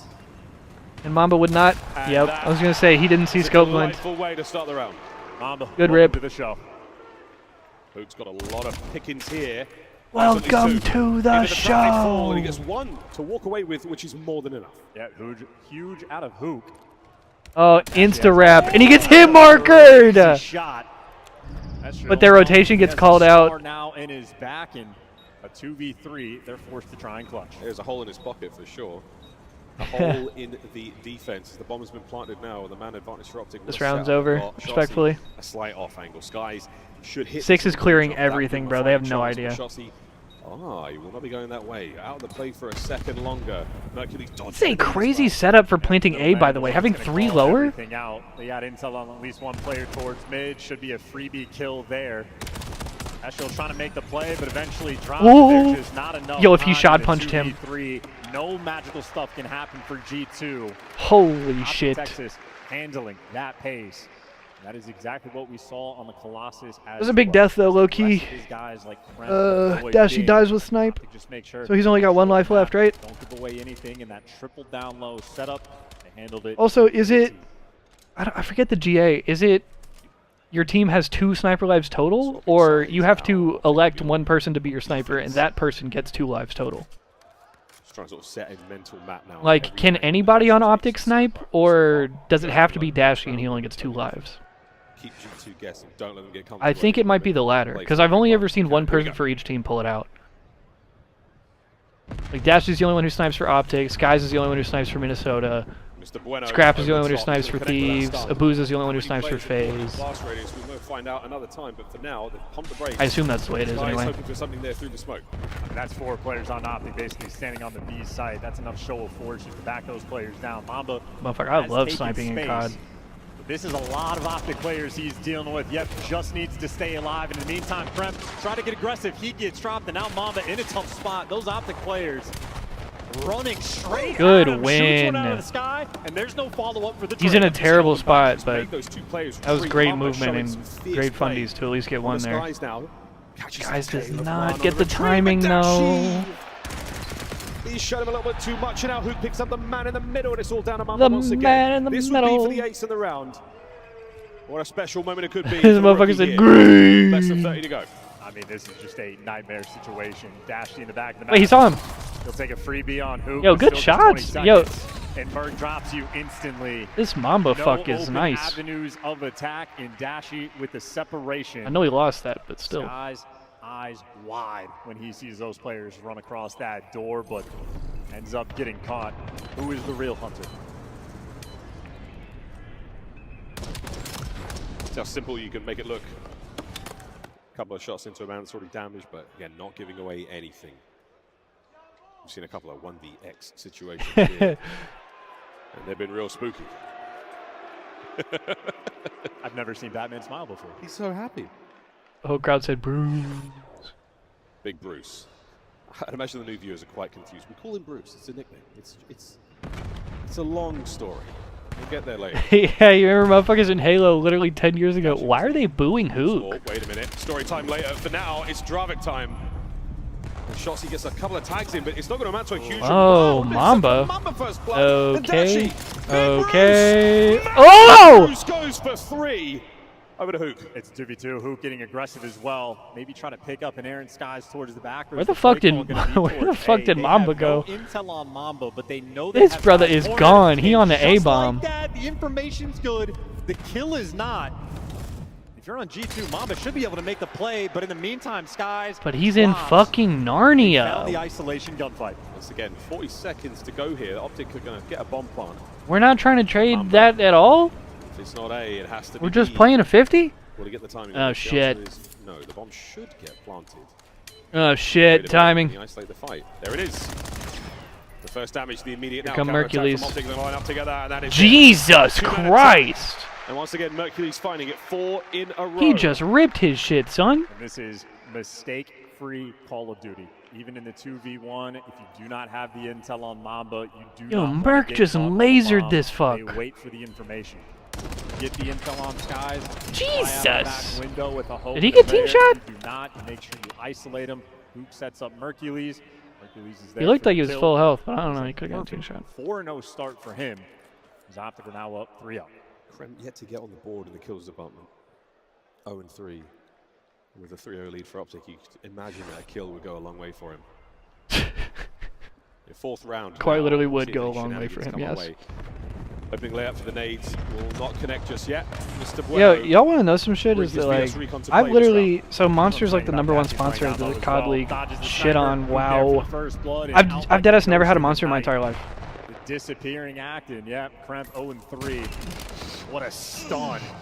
The 5 Mercules. His character said, "Ugh." Frustration there from his player character. It's charged through the middle now, G2. Hand in hand, shoulder to shoulder on the advance forward. The Optic with a 2-2 split. They're going to be making their way towards the bomb site now. They will miss G2, but they will check it because they saw the door open. But Estriel, great manage from rear guard there. Pulling security, making sure the Kremp is in hell, bro, because every time Merc gets them both! Okay, Kremp does get the trade. 1v2. But he turned his entire map around now. Kremp needs this one. You got He's got bomb. Wait, clutchable, clutchable. Optic is way gone. In Dashy. You see him immediately turn around and start running back. Roaming together, clearing the space. He said, "Ah, shit." Wait, very difficult to trade them. Aww. Even harder now that he's taken damage, but gets away with Wait. his life. I like this. Easy situation to be in right now for Hook. Watches one angle Dashi on the other side. Wait. Has not paid Great off. fucking play from Kremp. Now has to join the fray. The clock He fakes it twice. ticking He fakes it a third time. He sees him. Round 2. Stay alive. You just gotta waste time. Yeah, he got it. He got it. Yes, he got it. Run for the defuse, no good. Yeah. Stays alive, and Kremp seals the round. And not only is Kremp one of the better slayers in Search and Destroy, he has That the was most beautiful from Kremp. 1v2s in the game on The quick year. wrap, and then once he sees that they're watching it, the fake. With aggression, he can just play that game clock. Every single decision there was perfect. Good Just stuff. the kill cam as well. Good after stuff. He picks off Dashy. Well Because if played you at stay the alive time. long enough and you are annoying enough for from that that position right there in mid-cut, Wants him in that tank position.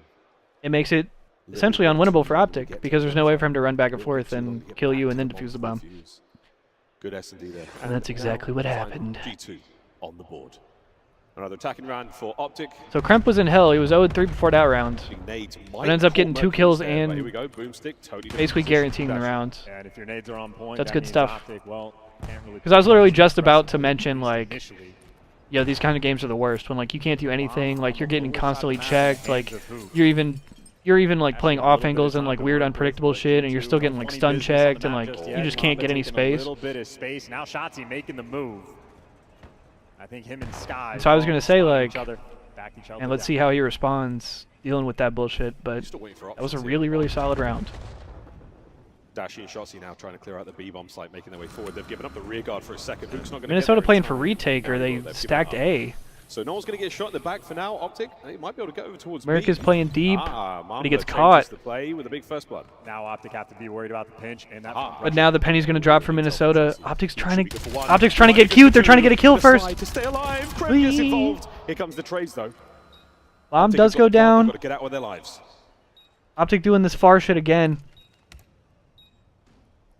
Peek that balcony. Whoa. Wrist down low. The gun What the fuck? I don't know about that. A coiled spring, and now immediate attack. Hoop coming from over the top, but it looks like the defuse should be. He can't even get there. He's flying forward. Oh my god. No, but they defused it. They defused it. They defused it. They defused it. The defuse was successful, but my goodness. Holy shit. Why was that even that nearly one of the weird? greatest 1v3s you have ever seen. If we're being honest, though, It's not even close, Play yeah. is absolutely filthy, but the defuse comes through. The defuse came in, yeah. Make no mistake, Hook is a monster. You always have to be fearful, but Estriel heads up game, played an instant hop as soon as they had the 3v1. Back-to-back rounds there for G2. It was a good try. As close as it can get. Hook's 5 spree to walk away from that round, though, with the round loss. No consolation on the kills. Big presence there for Optic and mid. Wide open B side as well, but that just means the stuns are not going to be connecting.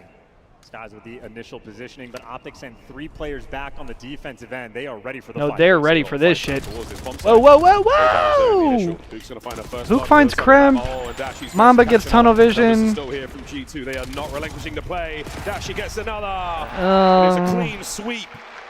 Good stack from Optic. Bastion of defense by the bomb site that Optic do not give up. They were not ready for that shit. When Optic has been playing virtually mistake-free Call of Duty, very methodical. If they get the man advantage, well executed. Well, for G2, a little bit too squirrely.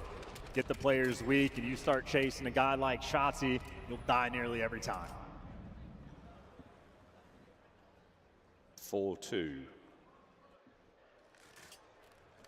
Managed to stop that G2 train rolling after the defuse round. That one was so fast, you barely had a chance to catch your breath. Hook not far away. Great game from Hook. At all. 8-2. Could be 6 rounds in. Here on exposure. A bomb plant should do it. Mamba here on the outer lane, but Hook, he's also been on point for the first bloods. How about the timing on Oh, we didn't see him. He didn't see him. Mamba, they got the jump. A huge kill to shut him down. It Immediate trades. 2v3 for Optic. 1v3 for Optic. Put it all down to Dashi now, and he is totally Where is alone. Dashi at? Goes for the reach out against Estriel. Gets the headshot. It's going to give him a little bit of space to play with, but those are 2 dirty headies. Holy fuck. fuck. Rounds to burn right now. 4-3. And an essential save from Mamba. And how about that out of the rookie as well, playing that aggressive on the defensive end, taking the fight towards Optic, and of course, the follow-up from the team was there. Yeah, from Mamba. His kills and deaths right now about 6 and 7. I'm sorry, but it's true. I'm sorry. He said the thing. 3 first bloods as well for him. No one in the crowd even said it. Optic still with the Is advantage. chat saying it? 4-3 up. They'll have defense. Chat's not even saying it, bro. I'm disappointed. He's not really being deterred again by a rowdy crowd in the bright lights. It has been a solid. Bro, one of the casters in CS said 6-7 one time, and I looked at the chat immediately, and it was dead as 10,000 6-7s in there. We've seen a lot of G2 love. Podcaster says it, and nobody even notices. I'm sick. Is that enough to pull the attackers back towards A? Hook stalwart now on the defense, watching over the A-bomb site. And now you can play a lot more aggressive towards the middle of the map because Dashi, no more sniper for him. And Krem instantly finds his spot. That is the difference maker. Still does some trades. 3v3, bomb collected. Now a squirrely moment. You do not know where these Optic players are. They got 2 players working the pinch. They got Hook in the depths of spawn. So Sky's a massive responsibility, but from Optic, it is long routes being taken. G2 completely unaware. Oh, Mamba's definitely going to take care of here. Oh no, Mercules, that is a massive win. We don't count out Skies though. It's not over yet. Dashi checks it, doesn't get it, 1v2. Merc up close, finds his 3rd of the round, his 10th kill overall. Wait, hold on. What did we miss? Was he bagging him? Intimate moment between 2 players. Was he bagging him? I wanted to see. You'll have to use your imaginations, fans. Map point Optic. And just like in map number 1. Also, what is that bird fluttering sound I keep hearing? Tone initially, and then That shit sound like the sound effect in Tom and Jerry whenever somebody would get hit in the head. They got birds flying over their head. For him. In S&D, he has been elite and consistent all year long. Provides on land once again. Diffused. Mercury's 10th kill of the map. 10 and 3 for Merc, 9 and 3 for Hook. They're shitting on them. I think on their own forward, I think a little bit of damage might have passed ways there from the opening nades, but now Shotzi, oh, this is it. We're going for the jugular. We're going straight to the death caught, screen. though. We'll see you in the next round, but Mercules does get the trade. Hook's still trying to keep the pressure up. Do we chow this? Ezreal. Oh, Ezreal kills the whole team. I'll see that kill cam. Thank you very much. Did he get 3 or was that an ace? There out of Ezreal. That is a player that is always good in the clutch. He plays at his Because he got a nade kill there too. The competition gets, the better Ezreal gets. Quick movement, solid round. Talk about that mistake-free COD from Optic Texas. Well, that is a round maybe just a touch too aggressive. Quick round in the end, but Ezreal delivers for the big moment. Nonetheless, Optic still a single round away from being up 2-0 in the series. Yeah, they were trying to get to the game break real quick. Will they do the same sort of shenanigans this time round? No, 2-2 off the rip. I'm going to split this one right up. Ezreal there from inside his bunker will stay safe and sound from the onslaught of nades that not many connected or even were heard. So heavy pockets for Optic. Well, Mercules had the time to get through on the pinch, so now the job for his teammates is give him the intel and let him live. And Mamba versus Merc for the pinch as well. Might settle in for the round. Mamba delivers. That is 4 first bloods for the rookie. Is this going to change the play from Optic? Yeah, they've got 2 players in mid. Shotzi saw at least 2. Kremp with a heads-up play. Bro, why are the bird chirping sounds so loud in this game? I can just hear birds on this fucking map. Is he caught Dashi on a bad timing? No. Mamba fighting forward in a 1v2 to stay alive in the search. Hear the crowd. Save your lungs, Dallas. We've got a bit of time, don't we? Here we go. Mamba fighting in. Big Bruce goes high. Yeah, the crowd is 6 stupid. for the final score exposure. Yo, why is he making it rain? What the fuck? Some dicey rounds. The crowd is emoting. It's a 2-0 lead for Optic Texas. Taking care of business is Optic. Optic Thus 2-0. They have had a virtually stress-free tournament. 5 map wins in a row. They have been in control the entire time. 5 wins in a row against 2 very formidable teams. Of course, Falcons, they take care of business there. G2 with 2-0 so far. Crowd buff goes a long way, and it's certainly helping these players find their big map out of Merc and Hook. 11-5 Mercules and superb damage. Actually goes 9 and 7 with the most Chris has damage. 1v2, he's been playing decently, but in effect, he has been neutralized. Meanwhile, Mercules, those high slaying expectations, he has delivered back-to-back maps. Obviously, their Sky's maybe a little bit of a pain point, but we would have had a round 11. Mamba gives you that first blood. The rest of his team, though, for G2 simply collapsed, and now back against the wall. In terms of the map set, and now we go G2 scar, have scar, to scar. see all of these scars, but again, Optic right now on land have leveled up. They are playing very high-level Call of Duty. On paper, we're set up for the reverse sweep, but in reality, who knows? Desk, what do you think? Is it true on paper? Is G2 the favorite in the second half? Because slightly. I don't feel like any numbers could tell that story in my They were mind. meant to win that map number 1, according to the numbers as well. 5-1. All right, let's take a look here at what has happened in the first half. Nameless, first off, how is Optic able to establish dominance? Yeah, I mean, first of all, the crowd buff, I may have underestimated it just a little bit. But yeah, we'll talk about the search first as the highlights are rolling here. I mean, everything's working. Off the rip, you get the dashy first blood with the snipe. And then you see it like Mercules taking over. I mean, there's a lot of rounds where, you know, shots applying pressure through bottom mid. Mercules picking up on those trades. And, I mean, really, Free Fires are working. A couple B retakes. They had 2 amazing B retakes where, you know, they completely give it up, just let you take the space, and Optic just comes in simultaneously. So, yeah, as an Optic team, they are on point in every facet. Ali, if you're a G2 fan, you have to be happy that your team bounced back in the second half of this search. They just started a little bit too slow, right? How do you start game 3 strong, though? Who are you looking at as an individual?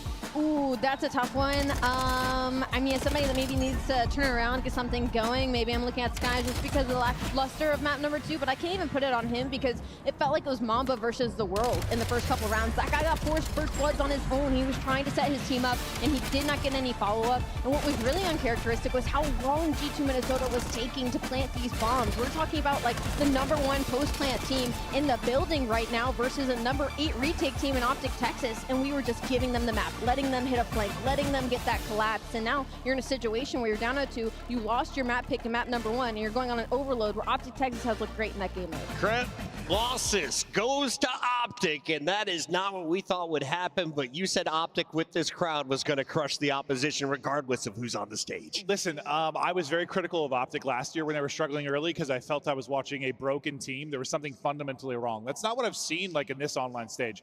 To me, it felt more like a slump. Their comms sounded a little bit off. It might have been as simple as like, hey, this is the team that won champs. You're sort of in that mentality of like, get us back to land and we're going to run shit. And honestly, until we see them not do that, okay, they might. Like they're gonna show up when it matters. This team performs when it matters, and until they don't, that's my mentality with this. It's time for your scuff play of the game in Texas. Put your hands together for yourselves. It's the crowd buff. Oh, yeah. Nameless, you mentioned it. The impact is being felt here in Texas. Oh yeah, I mean there was a round where G2 won and the crowd was standing up going crazy for Optic, and, just trying to get in their heads any way that they can. This crowd has delivered. They've been super excited, and Optic has given them a lot to cheer for lately. Haven't lost a map yet here in Texas. Allie, there's the Surge Turkey. He's the face of the Surge fan club for me. Who's the face of the Optic fan club? Oh, that's tough. It gotta be the guy we showed earlier that had the Batman thing on. That's pretty strong. Cool. I did see somebody with a Stormtrooper helmet that had Optic on it, I think. That guy has some pretty good aura, I'd have to say. But, I mean, there's plenty of them in this building. It's the drums, Used to be Fwiz, The drums Used to be Fwiz, you're right. There he is. There he He is. said it used to be Fwiz. Shout out to Batman. Shout out to Game 3. It's loading up. We've got Overload coming your way. Maven, if G2 is going to steal a respawn, what do you want to see from Kremp's crew? The sub takeover. When they've had success, it has been Kremp, it has been Estriel that have led it. I want to see them be dynamite. Casters, game on. Let's do it. Thank you very much, Chris. We'll see if G2 can blow it up in the right way of blowing it up, which is what Maven's doing at, which is the submachine gun players being explosive. Yeah, that's what I'm talking about. Okay. All right. It's going to be a fun time. It is a very exciting map. It is probably the highest scoring one that we have as well. And if there's an opportunity to really start to build some momentum, this would be it for G2. I don't think they have a choice in the matter, though. Hook has been an absolute monster on land. Both him and Dashi in this series have really been setting the pace from the jump, and everybody is picking up the slack after the fact. So I think Optic right now is looking like they're in form. Very, very excited to see, again, as far as the stats are concerned, Hook with that big old 2.0 there on S&D. It has been a strong, strong start from the Optic boys.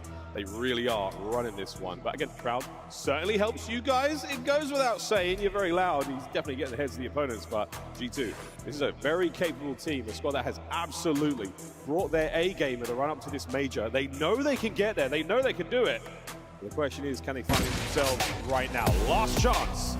Stay alive here in this tournament. We've made it to the SCAR portion of the series. Here we go.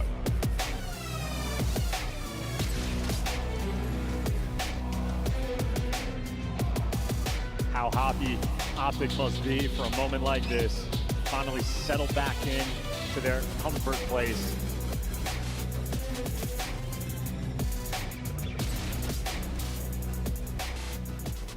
Left side spawns off the rip, a round away from getting that top 3 locked in.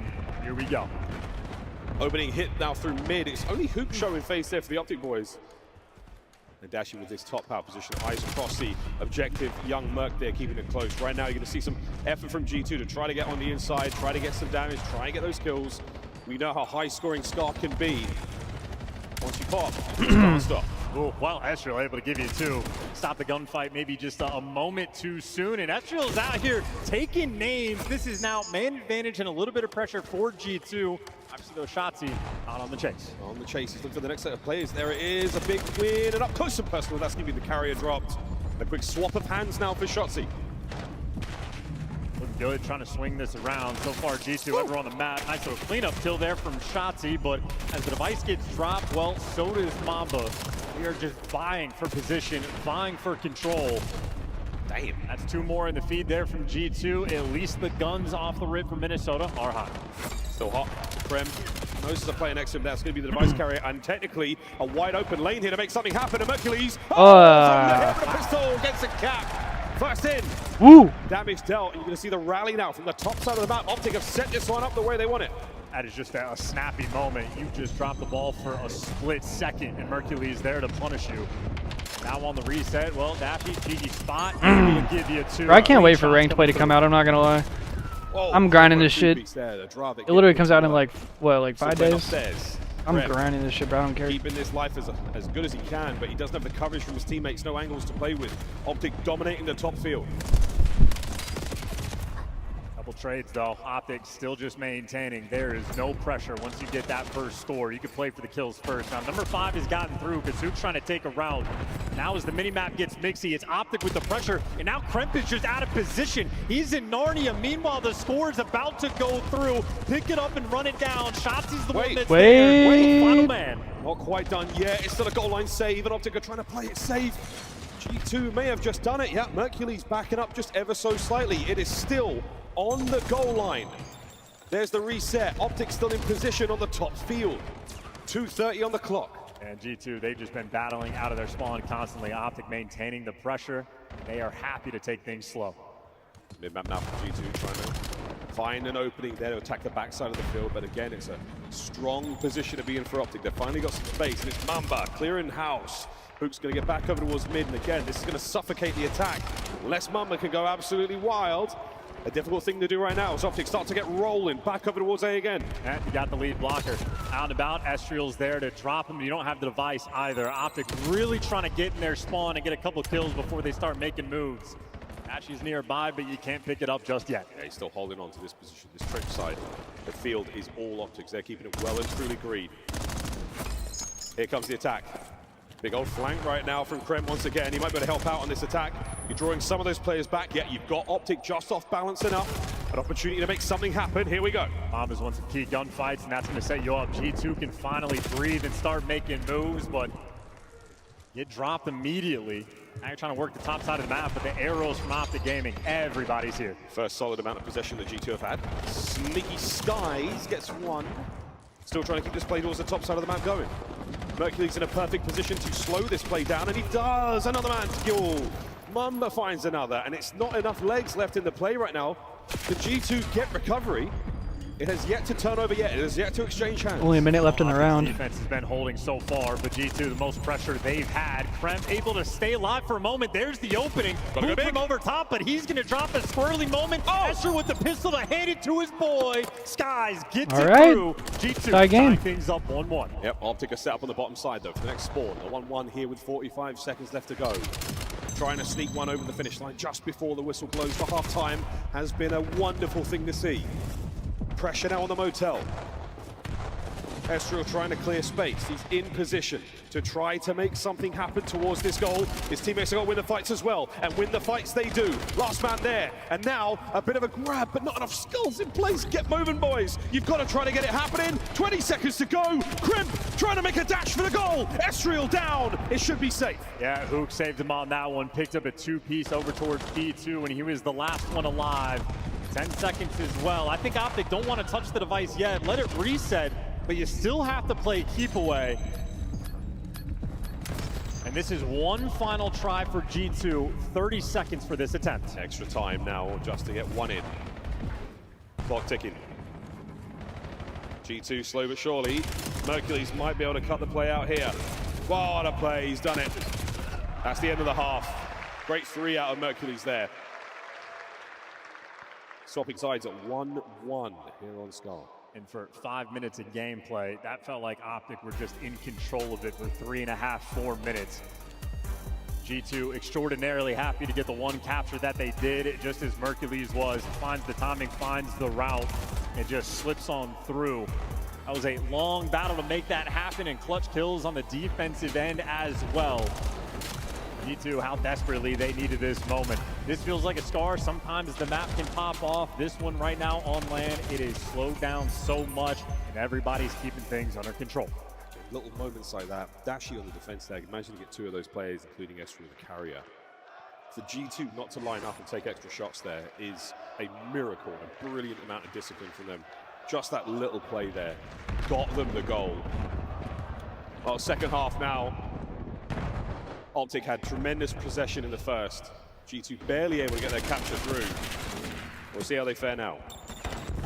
Dash with the first blood. Kremp less aggressive than we're used to, and now he soars out, but everybody's already healed up. That is Optic 3 in the feed. Mercules device in hand, and he is leading the charge already. Information on a few, it's enough to drop Mamba. Backline now completely full of G2 Minnesotan players. Looking for a bit of a pinch here from Hook. He's trying to get something. Looking for the window, looking for the angle, and he's in. Oh, and he's cut him down. It's all down to Kremp. It's going to be a capture. Oh, he finds another kill, but that should be good enough now. Is it? Oh no, Mamba saves it again. Optic are all dead, and G2 go forward. Yeah, good luck with all those spawns rolling through. Difficult to get a clean one, but the heroic there on the defensive side, trying to turn this into something good on offense. Well, Hercules in the feed strikes, and now those Optic players are soaring around. G2 stopped in their tracks. Keep in mind, Mamba, just the pistol in hand. Tough to force the issue. Very similar to what Optic had in the first half. This is what you want to go for, the rally. You capture this point, go for the A goal, keep maintaining that field pressure. That is the number with G2-1 right now. That'll set very pretty in this half, but Mama's trying to make something happen. He's making something happen, but he's got to contend now still with Dashi. A big save. Are we able to get some G2 players up there to reinforce and maybe get a kill here? Hook's still playing the tight defense. Over the top. Oh, the trade there from Mercules. Safe from one end to the other here on the attack. Yeah, those B-zone captures going towards the right side. It's very difficult to orchestrate. Mamba just a little bit too quick trying to force it through. But now you got an open lane over towards A. Optic, players on the cross, able to give you 2 in the feed. Merc, last man standing, gonna get shot in the back. The opening is here for Skies. Well, you pulled the defenders that they're going A. But the play is towards B. Shotzi's got to save it. Shotzi's trying to make something happen, and this could go in. It is Skies, and G2 take the lead. Yeah, lead for G2. The wrong team, but Skies is making plays with the pistol. Another one he is able to get through, and they still have all the pressure in the world on the spawns. The topside spawn is a beautiful thing for G2. Mamba, the frontline man. Still set up for the rally. Oh, what a kill from Merc there. He's number 3 on the minimap, so a long-range kill, a cleaning house there. Mamba down and out, no rally to be found here. Optic Texas have managed to survive the advantage. Now back to mid, classic reset for them, and now pick their choice. Shotzi making the B goal look that a bit more attractive, and he's still winning this fight until Mamba saves it. Well, he's at least bought enough pressure that his teammates are way past up the middle of the map. Mercules, nice shots rolling through, and Optic debating about what they want to do, maybe hoping for some more kills. Merc is basically fighting the entire team by himself. Finally, some trades start to roll through, but Optic, everybody falls, and Hoop simply know where you can go. Nice little dance, though, and he actually bails you out. Optic trying to keep this pressure up. G2 commit quite a lot there to try to bring the carrier down. But Optic, they got the late checkout. They're able to stay in the motel that bit longer. And it might be enough now to get themselves right on towards the goal. Here come the trophies in play. Skies cannot lose the next gunfight, otherwise he's in a bit of trouble. The reinforcements better get there quick.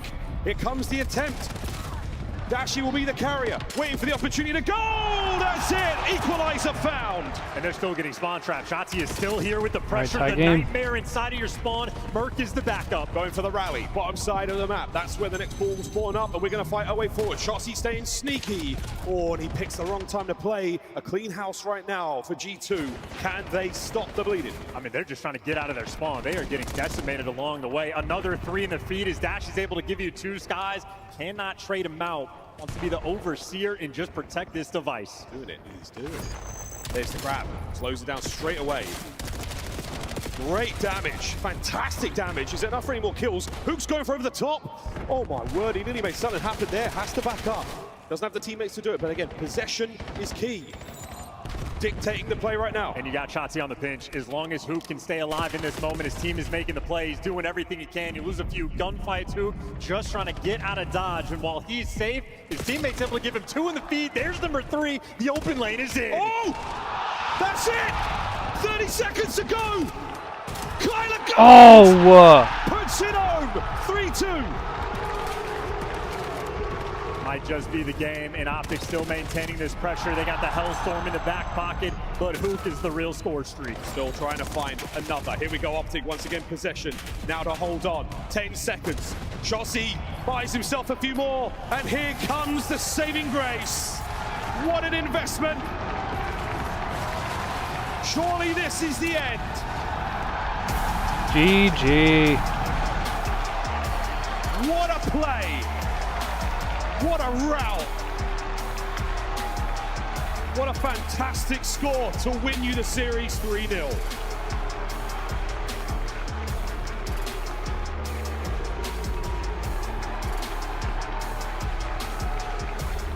Cool, calm, and collected. So far, a stress-free tournament for Optic Texas. 6 maps in a row, all of them clean. Again, just in my mind, mistake-free Call of Duty. They have leveled up their game. Great map there from G2 regardless. Wonderful back and forth game of Overload. But it is the moments like that. It is identifying the slightest of weaknesses in your opponent. Hook, what a route he took. No buses found to be parked there in that game of Scar. A wonderful, wonderful game. Beautiful stuff there from Optic. And again, they stay perfect on the tournament so far at 3-0 against G2. Yeah, just a battle those two teams had as well. That was an absolute onslaught there. Basically a 50-yard standoff coming through. What am I hearing? Overload. A lot of highlights rolling through. The routes on point. Everybody taking their time. Clean work there from Optic. They will be going to Sunday. Happy boys. Hook, what a play. It was Shotzi that does get the final kill in there, but lead blocking extraordinaire. Just enough damage there in the skies to allow Hook to slide through, and again, seconds to spare. As Optic will be going to Sunday now after a brilliant display there. Close, but no cigar for G2. They will descend to the lower bracket. Their tournament not over yet. And what a lower bracket we've got. Yeah, and just another map where Mercules top of the lobby. Most kills for objective ones as well, but I know coming into LAN, Hook is a player that always levels up. Multi-time world champ, great. He's a generational FPS player, looking so good as well. The amount of the game, the amount of the title, the amount of the console, he's doing it. Man is on stage right now with Blaze. Guy, take it away. Definitely a generational talent here on the main stage. I got Hook with me, everybody. And once again, show some love to Optic Texas for winning their matchup. And we will see them in the winners finals going up against the Gentle Bates. Oh man, Hook, starting off with this series, you know, when we looked at the picks and bans, it looked like you guys were crazy walking into the Lion's Den, playing on Colossus, but talk to me about the confidence in which you guys had, you know, picking that map, because you know you heard all the hype with them on it. So what was going on through your head to that? That was just trusting our practice, to be honest. We've been playing really well on that map particularly. We knew it was a strong suit for them, but at the same time, it's been one of our best maps, so. It looked like one of y'all best maps right there, okay? And you guys, I want to say, are the best team on the game on Colossus now. And then going to map 2, it was kind of self-explanatory. You know, Merc really popping off in the S&Ds, running all over the place. And even seeing him with a sub on some of the respawn maps, I could tell you and Shotzi didn't really put him through the ringer through some of those mini games. Can you talk to me about how Mercules has just kind of evolved here playing with the squad? Yeah, honestly, since he joined our team, he kind of just runs whatever. He kind of does it all. So not much to, I don't know if that was us, to be honest. He definitely came with a lot of skill. Yep. And now, you know, one play that was you was in that map number 3, just being in this arena, scoring the last goal, you know, scoring the last goal right there, and the crowd erupting. How did that feel, you know, when you guys were able to put that last point in the map number 3 to close this out? No, it felt great. The crowd, I mean, is very loud, so I definitely heard it. Just happy we got the win.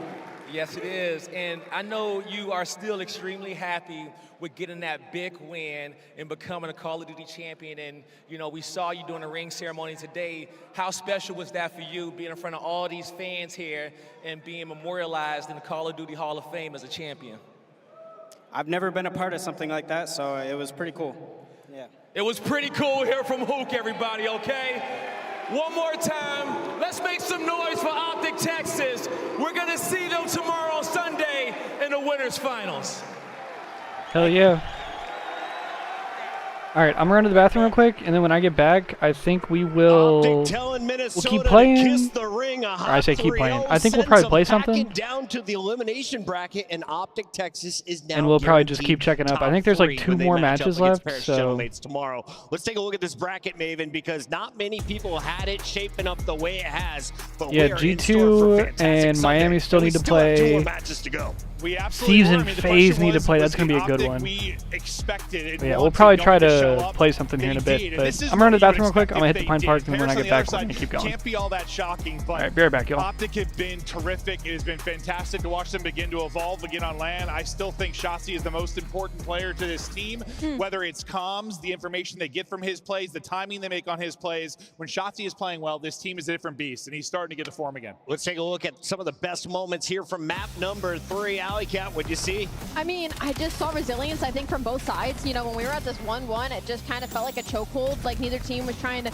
give any wiggle room. Optic Texas and the defense was huge here. There was a lot of missed opportunities by G2 Minnesota, but you could say the same for the other side, and then it's just Hoop. A couple of miracle kills, a couple of Mac pressure, and able to slip it in a couple of times. For Optic Texas, Overload is such an important game mode for them to be good at right now, especially with the way their search and destroy is looking. So for them to get this win over G2 Minnesota, I think is a really big feat for them coming into tomorrow. Yeah, just an all-time route. A lot of poise shown from Hook. I mean, he's evolved so much over the years, and you know, in this series, he was the MVP. Like, took over map 1, double digits S&D, and a crazy route. I mean, he's by himself, Motel. Whole team's looking at him, backs up, finesses, gets the pistol kill, and scores. Like, those are championship-level plays, and seemingly everybody in Optic can do it. And today, Hoop absolutely answered the call. I still think it was Shotzzy, though. Like, they were pinned in deep for the first, like, 2.5 minutes of that second half.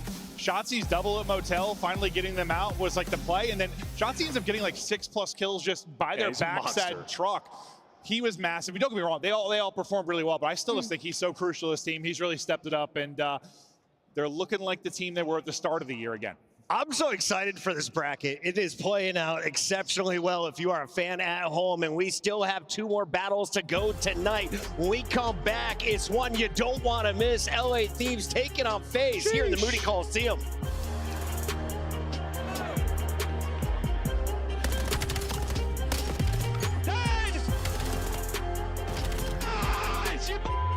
Oh my God!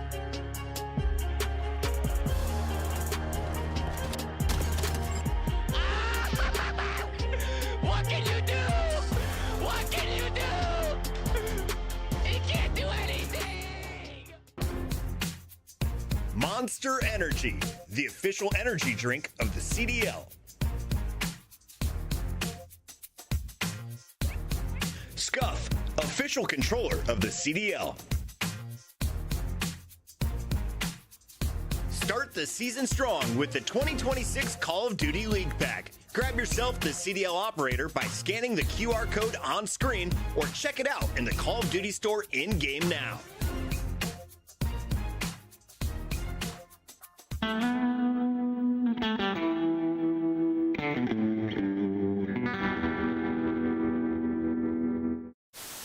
Starbucks, he's one shot. He's dead. Nice. That's it. They can go there deep. That's it. Yo, pinch. Nice, let's get above you. He went down. Down. Absolute, my bad. He's one shot. You guys got this. You got this. Money for you. Way better. Wait. Nice! Let's go. If I lose that, then just take the Porsche away. Alright. Another car, come on. Yeah. Listen, be careful with this one, alright, buddy? You guys shouldn't have. It's not double wrapped, you know. You should be able to get it in one go. Well, this is more for Chris or for the people at home. Oh, here we go.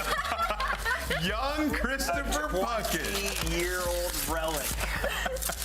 Can I draw some conclusions for y'all? I know some of you are about to take your senior pictures. I highly suggest the gamer stance. Put the elbows right there on the power thigh. Yeah, distant, 90-degree angles. Girls, it drives them wild. All right, we have one more for you. Bickle now. Last one up. He's got a trophy though, right? He threw a trophy out. He threw a trophy out. I think this might be too slow. Either way, he got it. Oh, he does get it. Yeah, it was too slow. He gets it. He just hops in right away. Nobody checks the bomb. That's too weak. Hold on.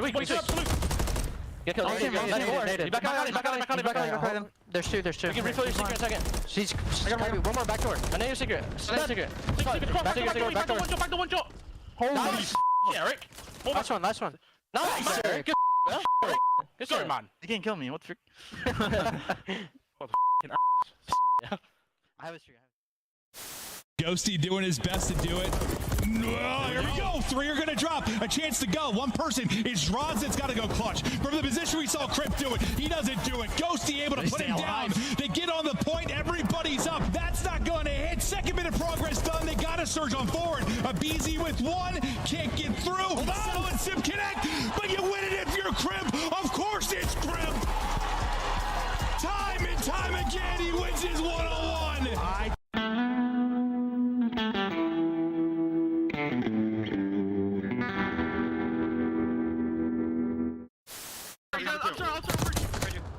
Nice, Yo, holy their guts, bro. Please run it. I dare you. Let's go, baby. For life, go. Guys are ants. Guys are dog. There's the check. Oh, I like it more. Spray me in the face. I don't see anything, bro. I literally top up. Put your head down and secure the target.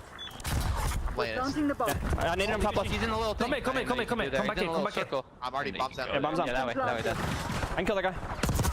Above you on the gear. No man. No man's right now.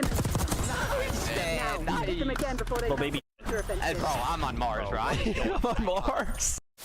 Record that you and Karma and crew at the top are feeling safe with 3 rings. Karma, Grim, 6, and Clay all with 3.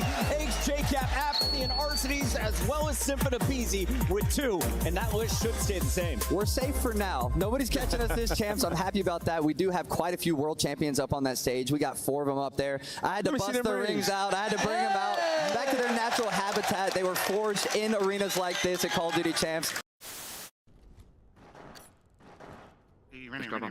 Just grab him.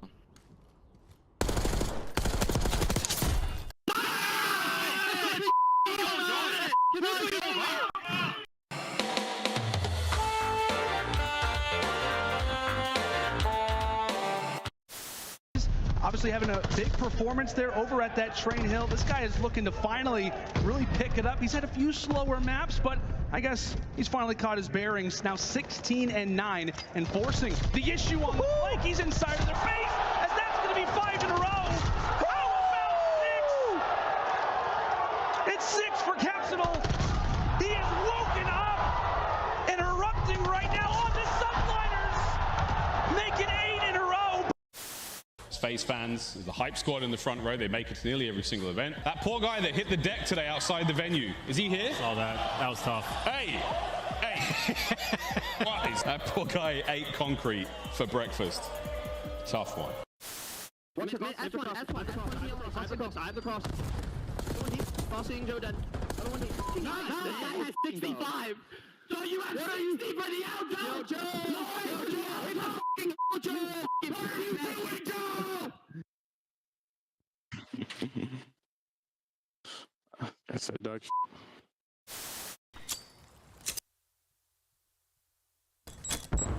Ya pegado. No lo veo.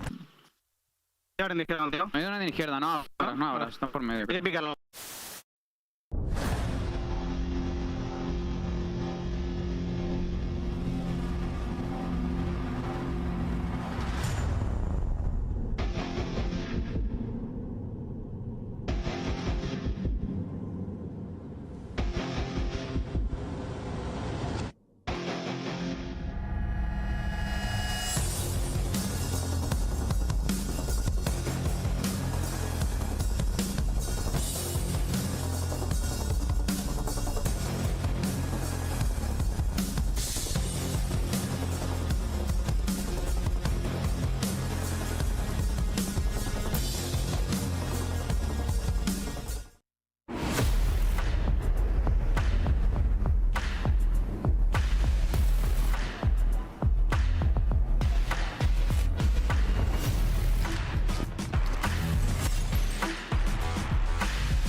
with it, move like you're so in it.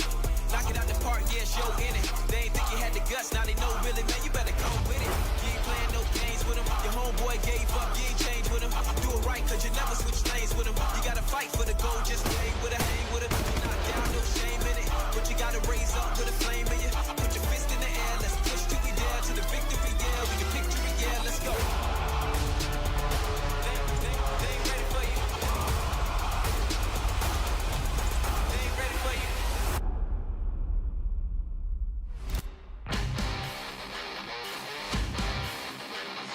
Ladies and gentlemen, welcome back. We have 2 more matches to go tonight. Before we jump into this next one, reminder, we are headed to Vegas, July 16th and the 19th at the Michelob Ultra Arena. Join us for the World Championship Weekend presented by FaZe Vegas.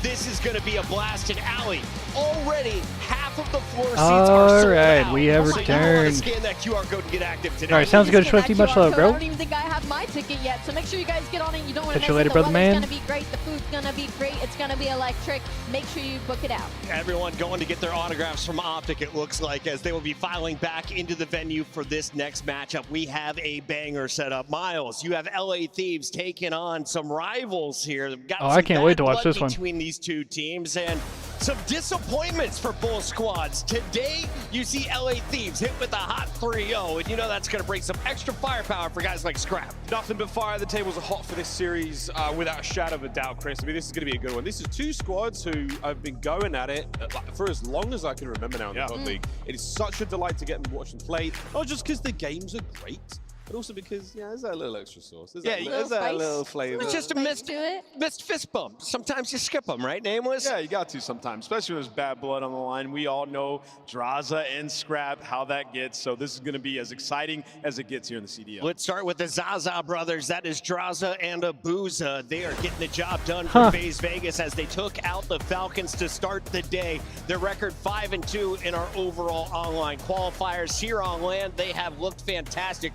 Overload, their best game mode? Yeah, I mean, it's hard to pick a best game mode. They've been unbelievable across the board, especially in Search and Destroy. But yes, Overload is technically their best game mode right now, and that's what's important to these top teams. It's always that middle game mode that's going to be that swing map. And for FaZe, your ARs are night and day compared to where we started this season. If they keep shooting like this, and Simp keeps being the best player in the game, this is the FaZe that we are used to seeing. It sounds obvious, but like having Overload is so strong right now for FaZe is amazing. You get to shut down any hope of any reverse sweep. You just stop teams dead in their tracks. You don't give them the comeback. You don't give them the chance to get hot. And even if you do, the 3-0 in Game 5s certainly helps as well. Yeah, as Riyadh just learned, they are pretty darn good in those final Search and Destroys. On the other side, FaZe has looked electric, and they've also looked dull. If you're looking at the squad today for LA Thieves, what's happening? What's the identity? There's a lot going wrong. I mean, we saw Hydra just make some plays that you don't typically see from him. I mean, in the Overload, he practically threw it away, throwing his life by himself with ball in hand. And then you look at them,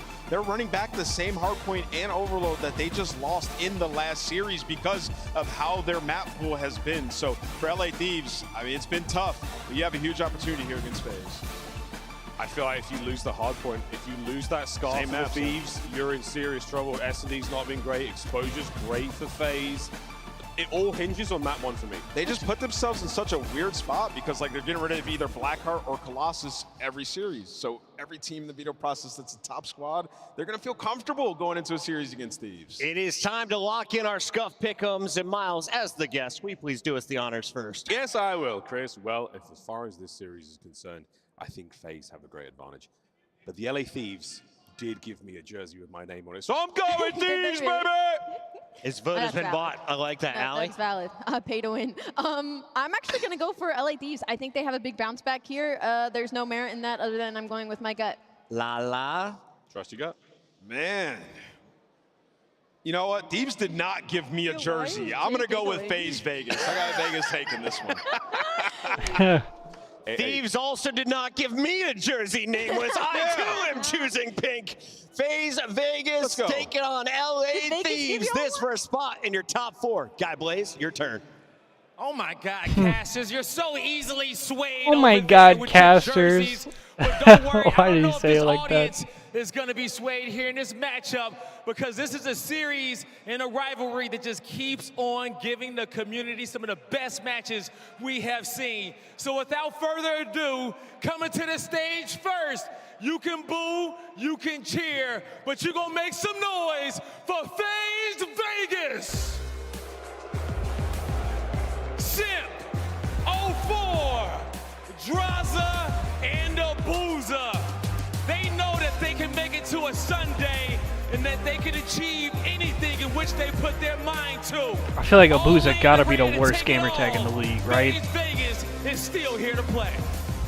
You can boo them if you want to. They started in losers round 1. They've been beating everybody in their way, and they get to play a LA Thieves team. At least Draza makes sense. It's just Hazard backwards. FaZe Vegas feel confident. Let's get it started, guy. I'm ready to go, and as you said, their opponents coming off that L, but I'm pretty sure knowing that who they got to play next, that does not matter. Ready to give it everything in which they got. Get loud for the LA Thieves. Scrap, Kenny, Abeezy, and Hydra. All smiles and the vibes are high, but they know this is a serious matchup. It's time for them to lock it in. The LA Thieves ready to get it done. I never thought I would say this, but the expectation for this team is so low right now. But the good thing about that, it means the only way is up. I mean, on paper, this is a star-studded roster at their peak, at their ceiling. These are players that could steamroll the rest of the league. It's just a matter of when. Let's get this started, boys. The expectations may be low for some people, but I know there are some smart individuals out there One guy who cheered are for all Thieves. in on the Thieves, but let's see if they're right. It's time to lock into the series, so casters, take it away. Maybe a little bit of a hangover from the last one, but don't get it twisted. Everyone knows what's about to happen on stage. A lot of pop-off, likely a lot of yelling. If you don't know, you're about to know. Scrap Draza. That is a story as seemingly as old as time at this point. We're going to have a banger today. Oh, yeah, it definitely should be a banger. And if you're Thieves, hopefully you've been able to forget about that loss versus Paris very quickly, because FaZe are riding the high right now. Yeah. You get a momentum game in a Game 5 the way that you did. You're feeling great that you've already made all your mistakes in your previous series. So a lot of these maps that both teams decided to play are run-it-backs from this weekend. Yeah, and I think the thing about that, you know, hey, there's also a little bit of history of these two teams when they had played at the Kason Showdown. And it really felt like after those opening preseason events that happened on LAN, that it was going to be a discussion of were Thieves or were FaZe going to be the third best team in the game, because it was Optic and Paris trading maps with one another in both of those events. And of course, they meet early online, and it's a one-sided affair. But now that we're back on LAN, it does feel like there is a different level to what we're about to see. And a lot of it coming off of recent maps, usually based on how we kind of broke it down with recent mistakes. So it's about trying to learn, adjust, and be better overall when you get into this matchup. Yeah, 25-point difference for LA on that opening scar versus Paris. Just a couple small mistakes. You potentially could have walked away with that one. And then the opposite side for FaZe. That Colossus, you give away 4 rounds. God, why is that shit so loud? Game 5, you've lost it not once but twice so far on the weekend. Everything else in the middle part is going to be a square up, but if you're looking for some early momentum, if you're looking for some chirps out of Scrap, you need this map, number 1, to forget about the last one if you're Thieves. Absolutely the case. Scar, Colossus, exposure. We've seen a lot of it, both these two squads. The drama about to get thick. LA taking on FaZe. We're starting off with the Scar hard point. Let's get it on. These on the preferred side. So the mixed fest of who wants to be the initiator to go for the gunfights early on, and it's Thieves setting the tone. 3 for 1. Last man standing is going to be Draza.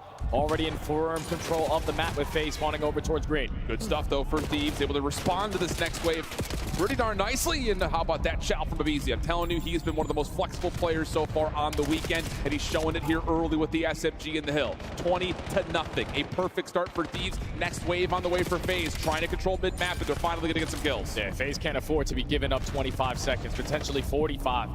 Off the initial HP. So you got to try to contest this old time. Final 10 seconds here at the P1, and the Swans do flip with Simp in a position to play a couple cutoff kills. You're going to be down by 10 going over towards P2, but the long route's developing. You shut them down. You're fully set up now at the next hard point. Big chow from Sim. Scrap able to find the trade. Looking for more. Has 04 low. Backing up for safety. Stun will keep him at low HP. Abuza found at mid-map, dealt with. Thieves now looking for their break attack. But Draza on 4 in a row. Is back and healthy on the staircase. Trying to pick up the pinch at the same rate, but no. Shut down. And it's a clean break for the Thieves. Beautifully set up, and it all starts with that initial kill onto Abuza.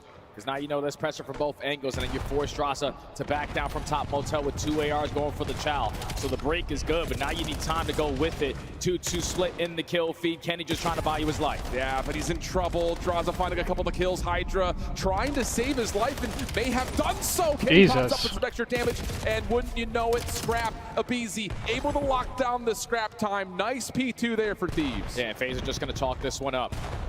Know that we're going over towards the P3, and if we're the initial player over towards the plane heady, you're going to stand a good chance at holding this, but you also don't want to die off the rotation. Thieves are taking a lot of different angles. The one guy that's unaccounted for is going to be Scrap, so you got to give up plane heady. You're surrounded by all of LA, but Draza and Simp manage it. Now you just got to take the guy out the hill. Yeah, Scrap just trying to find whatever time he possibly can. Thieves trying to re-wrap this over as they spawn up towards White Wall. Abuza already getting the lockdown, and FaZe have a chance to get this thing back to neutral. 40 playing 56. Spawned outside for Abizi, and he's going to find Simp. Freebie onto Draza, and it's a free break. This is one of those unpredictable moments. Yeah, you just don't get that information because your teammate doesn't spawn up yet, and when he does, it's just way too late to turn around and go for the fight. So Thieves off of a great spawn out of Abizi. Leads to a break here at the P3, and now spawns flip. FaZe on the heavy back foot. You need fights to go your way, and you find an issue too. How did he not even get one there? Try to stop this rotation, or at least stall it out a little bit. 04 off to another slow start. Woof, Abizi, 4 in a row. Able to really impact not just the rotation, but also keep a spawn up here for Thieves. They win the last gunfight. Hardpoint about to open up. A brilliant moment here for LA. Fantastic moment for LA. In the final 15 seconds, you clean out the house towards the next HP, and now you have the spawns that you want. Just get stuck? But FaZe right through the front door. Not trying to give up a lot of time here. You just got to get past the crossfire setups out of the ARs. You do the first job done on the Scrap, but he already finds a kill, so still the numbers in favor of LA. And look where Scrap spawns. He's able to come back over and just again stop the rotation in. Thieves taking advantage of what they've been given. Kenny, a little bit of difficulty there, but able to find some damage. To the pistol, not able to get the read onto Draza. So Scrap, who was the man spawning out, now trying to block spawns in the back with 30 seconds to fight. Hydra swaps over to an SMG, but Simp with the double has FaZe looking for a break from the front. Take care of Simp because he already finds 3, and he stalls out so much time now for his teammates to be back into the play. And there's at least 3 players from Thieves who still have an opportunity to get this final 15 break, but the rotation is going to be won by FaZe. Going over towards the P5, you will absolutely take it down by 30. But these gunfights off the rotation need to go your way, and you're just getting caught. Damn, he didn't even do any damage. No idea that Hydra was already on that quick exit. Abuza will spawn behind the play, so will Sim. So now it's really just on to number 6, 04. Another slow start for him at 4 and 12. Has to come up big here for FaZe. Gun. I mean, absolutely smoked. Draza gets the full spawn, but he's traded away. I mean, absolutely smoked. Yeah, you can't continue to have these slow starts if you are 0-4 because you are the playmaker and you're running right into certain pre-aims. 4 and 14. Need to start to turn it around because these Scrap 16 and 7, bro. Now with the back spawns, you're just looking to try to hold, but Abuza and Draza. So much pressure to the front should lead to a break. Yeah, Scrap's on his nonsense though. 17 and 8. He has been electric here for Thieves early, but FaZe a key break here with 20 seconds to fight. But on the rotation through mid, Simp has to respond to it. Abuza the last one left inside the hard point, just trying to value his life. Here comes the chase down though for Thieves, and they will almost get there, but Abuza gets the read. 04 and Draza will clean things up, and that's good scrap time for FaZe. Ending of the first hard points. You're going to be down by 30. You got bullied in a majority of these rotation gunfights. You need 04 to start to stepping on up. So going into the second set, you're finding the kills to maintain the map control. 04 just trying to get lost, but just get caught. So not Thieves, but everyone towards blue. 04, 5 and 17, bro. Do something. Full time tilt. He just cannot get out of spawn and find a route. Draza trying to create something over the middle of the map to give some freedom to 04, but he continues to just completely overwhelmed. Oh, just so frustrating for FaZe. They're able to find the kills once again, though, and now an opportunity for the ARs to step in the hill. Yeah, the fact that 04 has that stat line, and they're only down by 15 is very typical. The ARs are on point. You always know the MVP and Simp is going to be on one. Bro. Now down by 10 off the rotation again towards P2. This motherfucker can't buy one. Thank God. with kills going back and forth, they stand a good chance of even winning the rotation now. Oh, sure do, especially with these shots out of Abuza. Scrap, Hydra, both getting pelted right now as FaZe trying to streak across into Motel. Draws a 1v1. No, it's Scrap who has the final word this time. 110, 107. Thieves with numbers with the high ground position. Yeah, but now they don't have the numbers anymore with Scrap falling. Someone's got to pop a multi-kill, and it's Hydra whipping out an extra AR for the long-distance gunfight. Hydra gets 3! Withstand that first push. FaZe now forced to hit the reset. Everyone again towards blue. Caddy up top. Dealt with by And then Kenny immediately gets stuck. Scrap red on the route. Now an opportunity for FaZe to break from the front swiftly. Abuza kids do another one. Just willing this FaZe break forward. Unreal stuff. Thieves need to make a decision here. 25 seconds. Do they want to play for the exit or play for the rotation? We'll find out as we jump into a Thieves Listen It.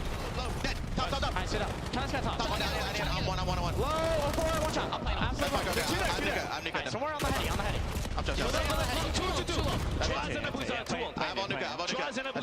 Tool. He's something down, probably dead, bro. That's not playing. Army, boat. One shot boat. Oh, first guy. Oh, boat. I'll change. One time. One time. I need time for you. I'll look at her. I'm playing heady. One shot. Yo, Ken's comms are elite. I'm playing. Weak. Give me a gun. I'll get out spawn. You good? I'll play green. Yo, what's the ticket? Going to the right. One shot. What's the ticket? Going to the right. I'm you might pitch me, but Ken's comms are actually elite.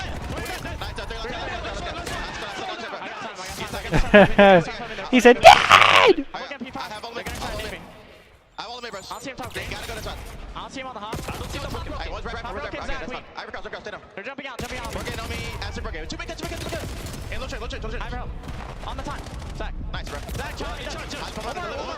On time. Chill. Oh, no, it's him. Make cut. He's going out. Make sure you hold this, bro. This is the game. This game. I'm checking you right. I'm gonna be right. I'm on the roof. Someone get. I will block. No, I got it. That's fine. Left side. Bro, we. Both weak. I'm both taking him out. Front door. All right, top roof. Flying out. Okay, take it out. No shortage of energy from the Thieves trying to lock down the rotation, but now FaZe, an opportunity with numbers brewing from the front to see if they can create a break as we jump into a FaZe Listen It immediately. Watch out. Back there. One each. Later. Last two time. Brothers 11-27. 11-28. He's not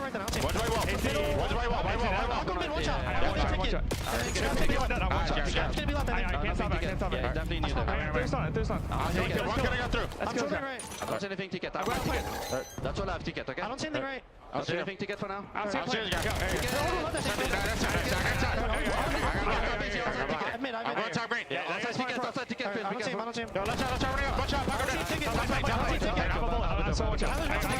I'm taking a shot, bro.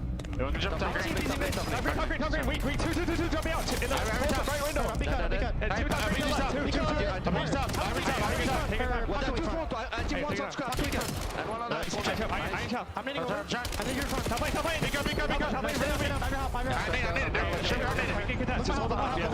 getting it.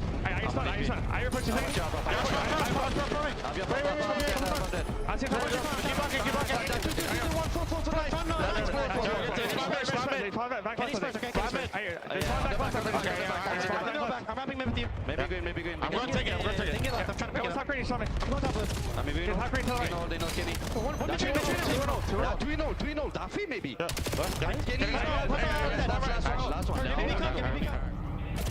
Decent exit kills here for FaZe. Down as we head back to our first hard point. Thieves all over the map and making the most of their 1v1s. Yeah, this is where 0-4 needs to turn it around. Right here, right now. You want to stand a chance. 15 and 31 is nasty work. You're already finding a majority of kills around this mid-map area. You low and then he fucking gets killed. Get that trade. Okay, bro. So you're on the time. Hydra's full stun and still gets him. LA. Abuza again, another bailout double. You're still on it. He's just dragging this FaZe team through some of the most difficult moments as he gets to 5 in a row. Shut down though by Hydra. And again, that reluctancy for FaZe to run a 4th AR. Is that going to cost them here as Kenny cuts off things from mid? Nice shots on the Simp. Opportunity here for Thieves to get numbers and get some more time here on the first hill. They're just playing keep away, and just with that route out of Kenny, you know that they're swanning on the backside of Train, so they have to funnel their way through Delhi. And that's easier when you have the crossfires being set up. You cannot win here. It's going to be off the rotation when you have to get the job done, and FaZe are ready and waiting. Yeah, Thieves just making sure they cross their T's and dot their I's. Make sure no one gets behind. Shit's over. Couple of staggered spawns, though. Has Draza with a double. Scrap once again. Best stack for a 1v1. It's 0-4 inside the hill. Oh, unless they don't kill him. What the fuck? Assist for 0-4 to get the team Never mind. 190, 234. What the fuck was that? Yeah, you got to set up a pinch route. A chance for FaZe. Turn this into a 3v3. Stuns and nades might not have an impact in case trophies are down. I'm taking a blinker in the end game, bro. You think I give a fuck? Whoa, Abizi did not realize he was exposed right there. Pause. Oh shit. Hang on a second. Yo, Thieves, honestly, if I'm Thieves, I'm fucking rotating. I'm rotating fucking 7 seconds ago. They're hitting old. I don't like this. I don't like this at all. They can't even win anymore. They can't even win here. They got 4 dead for no reason. Wait a second. Wait a second. 0-4 is going to go 19 and 35 for the win. He's going to die 40 times and still win the game. He's going to die 40 times, be double negative, and still win the game. I'm sick to my stomach. Wait, kills for Thieves. Thieves break! Oh no! Kenny! Oh! If you are Thieves, you gotta let the stuns and nades reign supreme. Oh no! That's all 4 dead. The league changes. Oh no! Always got life. You have to take Simp out of this. Oh! And he finds his tiny terror duo in Abizi. That's game. That's game. Oh. Hydra gets one. Last guy. He can't even do anything. Oh my god! He finds himself the first. No one else able to touch. And again, Abuza drags FaZe back from the. Why the fuck is Thieves hitting old with 10 seconds left? What are you doing? God. FaZe. Every single time. Don't get one. Why are you not rotating? Hard point. All right, now I'm taking a blinker. Fuck! ARs who continue to give them a lifeline. Abuza set the tone with 5,200 damage. Draza right next to him with 5K. You have to rotate there. How the fuck are you going all in on a hill that you can't even win the game on? Take a look at this again, man. Because 0-4, I'm thinking they needed 16 seconds to win. Look at this. They needed 16 seconds to win, and they 4-bang old with 18 seconds left. At this point, after the first guy dies, they're fucked.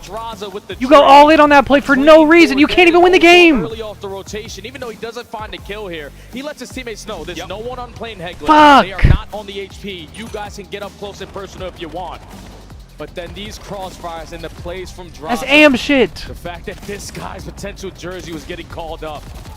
Icy moments, crucial moments. He's not supposed to. I mean, Jesus Christ. We saw that from Kenny's POV, but that shit was crazy from Draza's POV. Just all his hipfire connected. Beautiful cut from Simp. Gets 2 and then rips Abizi. Only player who can try to contest this. Yeah, I know you. Abizi trying to come back. What is Abizi doing now? Why are they not just 4-banging the hill there? Yeah, I don't even this know Thieves how team he's just able does to not seem on the contact same off of page, that that one, bro. you were Like, playing flawless. I don't Every know. single P3 you basically dominated. You were chaining it over to the P4 as well. What the fuck, man? Just in some of these moments when the chaos was happening, it was the ARs, time and time again. For Vegas, that just you just did not have to lose that map. It's unbelievable just to even reflect back to this head-to-head matchup. You go back to like the case on land where they first played each other, then you get into Major 1 qualifiers, and it just feels like the FaZe duos, both in the sub department and the A department, were just getting a little bit outgunned, really. Just not really able to help each other out. We really saw, again, the power that brings Scrap and Hydra together with this new duo on the Thieves side, but all of a sudden, you You get an extra couple of weeks in the break, and Draza and Abuza have been undeniable for FaZe. So again, that large gap as we get through that second set of hills, all of it battled back in the span of 1.5 hard points. Unbelievable resiliency out of FaZe. Yeah, I don't even know how you can bounce back off of that too. Because now you're going into a Colossus Search and Destroy, which usually is FaZe's playground. You ended up falling short in your last attempt versus Riyadh. 4 rounds in a row that you just played around too much and you found out. But just that momentum swing in that moment where you know if you're LA and you've been banking on your hardpoint games to get you through, you let that one slip. And now you got to shut down what Simp and 04 like to do on this map. I mean, like you say, it's an FAFO moment right now. It feels like. Well, here's, again, a look at some of the stuff that's been going on for FaZe. And when this roster was initially built, the word was that these guys were going to be dominant in Search and Destroy. And to be fair, they started off great. I mean, legitimately what you wanted to see. 1-for-1 replica of all the things that we had from prior years out of the two duos.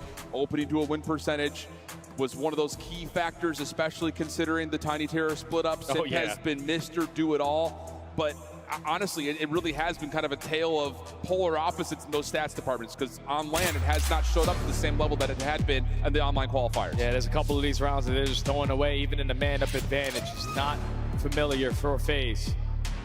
So hopefully you're able to quickly change that. And on the opposite side for LA, a much-needed map right here. The last Search and Destroy that they had versus Paris, I wanted to turn the screen off in the green room because it was just so damn bad. We need more teamwork. We need more team pushes. And we need to figure out how to not allow FaZe to get that first blood. I said I wanted to turn that shit off. It was so bad. Mistakes in like 2v2s, 3v3s, the mid-round adjustments just not properly being communicated or at least translated here for Thieves. They'll be on the defense first, though. FaZe trying to set the tone after that dramatic win on map 1.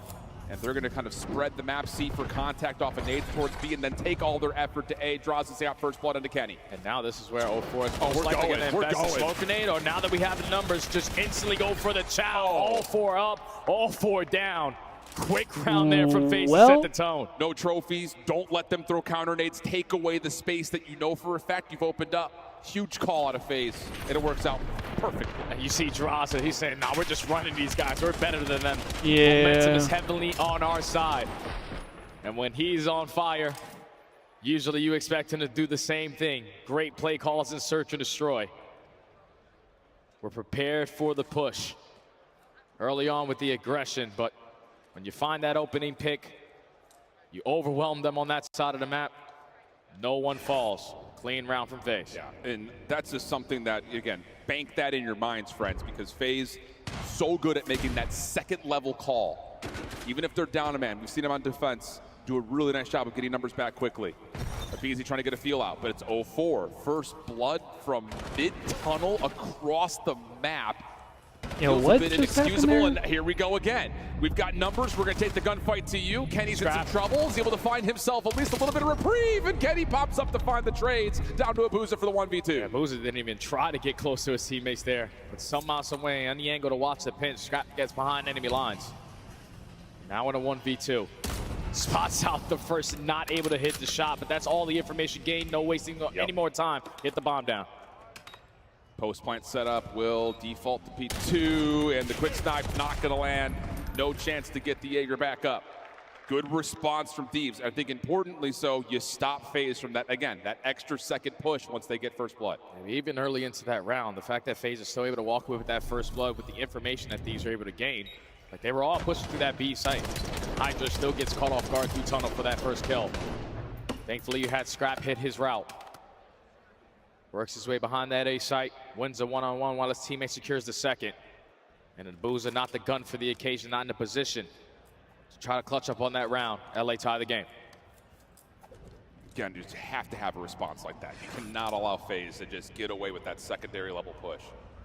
So good response. FaZe, similar setup that they had in round 1. Look for information off of the defensive nades first. Not a lot of information given, though. Thieves also happy to play a little bit more reactive to what FaZe want to throw at them. Stuns and nades getting invested through top mid. You still have no indication of what the setup is looking like. 04 forced it out, back on down.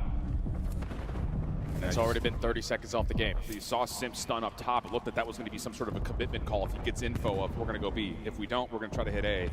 But 0-4 gets tagged and well, then Scrap connects. That shuts down the play pretty completely. And look at the setup here for Thieves trying to stop him over towards Tunnel. Force out a team kill, gets a BZ into a position to try to get the 1v1. Oh my goodness.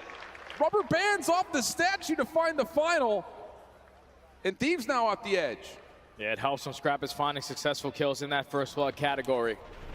Shut down the playmaker in 0-4. Forcing to flood their way through Tunnel where your teammates are ready and waiting. Helps when Abuzi gets a team kill because you still keep the numbers on your side, and it also helps when you got an Abuzi on your team to close out that round. Another cause and effect, though, of both teams playing passive in the first 45 seconds. You get a read that, oh, they're stacking towards B. They have to come back through Tunnel. So good kind of congestive play on the defense for Thieves to get the reaction. And that's what we need to see. Mid-round calls like that, being aware of the situations to the highest degree. Early nades on both sides coming directions over towards this P4 position, but largely, say no tags initially, but a late stun does land onto Scrap, and Thieves will have to kind of take the time to clear out these close corners. Yeah, Scrap's just trying to be the island player now. I don't like that Thieves camo, bro. It's too orange. Over towards this A site. It's not red enough. It's too orange. Tags. BZ just making sure nothing's over towards Tunnel. He's got a deep nade set for Rabuza. Not gonna land. Draws is able to still find first blood. That's under bomb carrier. Not great news here for Thieves. A bit stuck. Yeah, he just was expecting it to be a one-on-one. They're both looking at the same thing. Not a 2v1. So the team shots for FaZe. I'd be worried about the underground flank. Give them the early advantage. Although they probably have bomb. A lot of information to go with it because time is taking 35 seconds to go. FaZe have yet to budge. Now I'd be worried. But BZ does collect the bomb. Everybody's gonna move now. Re-wrap back for the FaZe defense. Looking at something at mid. Still have a smoke, right? But everybody's dead. Retake out of FaZe late in the round. Easy does it. No problem. Ties it to. It's just difficult when Kenny's thinking, all right, one-on-one gunfight. Yeah, I stand a pretty good chance, but when you slide off the head glitch, you give a different angle, and that's where the team shots come in. He's only allowed one player to fall on the round. So both teams taking the slow and steady approach right now. Have a tie game. Chess pieces are moving, though. How much can you condition one another? First blood battle, so far a small edge for FaZe, 3-1 there. A lot of it has come by way of their offensive side, too. Again, finding that first blood and taking away space quickly. As once more, we just kind of spread the map a little bit and feel each other out. Just kind of throwing little jabs, see where we're at. Also trying to look out for where Scrap is. And if he's running that sniper, does have it in hand. No one has yet to give him any information, but Droz is going to peek this. Scrap's not going to have the angle, and he just gets that info and gets out. Yeah, Scrap's just flying off his trophy, knowing that if they can't get info off of nades, they might try to double jump that, but not the case. FaZe's going to try to commit early over towards B. Thieves quickly on the response defensively. A couple of nades will come through, and it will force FaZe back over to Tunnel. Kenny is the defender nearby. Trophy system has been depleted on the Thieves defense, and Droz is going to reinforce this hit with one of their own, trying to get the plant down as Simp, and no, he can't get it planted. Abizi finds first blood. No immediate trade, but we get to a 3v3 with 30 seconds on the clock. And Abizi just has to value his life. Hydra tries to keep him alive, and now Abizi needs to get the trade, and a great finesse there out of Draza to still keep the man up. 1v2. Scrap with the scope. FaZe have to have the onus of planting, though. Oh, he's found they're going to be. And he's going to meet him. His first shot is in. They know it's Scrap, so you cannot shoulder this again. You know he's got a scope in his back pocket. Whoa! Double chow. Yeah, why not? That'll work. 3-2 upper FaZe. Yeah, that's the way you beat a sniper, holding down an angle. Just give him too much to focus on there. Does not take a shot. Overwhelmed with pressure out of FaZe. Don't find that early first blood, but you instantly get the trades. You keep the numbers on your side. You don't allow Scrap to have an impact on the round.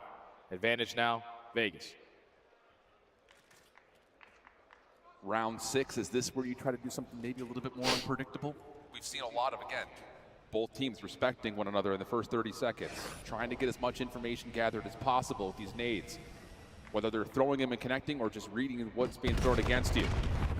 This time Draza by himself at A. Lots of nades going his direction. FaZe have shown us this before on this map, where you try to get both SMGs up to that mid-tunnel, but Scrap has pushed them back. Yeah, you got to be able to read this time around. When they got aggressive left side through that B site, they most likely have to go with tunnel as well.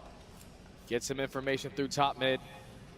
It's already 30 seconds gone away, and you're still in your base. Yeah, they're going to try to bully out Draza. Why is the Thief skin so orange? On number 5 in white. Even the actual operator. Why is it so orange? Orange is not one of their colors. Got 04 down low, who wins his first Yo, blood 04 battle. just fucking shit on him, son. Simp again up top of the staircase, shuts down Kenny. Bomb planted. That is not a gunfight he should win. Whoa, whoa, force the team kill! What the fuck? 1v2. Hydra sitting at 0-5, man. Crucial round if you can. And he's getting red. But Abuza's expecting the flame. I mean, Jesus Christ. To perfection. And Thieves, even though they got the bomb down, they turned it into a 3v3. Every time one of those engagements go down, FaZe have a player in a position to always get the trade. 3 rounds in a row now for Vegas. 2-round lead now. Legitimately, I thought Scrap was about to just win that round by himself. What an idea. Not quite. First blood now telling the story. Hydra, do something. 4 for FaZe, 2 for Thieves. And this feels like one of those rounds that Thieves need to show us something a little different. Change how FaZe are approaching this map, because right now they're doing all the stuff we've seen them do all weekend long. Yeah, and Hydra sitting at 0-6 isn't helping. No. You need your aggressive SMG. Start to get it going. Tournament lives on the line. A very crucial round here. Look how aggressive Scrap is playing on B side. Yeah, Uza the one playing over towards that Godheady. Double stack up for Thieves defensively on the P2 side of the map. Thieves gonna back off just a little bit, and there should be a read here from Abizi on that cross through tunnel. Scrap now. Going to keep his eyes open, but it's a track backwards, kind of just flipping the script just a touch here, but Scrap finds first blood on the island. Here comes Draza trying to force it forward, smoke covering for a plant. Yeah, no need to force any one-on-one gunfights. Just wait for your teammates to get right next to each other, and the double chow is good enough to take care of Simp. Yeah. Now with the numbers, just flood your way through the site, play the trade. Last man standing is 0-4 in a 1v4. And Thieves are able to stop the bleeding. All starts with Scrap across the map, winning that one-on-one gunfight versus the island player.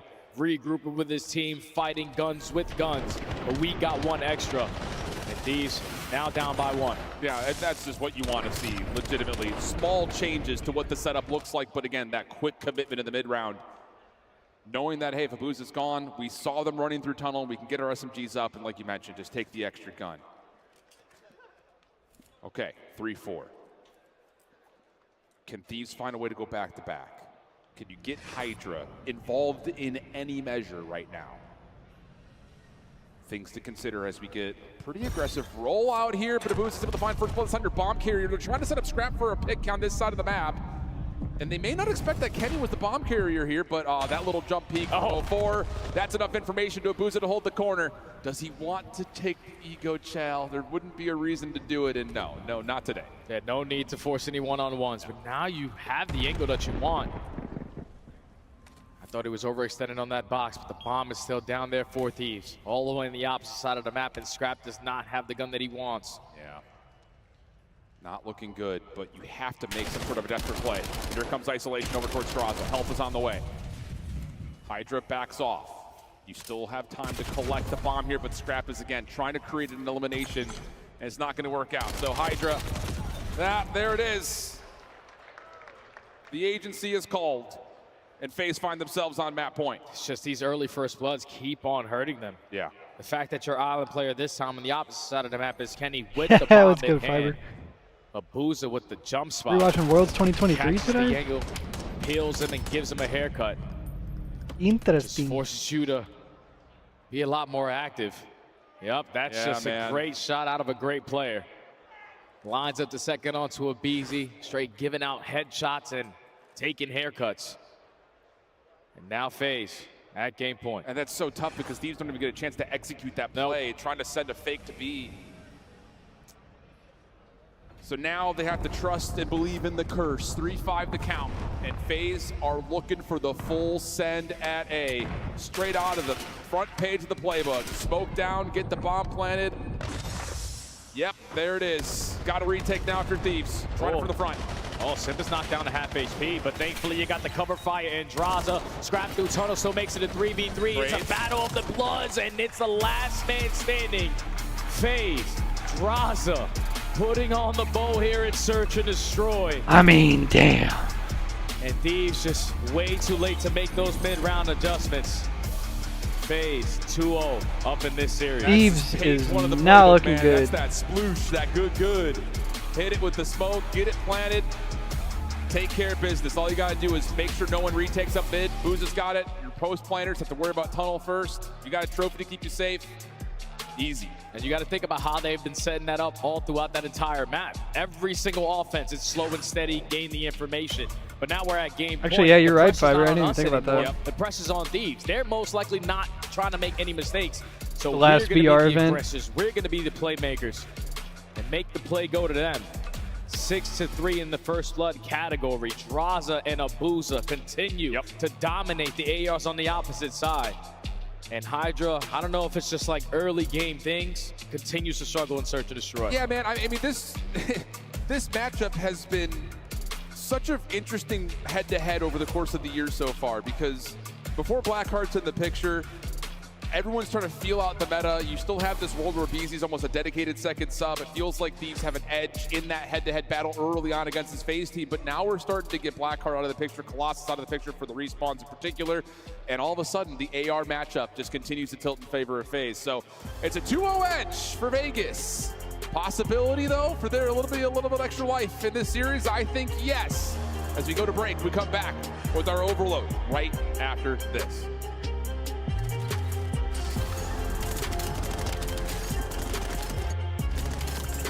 Come on, Ryan, you breakers! Let's go, baby, come on!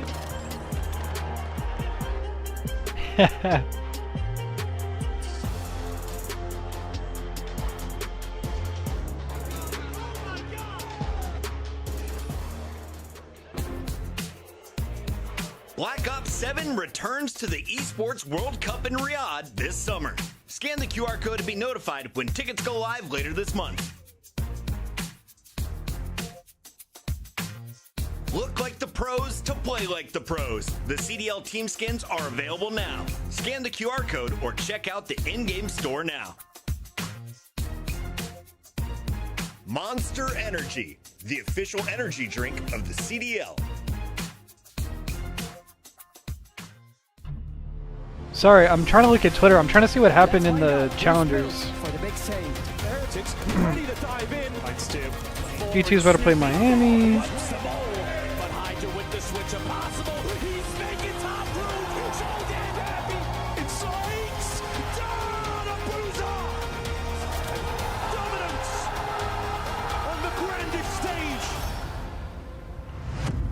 Raleigh, Worlds 2023, Worlds 2025. Yeah, I mean, for me, Charlotte is also up there. I think all the ones you mentioned are great. Charlotte is definitely up there as well. I'm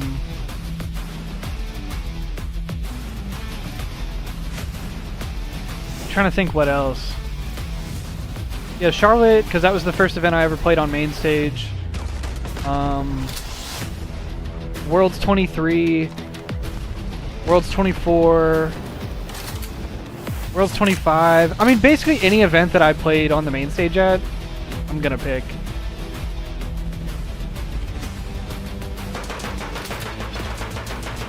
Yeah, no, there weren't any that were disappointing, but there were definitely a few that were like more standout for sure.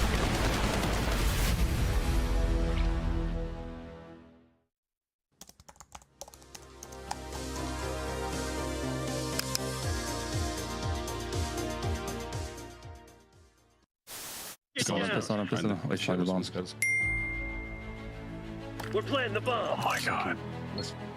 God, ball, come on, give it to me. Bomb is armed. No, I don't know if he gets sound. Behind you.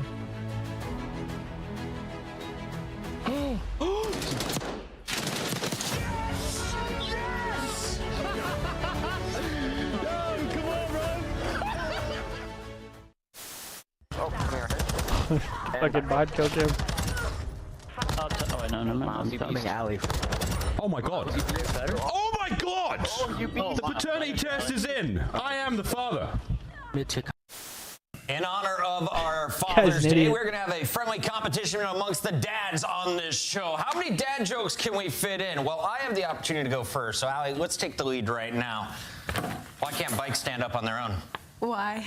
Because they're too tired. Got her! All right, let's keep this moving, Nameless, because we got a lot to talk about starting here with the standings. Welcome back to am I Dallas, and shout out to our boys checking out all the action in the pit.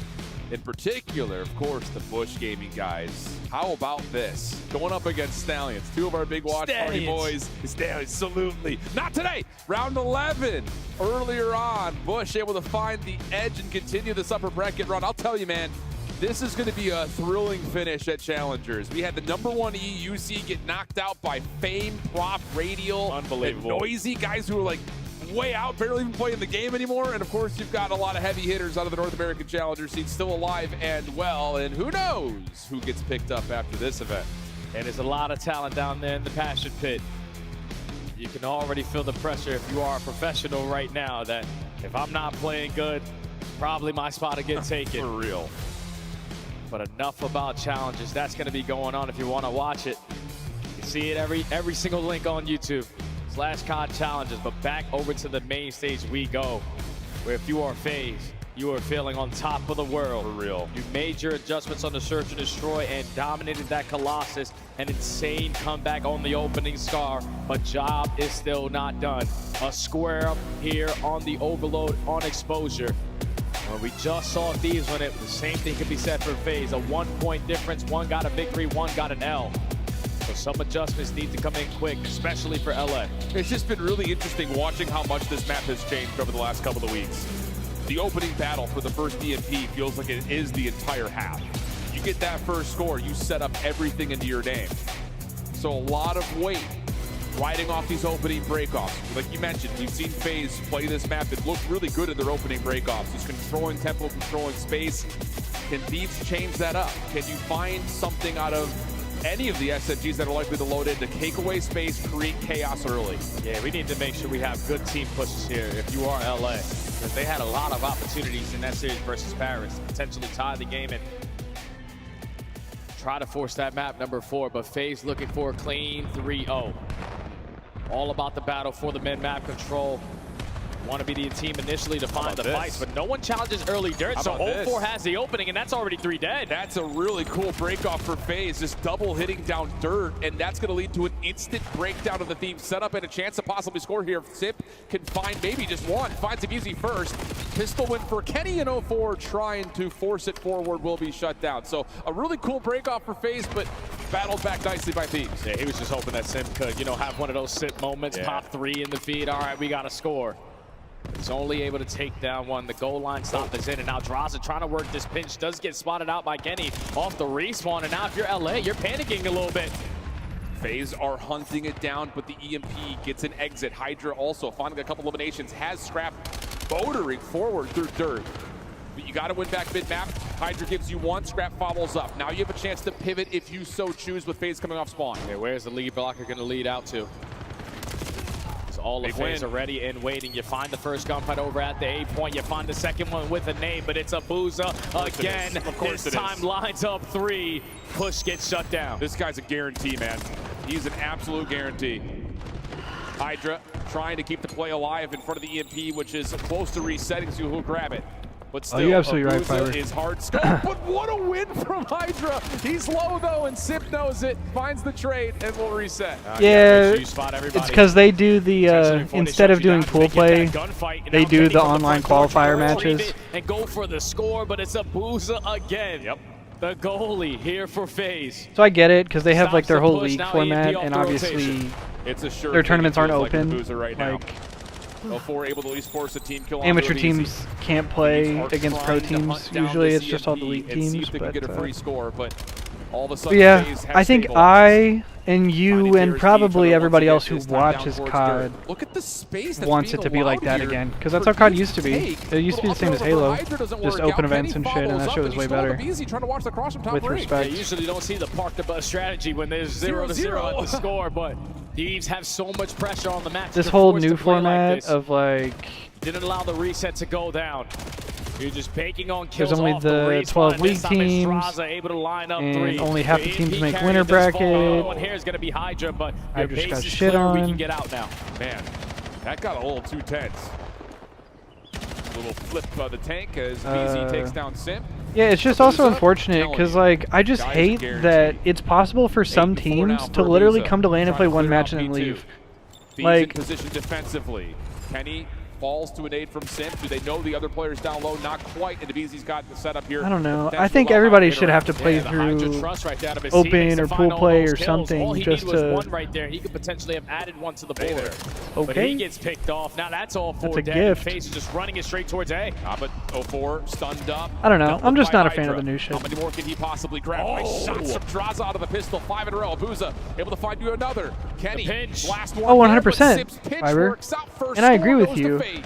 That's insane. It's because just FaZe were on the that back foot a majority of this COD would entire rather have round, their trying to league fight out format, of this you know what I'm one. The saying? first time they get Where all four dead. Oh, here we go. They instantly have a lead blocker, but Thieves are looking for the immediate response. where they're able to broadcast league matches. You know, like leading up to this event, they had 3 back-to-back-to-back weekends of matches. Abuza's the last one standing. FaZe spawning behind this route from the Thieves. And honestly, So for them, it's more advantageous to be able to say, like, all right, we're going to have COD played every single weekend this month. There's going to be 3 weekends of qualifiers, and then a major. Kills himself with it. Draza kills himself. Doesn't even matter though, because that's 3 It's way more dead in advantageous to favor be of like, them. all right, we're going to stream EMP dropped 4 down at times the middle of over the map. 12 Scrap days, still unaccounted over for. 4 weekends, Now that's as opposed to everybody you're accounted just for, and you got a lead blocker in Draza, one you major. gotta go You know what I'm B. saying? Thieves coming off spawn are more investing in. Because instead of just tuning in for the major, you're also tuning into all the days of qualifiers, and you're watching all those ads. The current And position. Steve's defending from the front. You've got a BZ on the route from behind.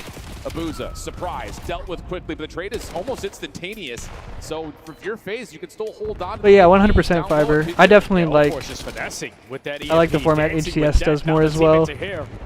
The And it's funny cavalry has because arrived. it's the same exact tournament organizer and tournament operator, like it's esports engine that runs both Halo and COD. Stun up top, lands. However, Even opportunity for Abuza to clean up this whoa, top his wedge body went position. flying. 04 trying to get there, trying to force it forward, wins it with the pistol. Oh, and he gets it's a it. late score, 2-1 the count going into the half.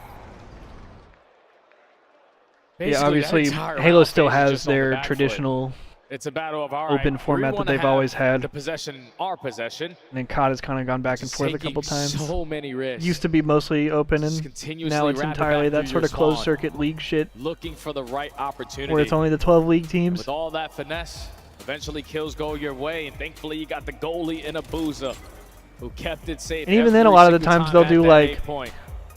8 teams start in winners bracket, 4 teams start in losers, or like 6 teams start in winners, and the top 2 teams get a bye, and then like I don't know, it's just fucking weird. What an absolute spree in that. I just am not a fan of, like I said, I do not like the possibility that you can show up, turn up to LAN, you can play one match, and you can go home. Because, like, I think 04 even said it earlier, bro, bad days of COD happen. They're like, checks it first and then finds Simp for free, but Abuza, and obviously, like, that's part of the skill is like being on your A game and being consistent more of the time. Abuza's got the grab, he's going to try to run for this. Does he But, get like, the pistol out in time? Hydra's good double 2 from saves the Hydra. day. Big double there out of Hydra. You got a player in a position to potentially to clean it up just in case he did. Like, fall I don't know, down. is it not He's fluky? on the attack. Is it not less fluky to have to, like, all right, everybody actually has to lose twice, or, you know, whatever? Scrap finds an opening double, but there's no lead blocker. Hydra's got to slow down. It's just on to Draza, but Hydra's able to find him with the pistol, and that will lead to an immediate second score. Abuza coming off spawn, trying to keep things safe because you still have Thieves trying to run some pressure here. BZ's on 5 all of a sudden, trying to dance with Simp, but not able to find the full win. Scrap able to keep the position alive, but Thieves coming off spawn. Yes, I think I understand what you're saying, Fiber. It's not easier to win an event because you still have to like beat everybody, and you still have to play the game, and you still have to do the things. But theoretically, the path to winning has less obstacles, if that makes sense. So like theoretically, it is easier. grind stop from the but not easier. Easier is not the right word. You know what I mean, right? Scrap trying to fall behind this, though. Is able to find himself two. Hold on a second. There may be an opportunity for him to do it himself. 0-4 in the corner.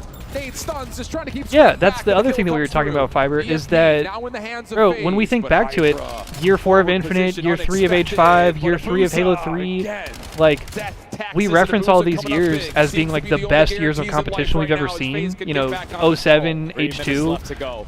Because the level of play has just advanced so much. Like, think about year 1 of Halo 5 versus year 3 of Halo 5. Like, year 1, people were dog shit, people were using ARs and storm rifles and shit. And it wasn't until year 3 that we had actual, like, the movement and the shooting was godlike, and teams like Splice started to show up, and it really, like, the game became so good. Same thing with Infinite. Oh, shit on horrendously. What the fuck? Wow! But, like, the level of competition is just so high, bro. They had information on like, if you think about that last event of Infinite, in the possession of the EMP. there were so many teams that had a chance to win because everybody was so good at that game. He could just grab this and go if he decided to. Like, because neither player from Thieves are in a position. The only one now is going to be a matches like Envy versus Cloud9 were absolute nail-biter box office fucking banger games.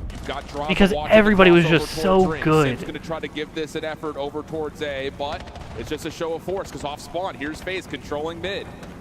Decision time. 2 minutes to play. Decision are we gonna try to wrap ring and get this over to A? Or are we going to try to find a couple extra kills and possibly flip it back? Might not need to. And as wow. they get the bait I can't believe that mid. worked. FaZe takes the lead. FaZe are now up in. FaZe is looking at a 3-0. Let's him get a kill, because if he guarantees himself a Hellstorm, Gabe, he's going to shut you down. And he already finds it. Kill number 5. Almost. Yeah, that's my big complaint about Call of Duty games, is that they're only 1-year cycles. And because of how the pro shit works out, they're really only like 8-month cycles. Yeah, this is an opportunity to score it with the Hellstorm coming in. And like, on one hand, it's cool. FaZe scores again. On one hand, it's cool to like and Sip still finding connections. Get a new game every year, and you're always excited for new shit and like whatever. But on the other hand, it's like, bro, when you get like a good game, so Simple get a grab, and this is what we saw that shit's gone in 7 or 8 months. See you in my spawn. No need to make any more plays. And then you're on to another bad one. Let's park the bus and we're parking the bus. We're gonna force LA Thieves. This shit's gonna be GG's, bro. A lot more aggressive on the map. They find 2 kills. Yeah, hold on. So you have them trapped. You've got a perfect setup here, honestly. Simp's just trying to stay alive. Abuza gives you 1. Pistol works out, though, for Simp. Trying to dance, not going to find the kill. Now it's just down to can you watch these crossers? Hold on a second. You can boo all you want. It may have fueled this team's offense. Hang on. You get the score. Park the bus. You need to keep and yeah, I think what Formal is saying there, because I think probably what he's more alluding to is the lack of content or updates or whatever that Infinite received. Because you gotta remember, Formal came from Halo, you know what I'm saying? Like, he came up in Halo 3, he went pro in Reach. Here we go, Scrap quickly. Trying to come around the corner, not gonna happen this time. Time too much of an issue. I think it's just rough to play the same game for years and years whenever issues aren't fixed, new content isn't added, the game is miserable to play online. Find themselves a 3-0, eliminating the Thieves and moving on. He said 3-0, you going home, you shitters. You boo this guy walking up to the main stage, it fuels him. And he has another one added to the tally here versus Scrap. And Thieves pull up today and just go 0-6. Series there from FaZe, and it's all built off of the momentum that they gained in that map number 1. You're not supposed to win that. Thieves were in the driver's seat for every single second of that game until the final 15. Draws and Scrap dap up. You make the adjustments, you fix them on the Colossus. Abuza sniper is felt and not eliminated early into that game. And then it was a square up here on the exposure. So some streaks starting to develop. Team pushes out of FaZe, way too much to handle. And Thieves, unfortunately, so now it's Miami and 0-6 map who again? Miami and G2? Tough, man. I think especially, again, when you look at just what that means in terms of absolutely nothing, Fiber. Teams that are out there. I mean, to be fair, again, the 3-0 versus Paris, FaZe Esports like and FaZe Clan are apparently 2 completely separate entities, 2 completely separate companies. Kind of the same situation. So FaZe Clan, the company, had a bunch of problems and everybody left. But apparently FaZe Esports, which operates Atlanta FaZe or FaZe Vegas, obviously the Counter-Strike team, the Halo team, the Rainbow Six team, blah, blah, blah, blah, blah. They're not still Atlanta FaZe. They're actually FaZe Vegas, but that has nothing to do with the FaZe drama. That's just because there were team changes and the COD League's weird. Gets sent home as well. Just if FaZe's ARs are going to play like that, yeah, like it's going to be hard to beat these guys because their teamwork makes a dream. So FaZe, like the esports side of FaZe, all their teams across Halo, COD, CS, Rainbow Six, whatever else they're in, it's tough to beat, man. Can we make a bold call and completely talk about, unaffected. like, the team that might be best at a Colossus or a Blackheart may win this event this year, or this particular weekend, because it does feel like everything is coming down to we want to stay away from that and play ARs. Very well, maybe the case. Maybe. We'll see. Hard to say. But Abuza, again, Death Taxes and Abuza. He's on stage with Blaze for our final reactions. Ladies and gentlemen, show some love to FaZe Vegas. They will go to Championship Sunday. Abuza, as you know, sometimes y'all get the boos, sometimes y'all get the cheers, but you got the best teammates next to you. How does it feel to be able to win a key matchup like this in a 3-0 fashion? I mean, it feels good for sure. Why are we interviewing Abuza here? We have a good team. We know what to do. Why are we not interviewing Simp or fucking Draws? So we just play confident, and that's what we did. Exactly what you I don't want to hear that shit. Now, it looked like why are we not interviewing somebody entertaining? Wasn't there in that map one a little bit when you guys were down, but I want to hear Draws talk shit about Scrap. I want to hear Simp talk shit about Abe. How you guys managed to win map #1 and take that momentum away from Thieves. I don't want to hear I would say Abuza. the first Oh, it was a good game. I played like really bad. I make so many mistakes, but we just locked in and we just make like a good comeback for sure. That was good. That was great. It was a fantastic comeback because, you know, it was just a huge series swing right there, you know. What you mean, where is Drip? Look at his pants. And map 3 was Also, what is this camera? I don't fuck with this camera angle. Thank you. I don't fuck with that far camera angle. But where's the suit? Bro, that's tomorrow. You got to tune in tomorrow for that. We just trust our practice, to be honest. Like, we know what to do on every map. We know we can beat everybody, so we just trust our team and we just play our game. Simple as that. Simple as that, and the trust goes a long way. It is taking you guys back to another championship Sunday. Now, before I let you go and you get ready and you start preparing, anything you want to say to the fans? We rarely get a chance to talk to you, and I know you got fans all around the world. I mean, thank you so much, guys. You guys are insane and love you. Thank you again. All right, everybody, that's going to do it for me and Abuza here on the main stage. Chris, one more to go. The Belgian Whoa, camera got fucking punched. Done for Vegas FaZe tonight. A hot 3-0 was not expected by some of the desk here. We welcome Miles Ross alongside Rosalie and Nameless. And I want to start with you. What was the difference in this matchup? Because are you on PC clearly Fiber? FaZe had a higher seed coming into the tournament, but it was LA Thieves considered the stronger team. That fucking sucks, bro. Yeah, I mean, understanding the fundamentals. I mean, I'm going to go back all the way to Steam? map #1. Damn. I mean, even have you in the tried beginning, playing through like the where 04 Xbox starts app on off, he's PC? getting Is that any absolutely different for you, or does that slammed. also Like, give the you guy was issues? like 6 and 20 at one point. Despite that, the game was still pretty narrow, and we get down to the final moments. Or well, I guess I don't know if you have Game to Pass. 180, just still has the poise, stay alive inside of P2, taking his time. And you know, as we roll these highlights, we'll talk about a little bit more. But so many mistakes on the side of the LA Thieves, and it's plagued them. I mean, I would give it a try if you haven't already. Here's a look at map just because, 3 like, highlights. Abuza with a hot hand. Draza continuing I know. to contribute, but you got to give credit. So there's to issues with 04 Infinite no matter what you was play it on on. the front line tonight. And so people have issues on the Steam client, people have issues on the Xbox client. I mean, let's face it, man. So it might not be flawless, but it's certainly worth a try. Like, if you can't play it on Steam without it crashing, it's definitely worth trying on the Xbox app to see if you have better luck. Wonderful feelings getting a takedown from the teammates. It's incredible. So I love what I saw. The whole squad coming together. Boo's obviously great. Definitely worth Draws trying. in map #1. The search was exciting as hell, man. Great series out of FaZe. Bro, what a Can't wait to see stop. what What they a do nade from It feels 04. like for me at least, LA Thieves just kept getting kind of antsy. I feel like I saw Hashtag here save and Halo, you saw bro. it I got it in the stream map title. #1. I mean, you go to that final Plant Hill where they had been excellent getting that early rotation, and they overcommit to that B2. They have nobody over by plane, and suddenly you're staring at all the FaZe Vegas pre-aiming your spawn, and then in the overload again, I just feel like they were just throwing bodies, and they weren't counting for some of the players that got behind them. I know 4 got behind them a couple of times, and it was just like nobody was dedicated to try and push it out. It just didn't feel like an LA Thieves team that were able to be comp under to me, scrutiny. it's just so bizarre when I'm watching LA Thieves right now. I mean, even when the streak comes in there, you got to throw your life away and try to stop the cap. But, you know, regardless of talking about LA Thieves, they are out of the tournament. FaZe Vegas, I don't even think that was the best version of FaZe. Yo, right? Like, Thieves also got to be the most great disappointing throughout team that of the first one. past They 2 still years, able to win it. So respectfully. you get the ARs playing like that. Obviously, it's a couple that long with what year. Simp's been able to do, They could turn it around and they could championship three-peat or win version 04, champs or whatever the make fuck. this run from round one. It's a little early to We be said saying it, that, but when they lost, fuck, this is man. a team that can go from losers round one all the way to the championship.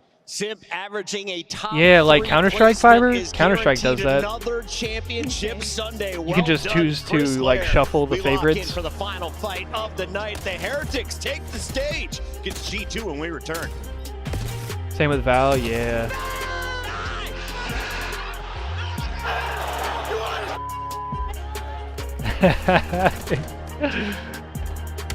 I love the pop-off clips.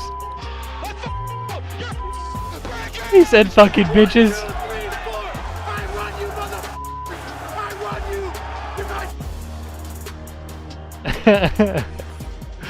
This shit's so funny.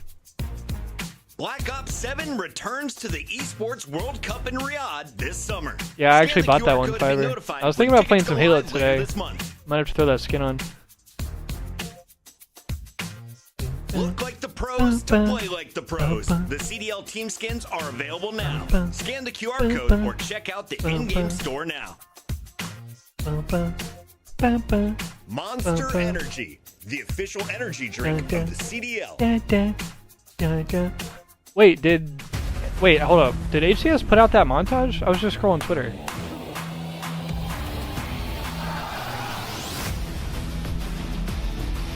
Oh, they did. They put it out yesterday. Fuck, I missed it. We're gonna have to check that out after this. Actually, we should check it out now. What the fuck am I saying?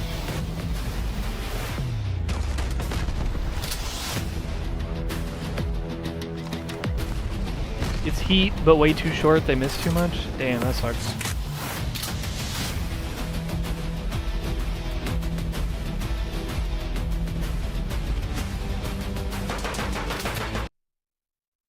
It's only 5 minutes. Damn.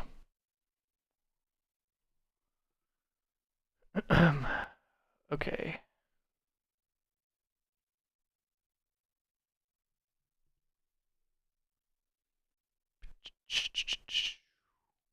Oh my god, bro. There's a game 5 this morning, and then it's literally been 3-0, 3-0, 3-0 the past 3 series. Holy shit, son.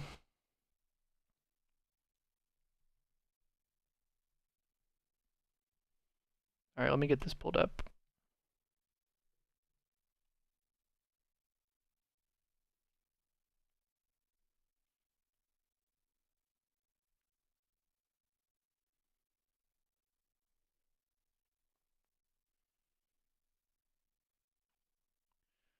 Alright, motherfuckers. Halo Infinite Esports The Montage 2021 to 2025. So we are going to check this shit out. This should be a montage across all of Halo Infinite Esports. So yeah, celebrates the greatest LAN moments from the Halo Championship Series, featuring the best plays, clutches, and tournament highlights from Halo Pro players. Capping off 4 seasons of Halo Infinite Esports, this video looks back at the most iconic moments from HCS LAN events from across the Halo Infinite era. This is going to be sick. I am not sure who edited this, because I think they made this in-house at HCS, which means it was probably Riley Hastings or Lalo Muggsy, or a combination of both. Either way, shout out to whoever made this, and I'm sorry if I ended up missing it, but I'm sure also it might say. But yeah, if you're watching this on YouTube, link is in the description for the original video if you'd like to go check it out. This is sure to be heat. Yeah, 5 minutes is definitely on the shorter side, so I'm curious to see what ended up making the cut. But yeah, let's check this shit out. Again, link in the description for the original video if you want to go check it out. Shout out to Halo Esports, and shout out to Halo in general, bro. Shout out to the whole Halo scene, bro. Anybody who's still around and kicking in 2026. Let's fucking go.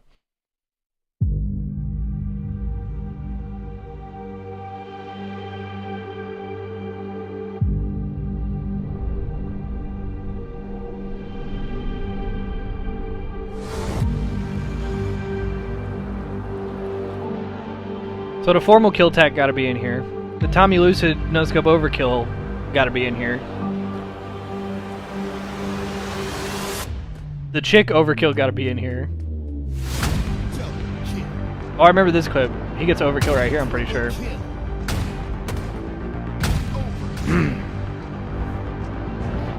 That clip kind of flew under the radar when it happened, because I think it happened on like a Bravo stage.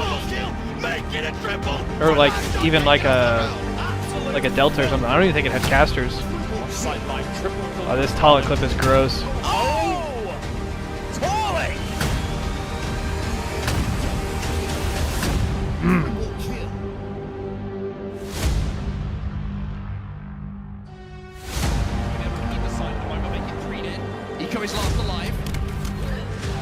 I like that little edit.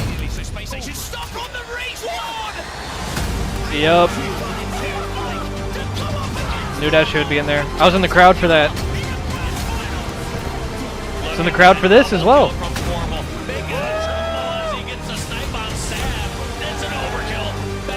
This was DreamHack Dallas a couple years ago. Bro, this is when, Stellar was just God for like 6 or 8 months. Like, he's been good the entire time, but like, he was randomly like the fucking greatest player in history for that few month period. This clip's gross, by the way.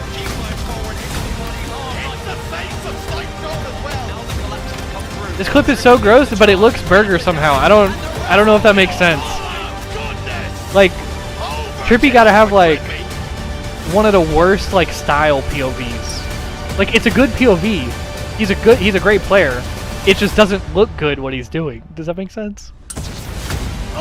Jesus. That was at Worlds this year, I think. Wow. Kicking his Saturday off the right way.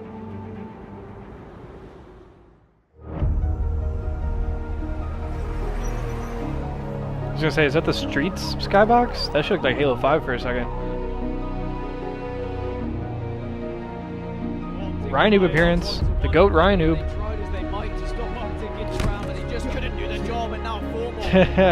As the Bulldog gets the double kill and they are pushing aggressively as it's a triple now for Formal. He wants more! Give it to him! So I was not at that event. I actually watched that clip on a cruise ship. I was out the country, bro. Here's the chick clip. Fucking hell, man. What a fucking clip. Is this Renegade's overkill? Yeah, Renegade gets an overkill in the opening 10 seconds.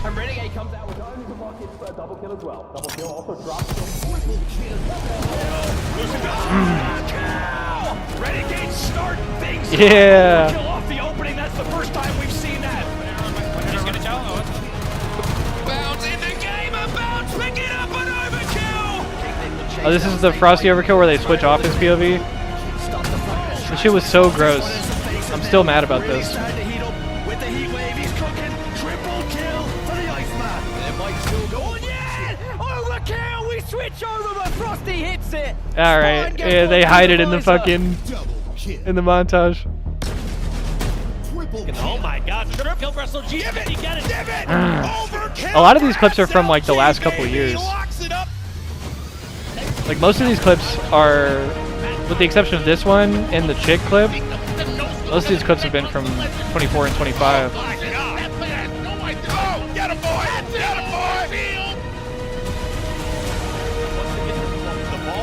Here's the Lucid overkill. I was in the crowd for this one. Also sitting next to my brother. Yeah, my brother doesn't even give a fuck about Halo like that, and he has seen some of the most insane moments in Halo history.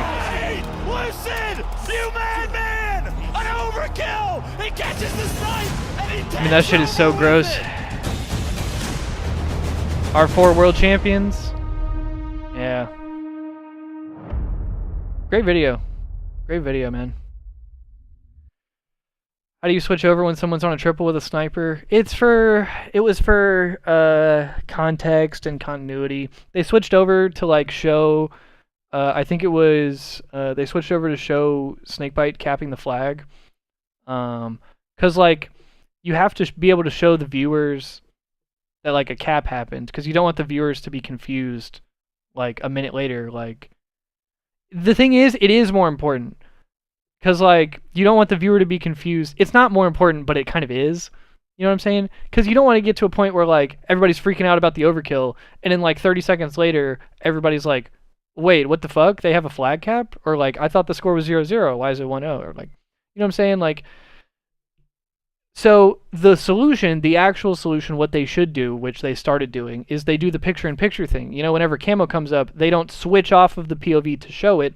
They just pull up another smaller screen that shows like, all right, the camo's up, or the rockets are up, or whatever the fuck. And that's what they should do whenever flag caps happen. Because that is important information. You absolutely need to know that. However, you cannot switch off of somebody when they're getting a no-scope overkill. You just can't. You just can't. This made me miss the HCS even more. There's no other esport like Halo, in my opinion, the best one. I mean, I agree. It might not be the best in terms of the format, or like, I don't know. I hesitate to even say the events, because the events are run very well. Like, we are very, very lucky with HCS and with Esports Engine and with the people that run our tournaments and the grassroots people and everything. But yeah, I don't know. There's probably some improvements that we could make as an esport. However, the Halo community and the people involved, absolutely undefeated. Always, always undefeated.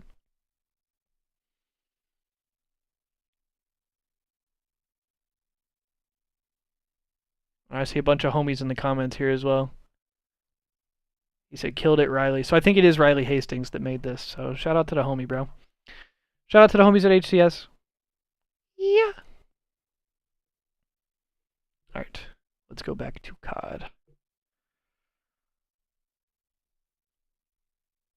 He said, "Off topic, but Doom Dark Ages was so much fun." I haven't played that. Oh, because you saw the video in the recommended. Yes. Yes.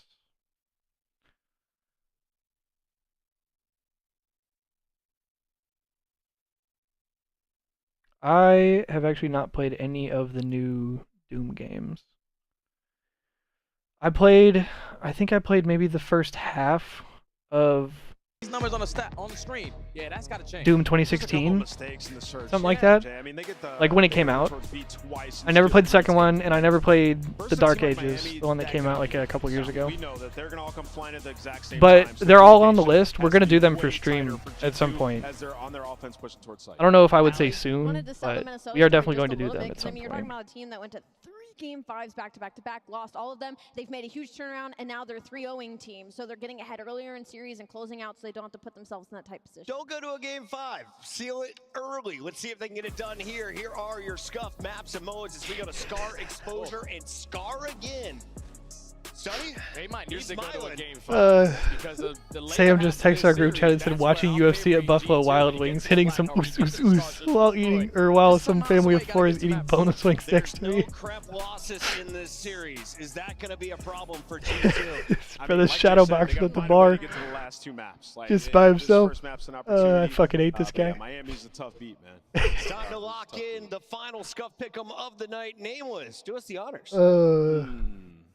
I picked G2 earlier, and they got slammed 3-0. Fucking hell. I'm going to go Miami. I have a feeling that SR is just going to run through this year's events. I mean, they probably will. So there have been a couple more good teams that have formed. Obviously, you have Trippy's team, and you have... oh, fuck, what was the other one that also announced they were looking for an org? There were a couple teams that got announced. But obviously, Rebellion is the only team that has the advantage of they've already been together and been playing together for like a year. Plus, also, they're a fucking super team. Plus, also, they probably would have won all the events even if everyone was still playing. But the fact that there's even less competition now, like, yeah, Rebellion's just gonna win everything, dude. Kind of split 50-50, and we know how both these squads can catch momentum and steamroll their opponents. So let's start bringing them to the stage. Coming out first. Really, Fiber? Get loud for Miami. Because the thing is, and I learned this lesson from Star Wars. I only like to do things in release order. I hate going in the weird order. Because, like... So I get this from Star Wars, right? Because everybody forever has argued over what the appropriate order to watch Star Wars is, right? And my whole take on everything, for movies, for games, for anything, is I'm trying to play it in release order. Because, like... Yeah, that sounds right, Fiber. I'm trying to play it in release order because if I'm going to like fall in love with it, like say it's a thing that I'm going to absolutely love and I'm going to play a million times and it's going to be the best shit ever. It's going to be my favorite. I want to fall in love with it the same way that all the fans fell in love with it. You know what I'm saying? And so like I hate doing all this like you got to play this one, then you got to play this one, then you got to like go back and play the first two, but you also got to skip this part of it. It's like, I don't know. I feel like I have enough awareness to be like, okay, this one came out first, so it's probably going to be like the least mechanically deep, or like, you know, whatever, right? For G2 Minnesota, they've already got a crazy win versus Vegas FaZe in a sweep, so they know what it's like. Yeah, I just want to like, because like the way any fan of anything became a fan of that thing is by they played it in release order. You know what I'm saying? They played the first one and they fucking loved it, so they waited for the next ones to come out and whatever else. And like, yeah, sometimes prequels are cool, and sometimes shit ties in different ways, and sometimes there's different orders, but like, because it was the same thing. I've been going through Assassin's Creed recently, and a lot of people were like, you should play it in chronological order, which is like, you would have to play like Odyssey, and then like Valhalla, and then Origins first, and then Assassin's Creed 1. You know what I'm saying? But the thing is like, based on how the story goes, and the cameos, and the awareness of different characters, and like different shit, like... You didn't have a great start to this year. Sure, if we ignore the start of the year, yes, you're right. I don't know. I think you just have to play it in release order. Because whenever important shit comes back up, if they ever try to do any sort of like fan service or like reference anything from the past, being the previous game that came out, no matter where it's set in the timeline, it's not going to hit the same if I play it out of order. You know what I'm saying? Because like, say I play the prequel game first, and then the most beloved character from the main game shows up in the prequel, and it's like this big moment of fan service and shit. I would see that and be like, who the fuck is that? And I'm not saying that would happen with Doom. Like, Doom might be a poor example for that, but I just like to avoid possibilities like that. You know what I'm saying? And I know I'm being real yappy right now, but like,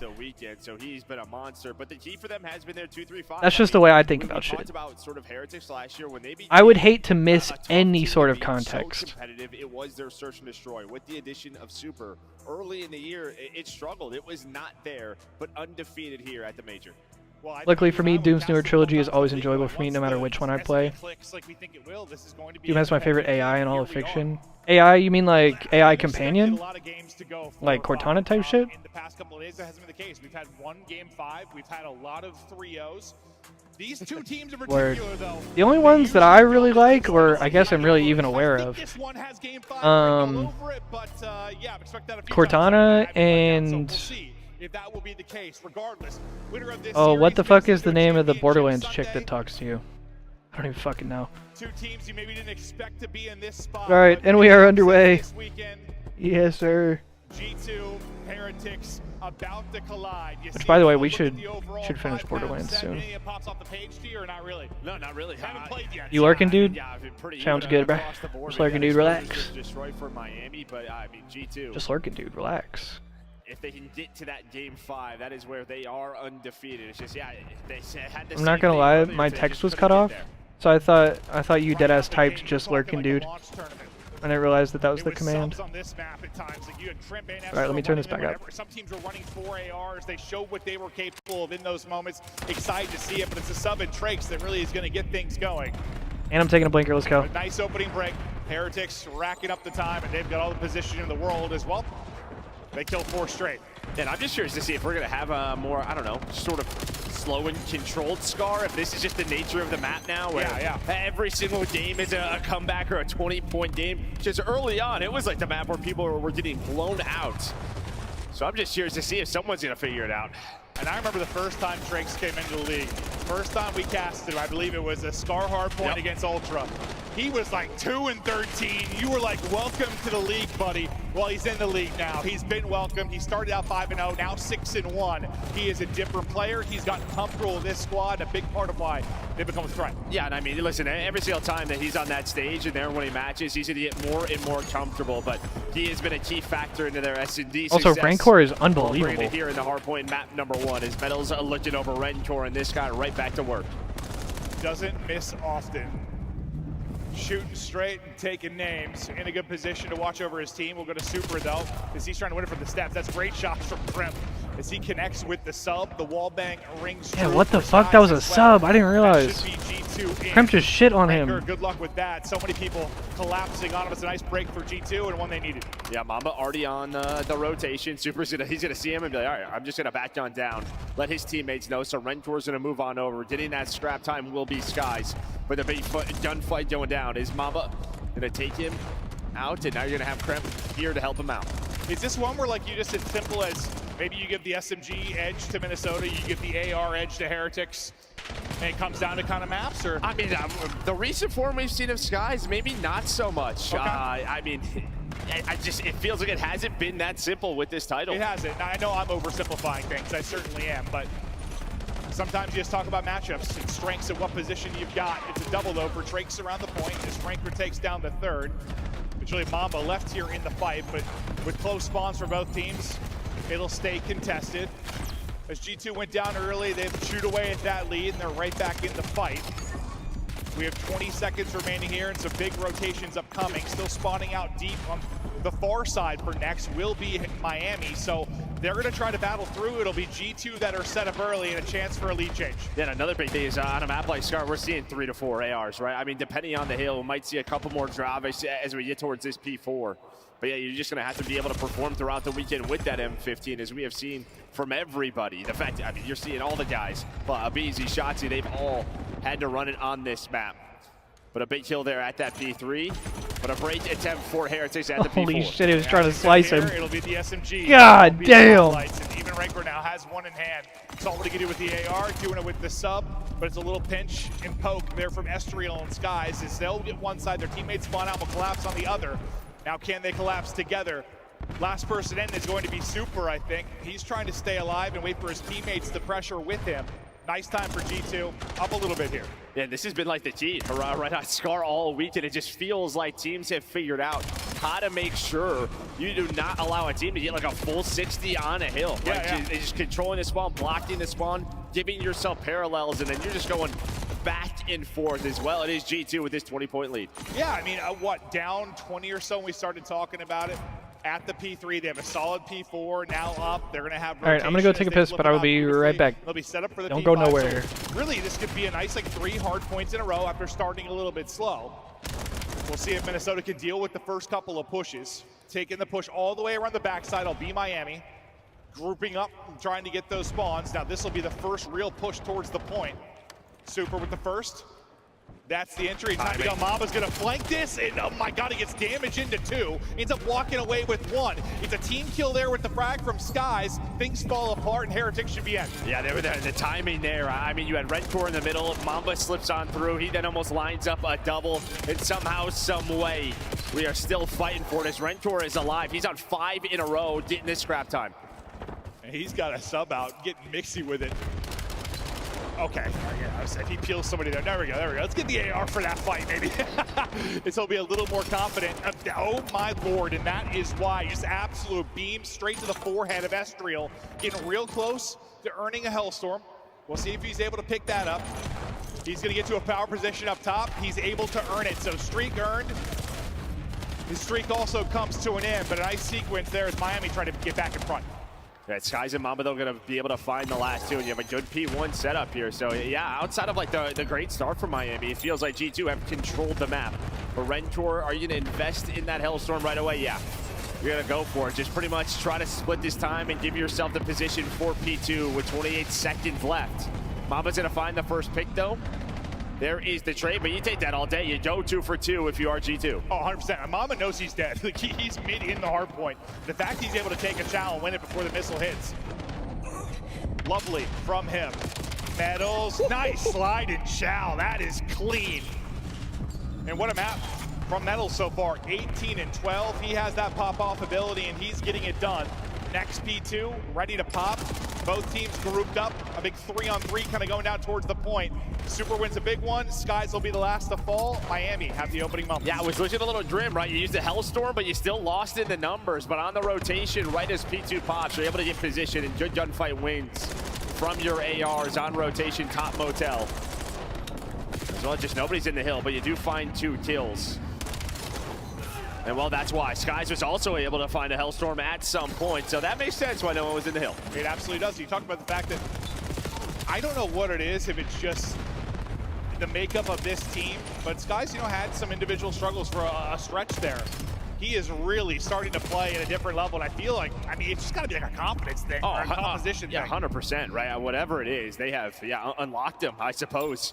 But he's like, oh yeah, I can play really well. Yeah, back to his old form, like what we're used to seeing him when he was a world champion. He's going to be a big part of why they may get a top 4 if he's able to keep playing like this. But early time is up. It's another rotation won by Minnesota in great position. They've got to be calm and well because they are cruising. Let's hear the comps from G2.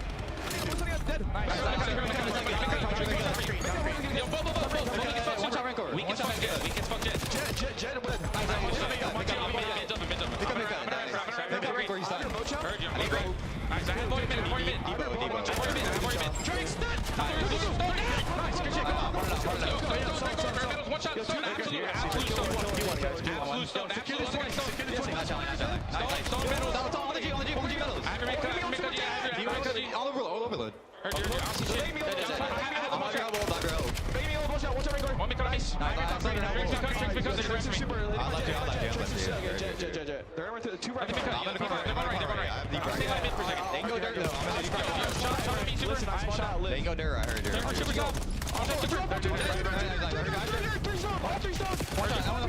Watch out. There's two. Watch out. They're both weak as fuck. There's one chippy two. There's one chippy two. They're beating you. Find you. I want chippy two. Watch chippy two. I'm playing through the zone. They're beating back to chill. I'm playing through the zone.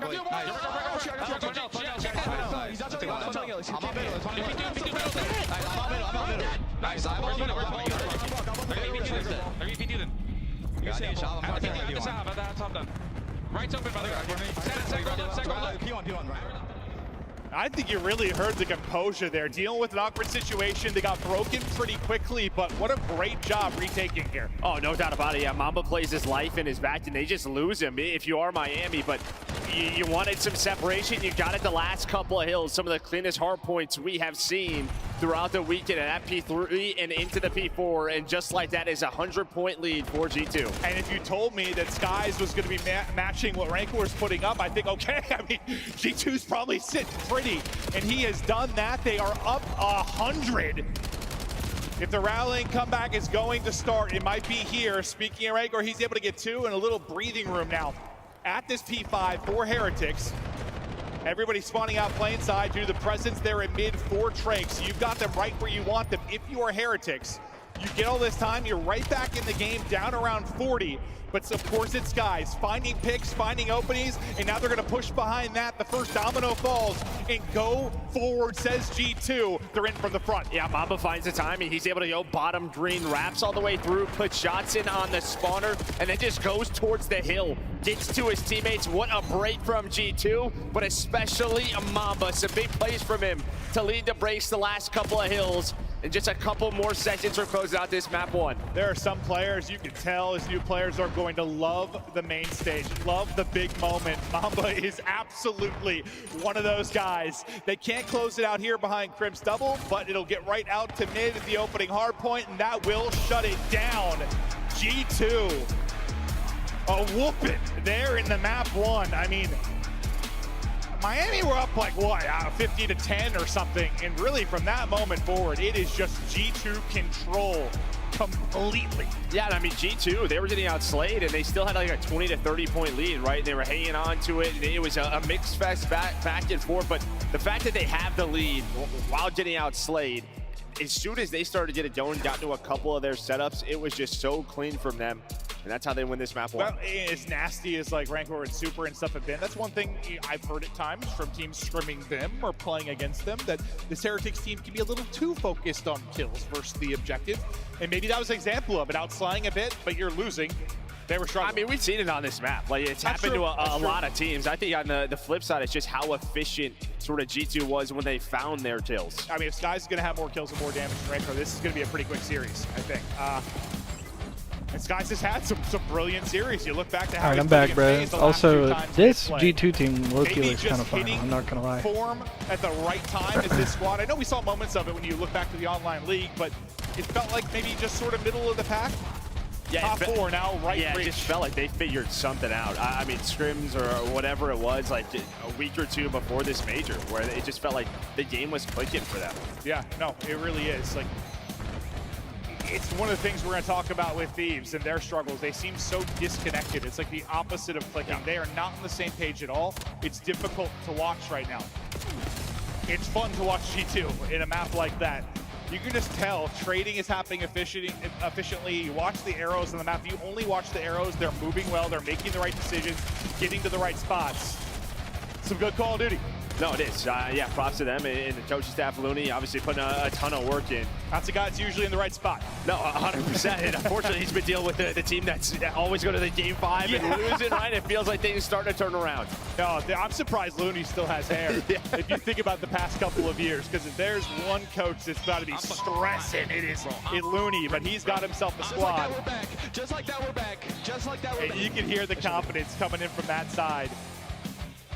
I always thought, like, you know, I know this is silly, but like a lot of times, like your superstars, you know, they've got a bit of an ego, right? You got some sort of like, you just have this massive confidence. Skies has always been like the nicest person in the world. Yeah. And so I always thought his struggles like might just be like mental, like a little bit like a confidence thing or not feeling comfortable on the current team. But whatever has changed, I know it's changed for the team, but specifically him, it's been awesome to see. Like, well, and I think we were wondering if he was like a step from being out of the league, and now he's playing out of his mind. I think that probably the biggest thing is like this sort of, I don't know, group of misfits is like people who have no egos, right? Even in that list, like we're back. Like, I don't know, it just feels like that there is no pressure probably for him to perform. It's awesome to see some of these teams gelling. And G2, I mean, they're doing what I guess we thought maybe Carolina were going to do coming into this tournament. Somebody was going to end up placing top 4 just due to their struggles and due to some of the other top squads that have fallen already by the wayside. Both these squads just battling for a chance to play on Sunday. For a lot of the guys on the Miami side, that became a very common theme last year. Felt like they came out of nowhere. It just became a lock for a top 3 finish. A change to start the year with Real going to Ultra, but well, we think we know who won that whole deal. at least so far. I know it's Major 1. And as you said on this side, the kind of the misfits, like Estriel and his band of bros. It really is. Well, they performed so. I mean, even at the kickoff, they were a surprise, right? Like they have been doing this the entire year. And now a chance to earn a top 4 at the first major. But this has been a map they have struggled on the year, 0-3 on exposure. S&D, and I mean Miami, this has been, their strength is search and destroy. Well, this weekend, I mean, we were waiting for it really to start being strong because we thought maybe at first with their struggles, they lost Real, and that was really a massive piece for them in search is what we were thinking. But it started to trend in the right direction at the right time. After losing a lot of searches, they've started to win a lot here. And that's all that really matters. Get the search and destroy wins at the major, and sometimes in search, losing is learning. You struggle over a qualifier, you learn what people are doing against you, you change strat, and then you're the one catching people. Yeah, I mean, listen, this is a squad that they have had some like deep tournament runs, like Major 1 last year in Spain. Like every single series was a game 5. Like going down 0-1 to them, they are used to this, so they know they can bounce back. Oh, they absolutely can. I mean, I'm going to reference it, it's forever ago, but like that first series when Trace came in and played against Toronto, like it was like 250 to 70 map 1, and they somehow extend that to a map 5. They seem so out-talented, so out-skilled, they seem so far behind, they still got it to a map 5. So even without playing well, they have that potential. G2 have got to put them down. We'll see if they can do it here in the search and destroy. We're now on exposure. Offense to Miami, big stick to Super as he looks for an opening, and man, this guy has been a highlight reel. Yeah, that's really it. I mean, his sniper with what we saw yesterday. So darn good. So he will find in an early round 1. And honestly, dude, with the number of clutches that Heretics have had this year in like hardpoint, good thing you blew him out if you're G2, because if it comes down to the wire, you probably feel good for Heretics. But Skies had a massive map 1. He gets the first blood opener instantly here, and that is a fast one. Well, and I don't know if he combos it with a nade. Obviously, we were on board with Super, but that was not it's like solar panel to solar panel across the map. Like, if you're Trakes, normally you back down there, right? So I don't know what happened, but Trakes, we see he did 0 damage. Might be exactly that. So it might not have been a gunfight. I have no idea. Hit a nade, hit a bullet or two, and it's over. We were enjoying Super zooming in. We didn't see it, but you can make up how it went down because no one knows. I mean, and then they just got ran over. No, they really did. Ran down and bullied. Terrific there from G2 to get us started. Basically the break off of the hard point. But the opposite way. Super. This time, of course, we're not watching him, and that'll be the time he'll hit the snipe. That's how it works. Observers, I'm sorry. I know you're just like, fist in the sky. Well, and I mean, Super almost gets a second one, a hit marker on the Skies. Quickly, Super is all over the map, just switching up positions. He's gonna wrap all the way back towards back window. 3 versus 4 after that first blood. Well, G2, maybe they have found an opening. Okay, Rentor's gonna make sure nothing happens window side. Yeah, I think it's just so much time has gone by. Like, oh, it's been wide open through middle. Timing is there for Trakes. They were going in Chow, and now the opposite of basically what we saw in the opening round. It was clean for G2 in the first. This time, crisp and clean for Miami. Crisp and clean. Not really much of a fight in these first 2 rounds. No, I mean, obviously it starts with sort of these quick first bloods, yeah, and that's been a massive trend. Just what those opening dual win percentages turn into. But here is the opener from Super, and a hell of a shot on a Kremp all the way in the sky. Yo, wait, that was a nasty one. Nice from Super. Love the instant replay, because that's the difficulty with snipers back in the mix. I mean, it is hard to catch every first blood.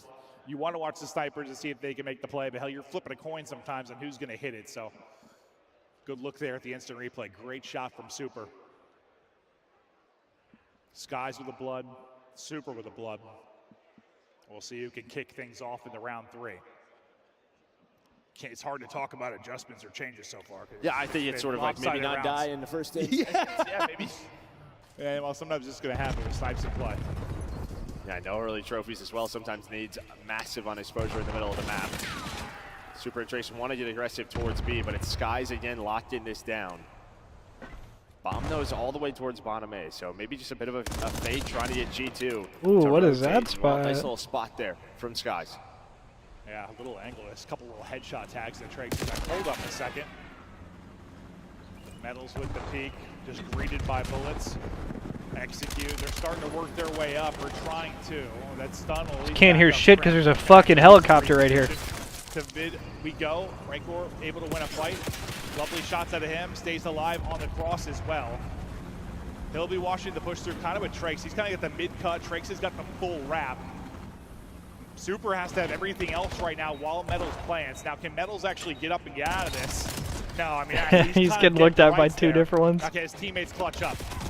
Yeah, he gets the bomb down, job done. Trace, he had to watch sort of mid-cut and flank. So yeah, Skies was able to slip through, but it may not matter. It's down to Estriel, 1 versus 3, and there you go. Job done. And yeah, sometimes it's just getting that objective carried to that bomb. No, 100%. Wait, I just... It's down 1. It's all Metals had 1 damage. That's right, you got the round win, but looks like I think he hit a stun. Yeah, that's when it's like, boys, all right, I got it down. Clutch up for me, and they did exactly that. They got to their positions. But yeah, I mean, right when I was calling out, people are watching, there was going to be an opening. And that could just happen when you have bomb getting planted. There's going to be space somewhere. And that's him just taking top middle away, right? I mean, Mamba, he goes to the bomb, thinks he has, I don't know, someone covering him. But yeah, Rentor was able to get to his spot and then slide away with his life. 4 straight now.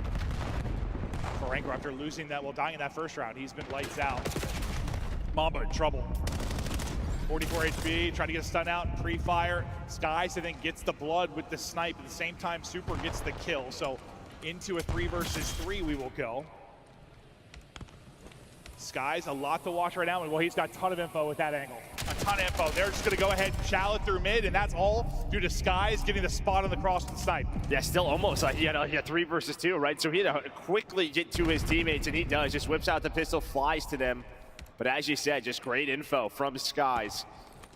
And they're able to find that kill. Now it's just a question, do they want to plant towards B? Yeah, just going to get set up, and Skies just right back to his spot. Yeah, we don't always see like little stuff like that. Like, you can't watch every single POV, but search. Oh, I think he missed that.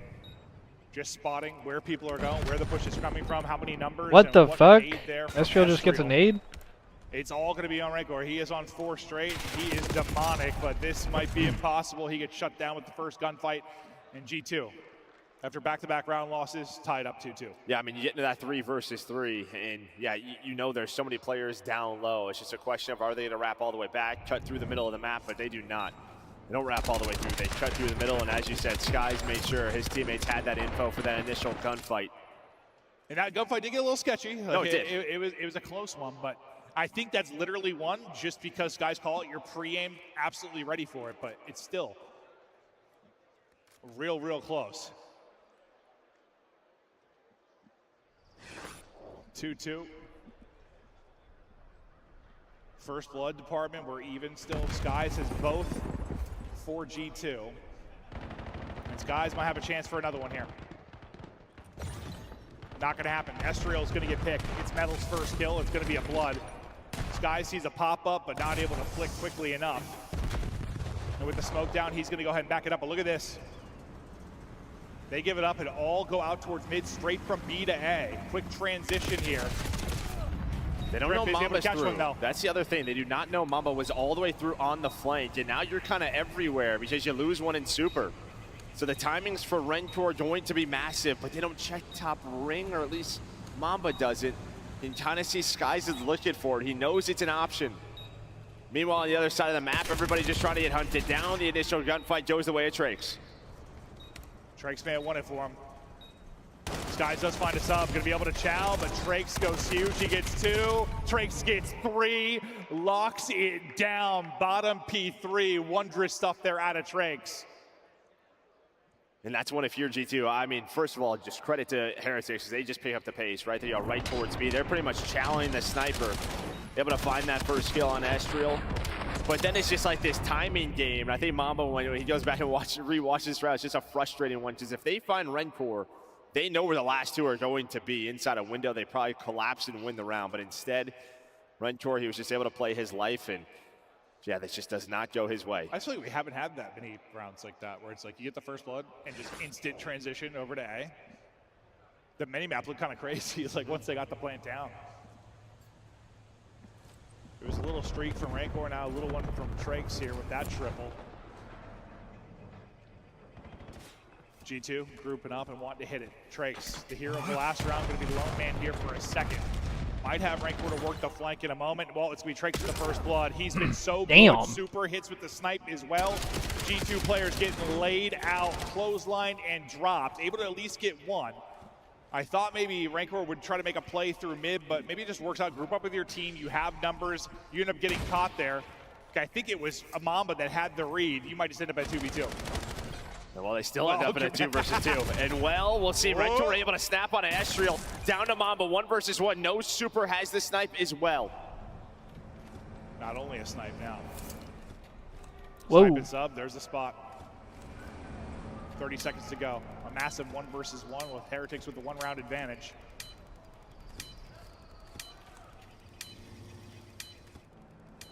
Super just dipping away. Mamba's like, where the hell is this guy? Ring around the rosy we go. Mamba gonna scoop it. And he is gonna get caught planning. Whoa, whoa, whoa, whoa, whoa, whoa! Across it, he will get finished, but wow, it gets sketchy there for a moment. I don't think he meant to jump on the box. Mamba thought maybe he had him as he slid back to the box. No, I don't know what it is with this title, but the animation looks insane. You are off the bomb so quickly. We have seen it all year. It is not easy when you catch someone on the plant. I don't think he means to mantle. Well, he doesn't know where he is. He's like looking towards the other way, but Super with a nice snipe. He's pretty much the guy watching across, but this does get a little bit sketchy. Yeah, someone challenged right after that to turn this into a 2 versus 3. And as you said, yeah, Rencor just plays it safe. I think he saw. I didn't think he wanted to nail there. Like he just accidentally did. That's why you see his reaction. He was like, "Oh!" He gets that heady. He thinks he's just fine, and maybe he's trying to pop up, and instead hops up.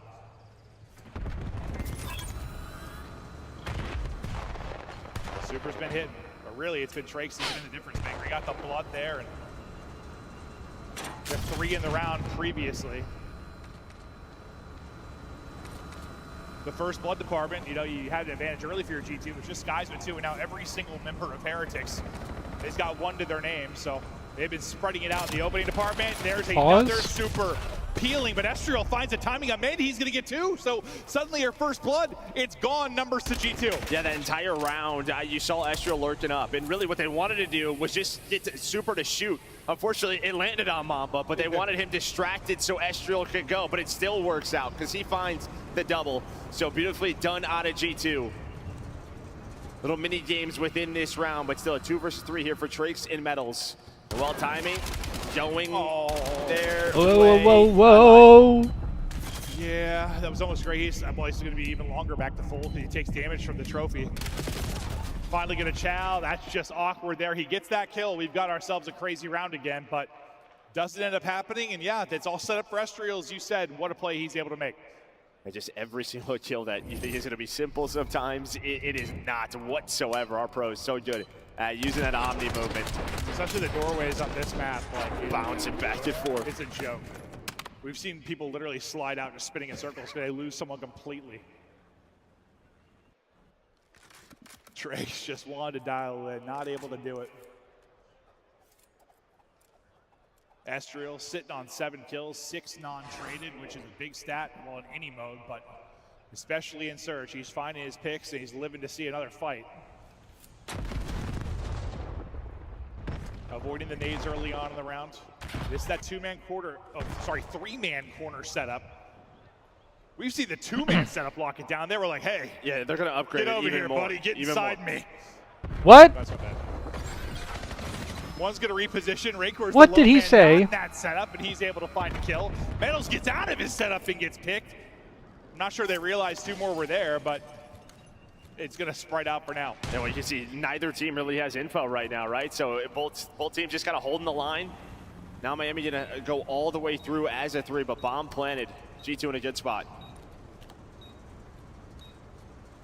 Skies going to see a lot here soon. Not able to finish it. Nice job of the Heretics player kind of getting out of that, making sure he doesn't get picked. 3 versus 3, 30 to go. Heretics moving, Heretics clearing. But the fact is they got to start finding openings. They got to find them here soon. Time dwindling, down to 20 seconds now. Skies continues to be heroic.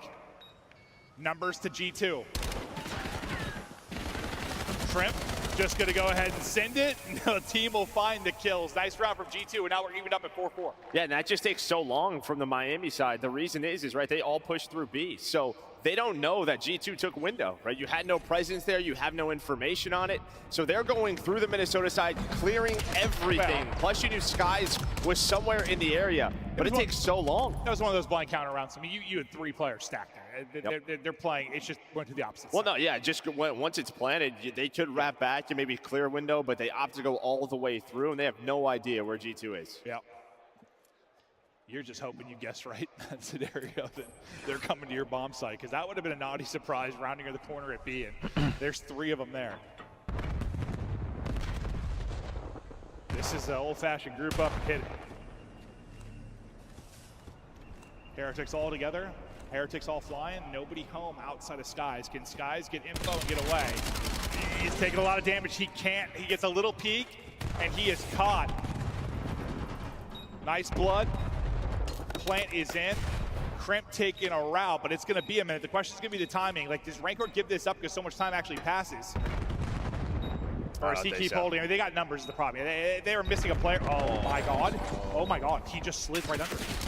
But it may not matter, just he's going to live. He's going to live, and his teammates got it, killing his teammates straight on the other side. That looked insane, though. If somehow he got through and killed 2, he would have been like, I'm so sorry, that's my bad. I swear to God, I was holding it. You just hit the slide if you're Kremp across, and you just don't see him right over the barrel.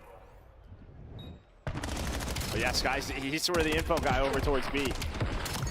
Just checks it a little bit too late. Just some nice wall bangs from the Dravic, and that player, he's one bullet, just hits the shots. Yeah, it's like he wasn't there to start. Like he repositions back there for maybe just a quick peek, but his peek is, oh my God, there are 3 people flying at me. And he just had nowhere to go. I don't know if that was I'm not sure if they wanted a different setup there, or if that's just his job is to get a quick spot check and then reposition. Yeah, it's just, they're just looking for info, but yeah, he can't die.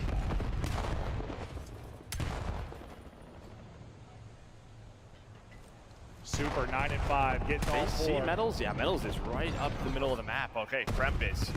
I thought he was going to make the play, but Kremp goes from down low, so he's able to catch him. Metals not having a great game at 1 and 9, but his teammates, or his team is in the lead still. But Super get the ace. I was so focused on the Kremp play with Rancor. Hell of a round from Super. Gets them all at B. Estriel, hell of a win. 11 HP, staying up, trying to get the plant. Awkward timing from Mamba on the other side of it. Plant is going to get in. His teammates able to make the plays. Looks like we're going all the way. We are. Let's get it to a round 11. We expected these 2 teams to battle. Maybe not the case of the opening map, but back and forth we go here. One more round. What happened there, Joe? I mean, listen, 7-3, right, in first bloods for Heretics. But you get a big one there in that round if you're G2. And then just a high IQ play out of Estriel to bait the bomb plan, right? He prones, knowing there's a player in front of him. As soon as Estriel prones, Heretics are thinking, all right, timing, we have to go. But he doesn't start the plant, pops back up, able to find a freebie. Joe, that is their first blood since I said Skies had 2 through 3 rounds. Yeah. So they have been struggling to find bloods, but they get one when it matters most. Well, it matters most until this round. Metals, the struggles have continued. He's at 1 and 9. 1 and 9. First blood, though. Teammates put him on his back. Maybe he can find another one. Got to be a frustrating one, but doesn't matter if you can be the hero of round 11. Heretics on offense, working this up towards B. Super. Really not involved for a while here with yeah, they want them to like plant B, right, and then allow Super to go make a hero play. The problem is, though, is that all of G2 are here towards B. So right now it's like a 4 versus 3. And I think the call's going to be Super. You're going to have to make a play. Yeah, but I think he's going to get spotted by Estriel. Is he going to see him on that I don't think cross? so. No, he doesn't spot him. Based on Mamba's reaction, that does not seem to be the case. He's going to go the whole way through. There's going to be the first blood. Does he get traded out? He does. The knife too short. The rest of the kills go the way of G2. Suddenly it's going to be all on Rancor. V2 Rancor. Clutch. Him versus Estriel and Mamba. 30 seconds left to go. Can he make the play? Not gonna happen. G2 2-0. Clutch up with back-to-back rounds. I think he said I just got fucking shit on. 3 first bloods in 11 rounds. Yeah, and I don't know what happened on the bomb site, right? Because that play is... He either said I just got fucking shit on or somebody got fucking shit on. You're just hoping the skirmish around B goes your way, but it did not. All of a sudden, you blinked. It's a 1 versus 2 for Rancor, and he finds nothing. Yeah, I don't know if we can watch that again. I'd love to see it again because, you know, we're so focused on that play from Super. It all happens so quickly sometimes, these Call of Duty rounds. I want to see how it played out on the bomb side. Yeah, someone must have got a double. Yeah. Yeah, no, somebody had to have. I mean, you should be down and out in that position after somebody gets shot in the back by Super, but you walk away with numbers. Yeah, 3 first bloods. That is it for this G2 team, but you're still able to get the dub. And, you know, sometimes it's like that. Like, Super gets in right at the same time other kills go down. It's not like a clean first blood per se, but still, I mean, that's pretty staggering difference in the first blood department. Yeah, you get 11 from Estriel. I mean, 1 in 10 from Metal is not great, but even like the 7 from 7 no, from Rancor, 591 damage though. So he was just like helping out. Like you rarely see a stat like that. He's usually the damage dealer at least. Metal's just like, guys, let's just forget that one. Let's keep moving on. Thank you for getting me to round 11 with a chance, but 250 to 146 opening map. G2 were, honestly, it was one of the better scars. The scar map It was very, very controlled. And then that clutch factor we've been wanting a Minnesota team to have. They have it there in the map too. They're up 2-0, maybe running away with this one. Yes, talk us through maps 1 and 2. Wow, I think we're all a little bit shocked here. Congratulations to G2 ending the S&D spree from Miami. And I heard you guys getting a little bit critical here on the desk during those final rounds. Do you really want Miami to change their play style, though? Do you want them to deviate what's gotten them to this point? No, it's just they weren't doing what got them to this point. The teamwork was lacking in those last couple of rounds. Like, you get medals in round 10, pushed up through mid. Doesn't spot the guy low dirt, but he's consistently throwing shoulders. They already spot him. He gives up his life for free. Then you get to the round 11, like Super, he works the flank beautifully, gets the first blood, and he's expecting his team to be aggressive, push through, or make a decision on what they're going to do, because you could have even planted the bomb and made it 3v3. Yeah. It's just indecisive decisions right now for Miami and their S&D. Well, as the noob has watched a lot of COD, let me just say, yesterday you guys were calling those big individual challenges hero plays and great plays, right? Today they're big mistakes. Let's take a look at some of the crucial decisions. I mean, yeah, the later you get in the tournament, yeah, and that's why I'll sit up here the less you get away with that shit. You guys a little bit about it, right? Because I liked what I saw from Super. I mean, regardless, when Super in that final round finds the kill, after that, it doesn't matter what happens realistically. He can be the hero and get away. He doesn't. The players end up pushing through, but they hesitated and they get two-piece, which that cannot happen, right? So for Miami, I mean, this is more credit to G2. I mean, they capitalized. They know what Miami is trying to do. Meadows, he had 15 kills on this map last time that they played it. They know he likes to get aggressive through mid. That so shit got weird. And had a couple guys playing in the second to last round right in front of him, just waiting for him to make that play. So I think G2 just did their VOD research and had a couple of really good rounds here, and what's the difference? I think they were just like confident until they weren't. Like, I remember one play where they get that first blood over on the top side of the map, and they all instantly as a team made the decision to make that rapid go plant A instead, and it sent G2 Minnesota, it sent them for a loop. They didn't know what to do. They felt uncomfortable. But then the following rounds, I mean, you and Jay already kind of touched on it and what happened. It felt like the comms might have fell apart a little bit. The timing might have fell apart. A couple of just getting really aggressive for no reason, you know, trying to force a couple of gunfights instead of playing the patient game, which I feel like we're not used to from Miami, especially when it comes to searching. No, he said Metals got fucking shit on. Damn. Story here, and that is something that the coaches will discuss after the match. For now, though, we've got to take a look here at our maps, because the first one, this is what blew my mind.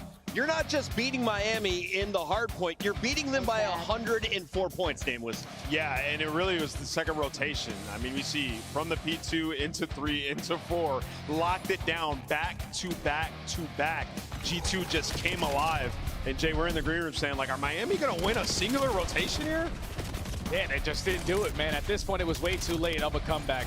With the way that G2 were holding down some of these hard points, when you go from the P2 to P3 and then all of a sudden you blink, you're up by 100. Yeah. It's little mistakes that you don't want to capitalize on you from Miami.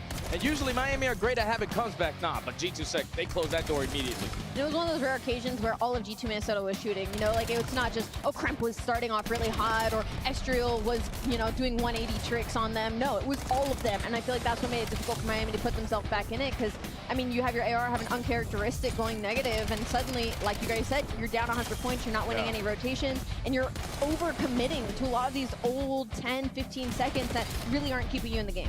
Yeah, it's just plays like that. I mean, I can't credit G2 enough. I mean, you saw in this situation, Mamba runs by 2 people in back green to go fight Hill, and then the reinforcements come in from the front. It's like, even if we're in a bad situation for G2 on that Scar, seemingly, they just made it work every time. Wonderfully played by G2, find themselves up 2-0. They're looking well drilled, and they are one game away from their first championship Sunday of Black Ops 7. G2, can you finish it? It's time to find out. It's time to find if their out. Scar looks anything like the Scar map 1, yeah, probably going to finish it. They were so good in that hard point, but this is a map that's like stellar for either team, right? Yeah, I mean, pretty much struggles on both ends. I think like a 1-4 combined record for both of these teams on Scar Overload. And sometimes when you're sort of a middle of the pack struggling team, you just, that's a big question mark, right? Is the map pool, and well, vetoes happen, and this is where we're at. Well, we look to the Scar Overload, and well, you're going to sell me on the dream of Miami coming back in this. How do they do it, Joe? Is it what gameplay do you want to see out of them? Is there a player that needs to step up? You talk me through it. I think like the obvious answer is probably Metals. After map 2? After map number 2, just hopefully he can get his confidence going, get involved early. On the other side of that, I'm going to go with, I think, Super. Like, it just feels like in the respawns this year, hasn't had the same impact as we saw from him last year. Except in the clutch, sometimes he's insane. Fuck, that shit's so loud. Like, can they get it to the clutch? Can they get it to the final moments? They weren't able to do it in the map 1. Well, to be fair, they did it in the map 2, but came up short. G2, click it at the right time. Firing on all cylinders and looking to move on to a championship Sunday with a 3-0. They haven't always looked great, but they've had moments of brilliance. Looking for another one here, or is this where the dream comes alive for Heretics? They have been warriors. They have battled. They have gone deep in series. If they're going to get deep into this one, they've got to get a dub here on the Scar Overload. Remember, this is always the map where, yeah, G2 are a little bit different than everybody else. They will run multiple Dravics with Kremp and Estriel. They win that aggression. Whoa.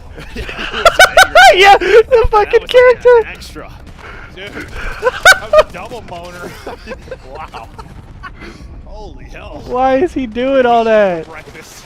Fuck. Heretics, though. They're That's finding the so kills, they're funny. finding the opening. Mamba's going to do a massive Holy from the back. shit. He's got, well, I was going to say he has help from Skies, but he doesn't need it. Oh my Mamba god, dude.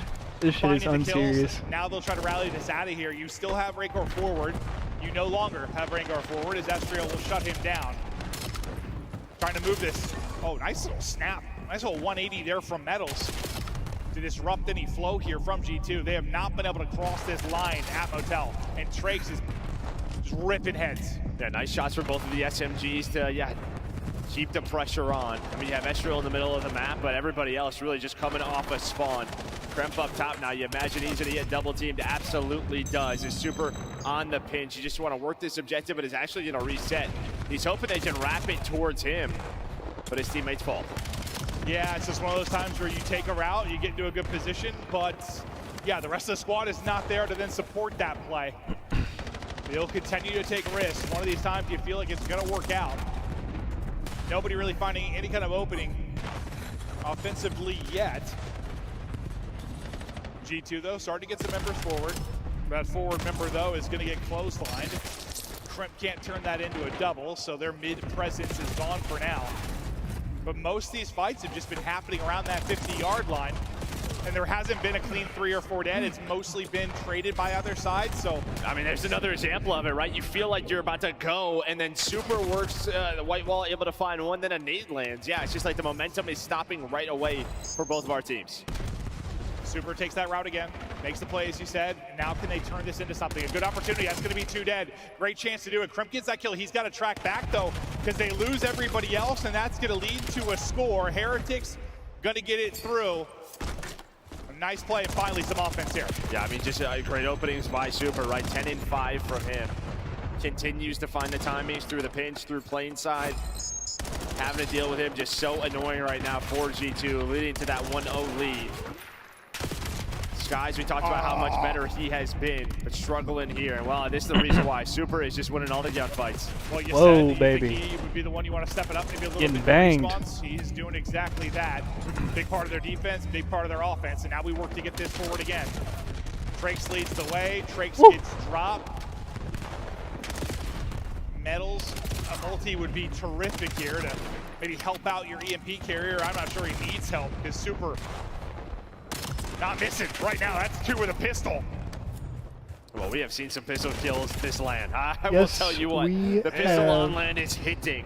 And it can be a 3-bullet kill. And well, these guys are not, yeah, they have had plenty of those. No, that's probably the thing that stood out the most. I mean, even just today. Like, that Hydra one? Yes, there have been some pistol kills that defy logic. The thing is insane. Opportunity, though, for G2. What an aid. 1 for 1 thus far. Rancor chowing out and dropping. I mean, that's what, 3 for 3. And when you're the defensive team, as long as you're trading efficiently, most likely you're not going to be giving up a score. Behind enemy line, so that last guy, they lost 3. The last guy was Mamba. I don't know if they forgot about him, but Mamba's still going to be lurking. And Mamba's going to go ahead and turn that into 2. They killed everybody but him. Is that just a name not being called? Or? I mean, he just gets. You not see that other guy? What the fuck? Oh! And a pistol! The problem is, again, you're going on these routes, you're taking them, you're finding the kills, but your teammates die. Yeah, great play from Mamba, but it's just not going to lead to much. If anything, maybe it leads to no movement forward for Heretics, but you'd love to turn this into a score. With 20 seconds remaining, Heretics, job done on the first side. You're up 1-0. Jesus! The comeback. What the fuck was that win? To get this done, and well, we might not be done yet because Kremp is forward. Still haven't added 30 seconds. What were those overtime fucking if they're gonna use it, but shots? They might be able to rally this through. Holy He's gotta deal God. with the big cut. He needs help from his teammates. Good job finessing here from Estriel. Getting there should be Sky. Sky's just got to finish the kill, and he does. Snaps on a Trakes, at least enough to back him up. 20 seconds now in OT to get it forward. Swinging it to the other side. What the fuck? Is going to drop. Sky still alive and well. Nice little wrap and route from Crimp. That should be a score. Two, slams a third. There's the score. Tie it up 1-1. What a closing there from G2. I mean, Skies, he just lays in the corner and Trace forgets about him. Just sprints right into him mid-cut. That gives him the opening. And then what's going on in the base is, yeah, they're just getting destroyed by Crimp.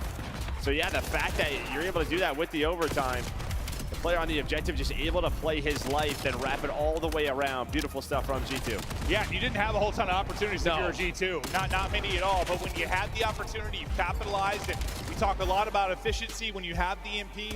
I think maybe most important on Scar because you probably had the How did he not see that second guy there? compared to other maps. Also, that was a crazy kill. You get one shot, you got to take it. Yeah, how did he not see that other guy mid-cut? Mamba Maybe he was getting spam call out of from yeah, some of the kills one of his didn't teammates. lead to much, at least offensively, but 15 were non-traded. Somebody was If screaming, anything, behind you! Like I said, you slowed the roll of Miami.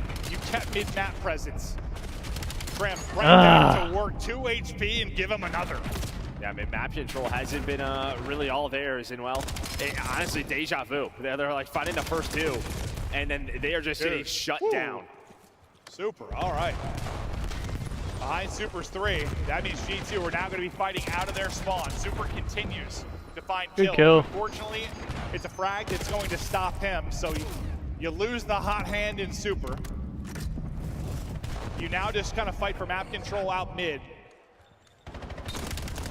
But it seems like G2 are getting out now. We'll see what Mamba can find. Yeah, Metals was working the pinch. He was able to find one. Then just got stuck in Hotel, but Mamba is hit. It is Super versus Mamba. Estriel is going to help him out, and well, he's going to back up for the objective. That's probably not the guy you want. But he kills Mamba. When he has gotten to these spots on this map, they have led Doesn't to matter though. scores, and he does it G2 again. takes the lead. Yeah, the only guy I know that I have to have forward is Crimp.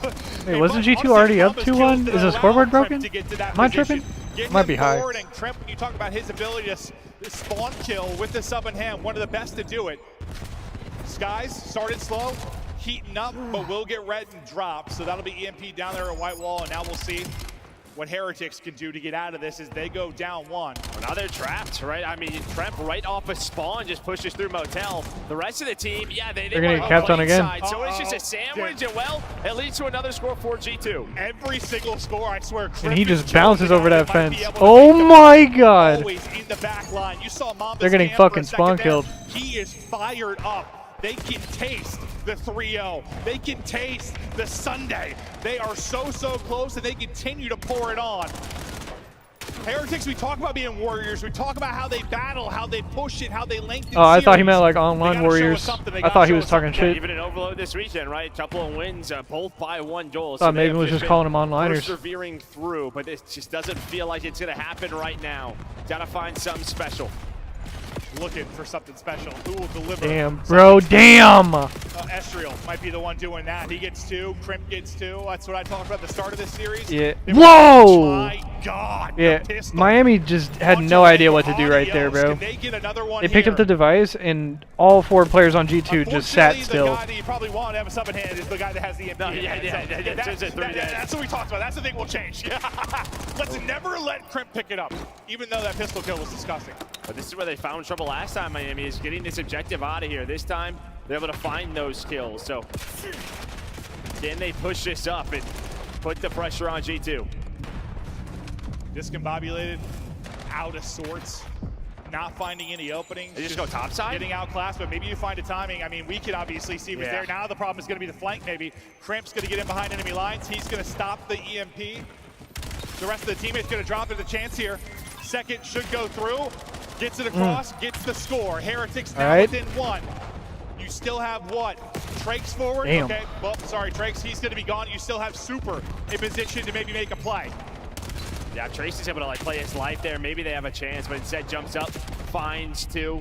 So G2 off his spawn, able to find a couple of kills, just relieve some of that pressure, but Metals, he pulls out the M15 right back to it. This is what pressure on Heretics G2. This is what they Metals with the pistol. Wrap it back to the EMP. Super is already pushed up. He's able to find Mamba. Oh! Has to get across. And G2 hold. Oh no! Oh! Missed the chance. That was the moment. Metals with an insane play, but now it's back to the drawing board. 60 seconds to go.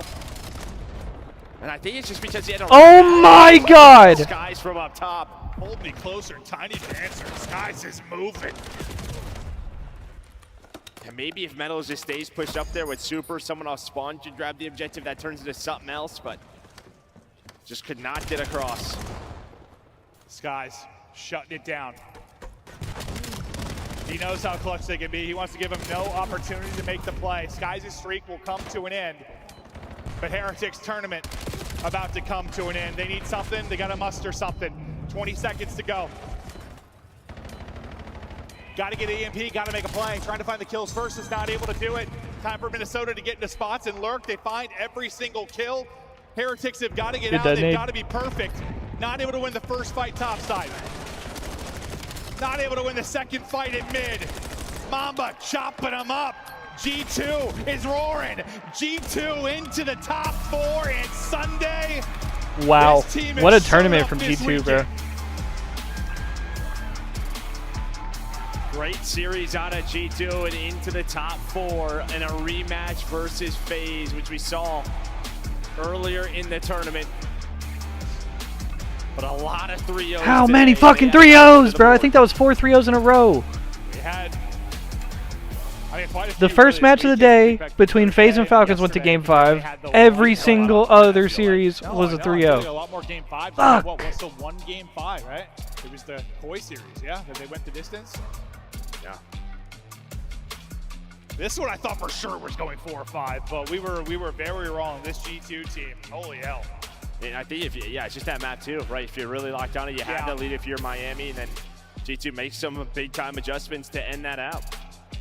And maybe the moment is that defensive hold there after Metals got whatever 3 or 4, and you're flying forward to your Heretics. And I believe that is it for the night. And it's just the defense that holds for G2. Yeah, Kremp somehow got past Super, just whatever that timing was, when Metals wraps to grab EMP, and then he just holds it. I don't know what we want to, I think we need a stat for like the kills that Kremp gets in Overload.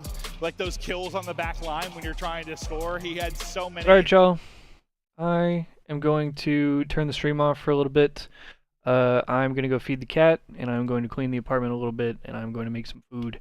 I'm going to chill for a little bit. I may get back on a little bit later tonight, or I might not. I'm not really sure. But either way, fun stream today. Or enjoyed watching all the CDL matches. I probably won't be able to stream a good bit of Championship Sunday tomorrow because I have work from 10 to 4, which is a little bit unfortunate, but I'll be watching. I'll be watching at work, so it's not a big deal. But yeah, appreciate y'all tuning for the stream today. Y'all have a dope rest of y'all's night. Y'all be safe, and like I said, I'll either see y'all back here later tonight or I guess tomorrow evening. Either way, much love, y'all. Y'all have a dope rest of y'all's night. Y'all be safe. I'll catch you right back here whenever I see y'all. Peace out, everybody.